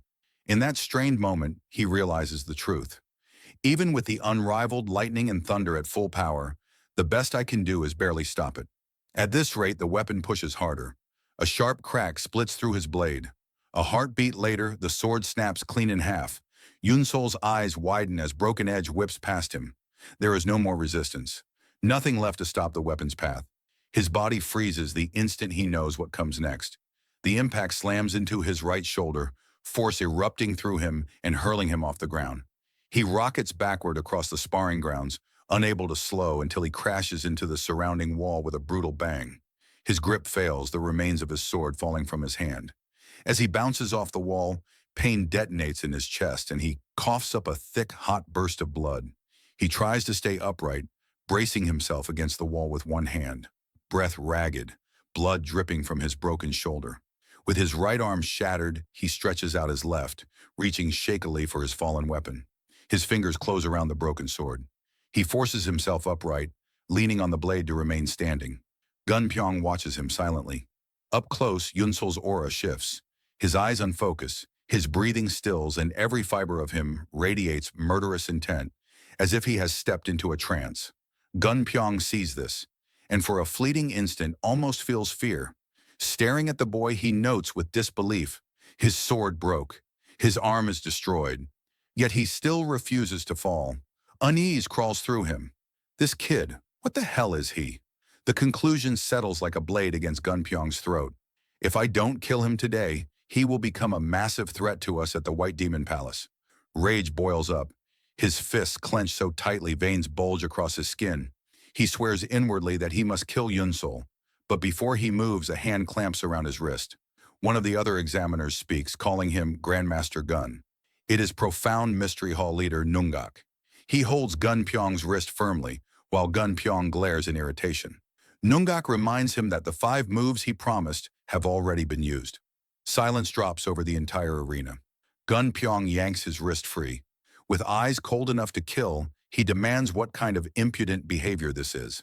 Nungak mirrors his tone, arrogant, irritated, and warns that if Gunpyong refuses to keep his own promise, then he too will ignore the promise he made to the Demon Palace. Before tempers erupt further, another examiner steps forward. Secret Shadow Unit leader Yu Un-song enters the sparring grounds and tells them to wait. He voices his complaint that Yun-Sol used the unrivaled lightning and thunder during the test. His anger spikes as he argues that considering this test is specifically being held because of that technique, they should nullify the test entirely. Nungak immediately counters, accusing Yu Un-song of pushing the issue too far. He argues there was no rule forbidding the technique and adds that Yun-Sol used it for a valid reason and that Grandmaster Cheon would have been proud to witness it. This only enrages Yu Un-song further. He demands to know if Nungak is insulting the Fire Rain Sword Sect. Nungak replies calmly that he isn't. He then leverages the situation, reminding everyone that Squad Leader Gun just used the most powerful technique of the White Demon Arts. Yet the boy managed to stop it with Grandmaster Cheon's ultimate technique. Nungak twists the blade deeper, suggesting that means the Fire Rain sword sect's sword art overpowered the White Demon Temple's ultimate technique, and wonders aloud whether that counts as an insult. Gun Pyong and Yuan Song both turn sharply toward each other, realizing exactly what he implied. Nungak continues, saying his concern is the fragile relationship between the Fire Rain sword sect and the White Demon Temple, a relationship that has never been good. What if this incident worsens it? Yuan Song clears his throat and hides a growing smile behind his palm. Feeling smug, he states calmly that this test is secret and known only to a few, so no one else will ever know. Gun Pyong remains silent, swallowing his rage. Gun Pyong turns away. Nungak asks whether the promise will be fulfilled.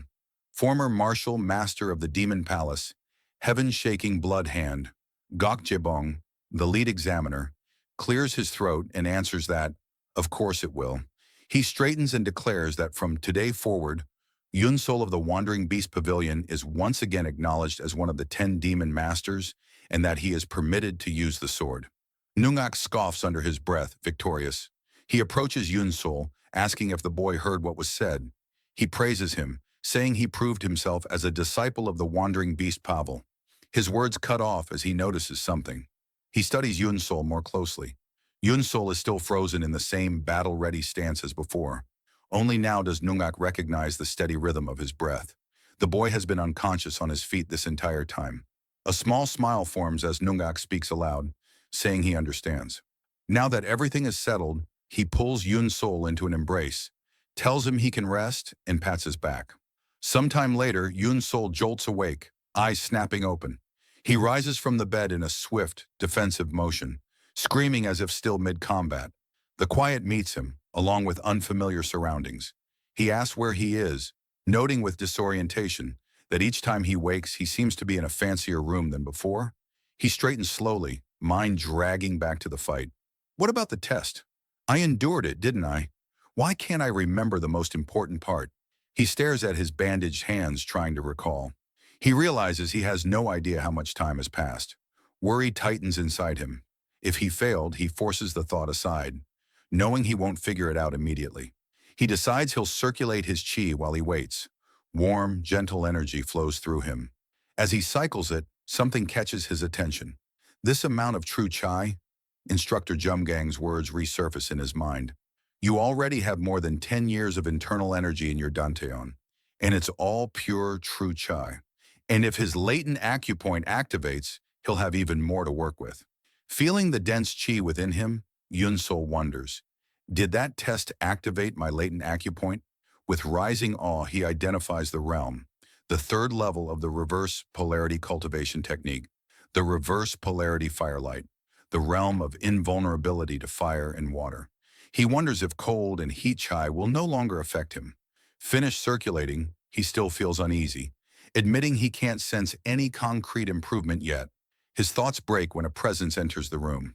A woman stands at the far end, smiling as she notes he's awake. He turns sharply toward her. She carries a tray of food. He asks where he is and what happened to the test. She sets the tray on the table and answers calmly. This is the Demon Gathering Pavilion. She glances at him with a knowing smile and adds that it is where the Elder Pavilion Master resides. Yunsol freezes, the Elder Pavilion Master's residence. Not the medicinal hall. Even he, largely ignorant of murim affairs, knows that name. A grim image forms in his mind. The Blood Demon, one of the 3 demons and 3 venerables. A master who sits at the pinnacle of martial power. His heart pounds harder as he sits at the edge of the bed, fear coiling in his chest. Why am I in the Elder Pavilion Master's residence? The woman keeps her smile as she steps forward and introduces herself as Jean Seol, servant of the Elder Pavilion Master. She says she was instructed to bring him to the inner hall and asks him to follow her. Yunsol swallows, nerves tightening, and repeats the words, the inner hall. Her smile curves more sharply. She answers, of course. She tells him that is where the Elder Pavilion Master waits. Yunsol walks beside the servant toward the inner hall through lush green scenery. He notes the size of the garden, its expanse so vivid that he feels as if he is walking through paradise. His gaze drifts across the greenery until the servant suddenly stops, turns to him, and announces that they have arrived, snapping his attention forward. Yunsol follows the servant's line of sight and sees an old man seated inside an open pavilion, before a low tea table. The old man turns at once, acknowledging their presence with a simple shift of his gaze. A moment later, he begins to pour tea from a kettle, the steam curling upward. When he finishes, he pushes a filled cup toward Yunsol as Yunsol settles across from him, and he says, though folded now into the movement of his expression and tone, that he has heard Yunsol pass both the Fire Rain Sword Sex test and the White Demon Temple test. So he offers his congratulations. Holding the warm cup, Yunsol answers with a soft, thank you, relief flickering through him as he thinks thank goodness. He raises the cup and drinks it in one motion. The old man lifts his hand toward him, palm open in inquiry, asking how the tea is. Respectful but unsure, Yunsol admits he cannot say, explaining that he is not exactly educated when it comes to tea. The old man strokes his beard, considering this, then recalls that Yunsol did say he worked as a mortician, so he apologizes lightly for asking. His expression softens into something calm and gentle as he places his hand over his chest and introduces himself as Jikbong, Demon Palace Elder Pavilion Master Jikbong. Yunsol processes the name and stares at the man, a blood-soaked battlefield rising in his mind. He thinks that to think the blood demon who swept through the Jianghu and killed countless orthodox masters would sit here looking and acting like a Taoist transcendental immortal. If he had not heard of him beforehand, he might not have recognized him at all. He lowers himself into a proper bow and offers formal greetings as Yunsol, disciple of the Wandering Beast Pavilion. Jikbong chuckles, amused by his respectful manner, but his gaze sharpens even through its calmness as he studies Yunsol, remarking that Yunsol is a bit different from the rumors. He looks straight through him, noting that although Yunsol learned martial arts late, his joints and muscles remain flexible, and his inner energy foundation is good. Yunsol replies by admitting that when he was younger, he often played by climbing into coffins and learning how to breathe properly. Something he recently learned was a cultivation technique all along.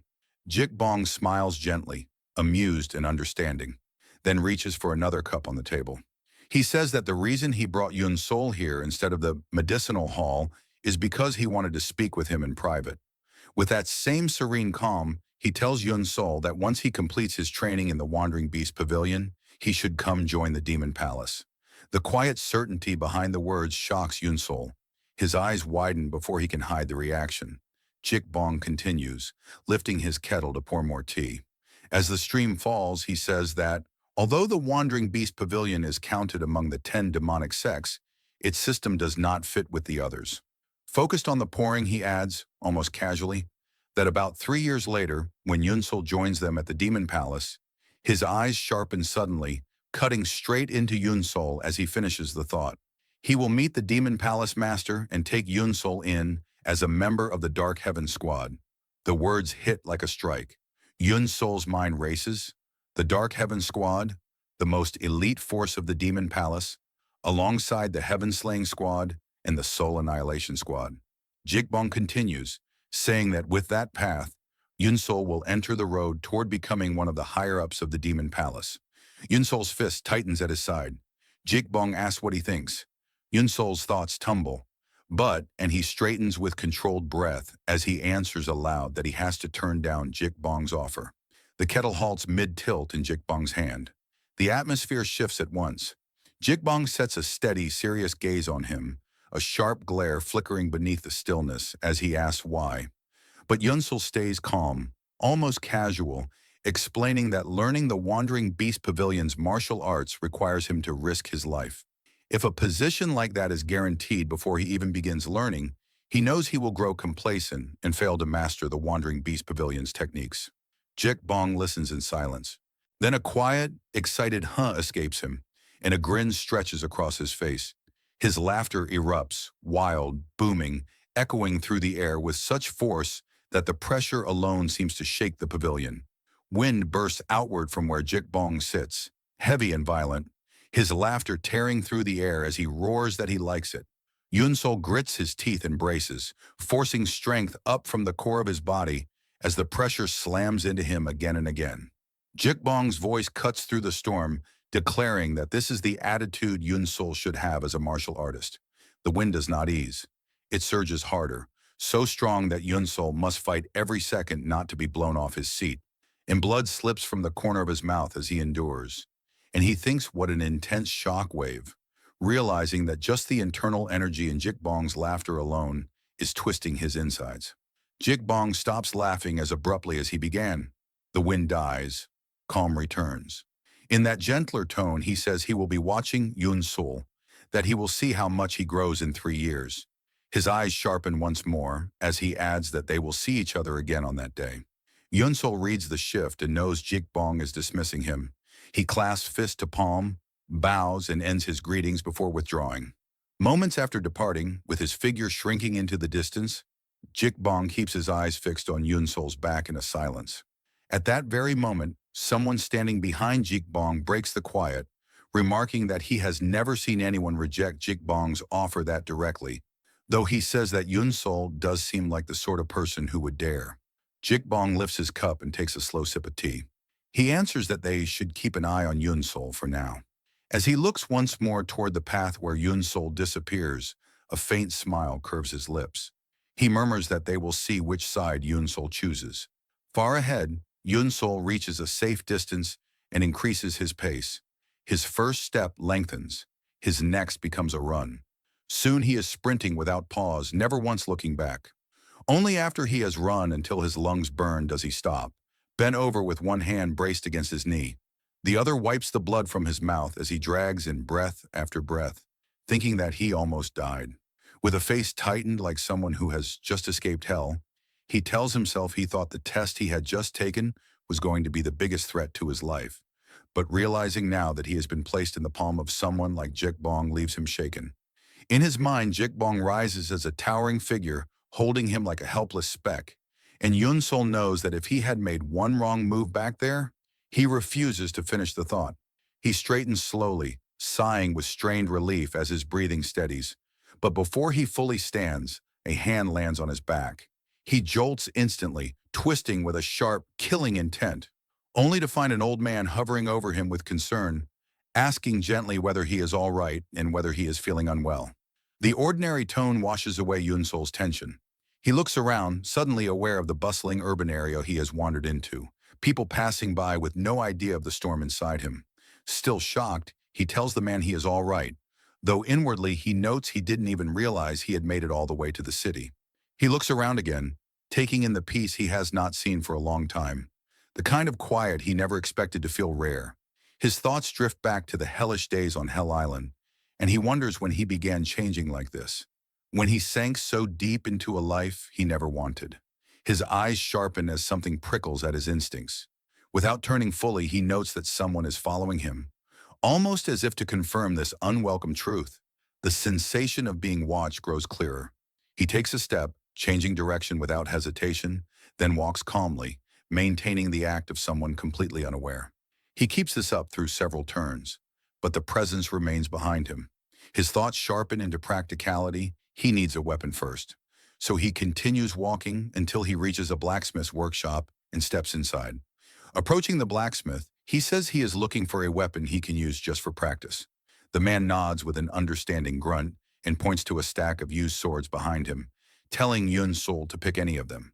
He adds that he will let it go for 5 niang. Yun-sul reaches into the pile and pulls out a sword that feels usable enough. He leaves the workshop quietly, his footsteps taking him toward a bushy, isolated area. Once inside the greenery and away from wandering eyes, he stops. The breeze moves around him, soft enough to brush his hair back as he stands still, listening. As the breeze settles across his skin, he speaks into the open air, telling them to come out. Sharp movement rattles the calm grass immediately. A masked figure emerges from the brush and remarks that Yun-sul's eye is sharp. More shadows break through right after. 2 behind that first man to his left, 2 more to his right. Yun-sul senses each of them without turning. One by one, 6 masked men surround him, all with swords at their waists. One steps forward, sword extended toward Yun-sul, his brow drawn in a grim frown as he declares that Yun-sul, one of the 10 demon masters, will not make it out into the murim after 3 years of training. He says he will kill him here, and all 6 swords rise in a single motion, steel cutting the air thin, and Yun-sul meets them with eyes that turn utterly cold and dead, matching the killing intent closing in on him.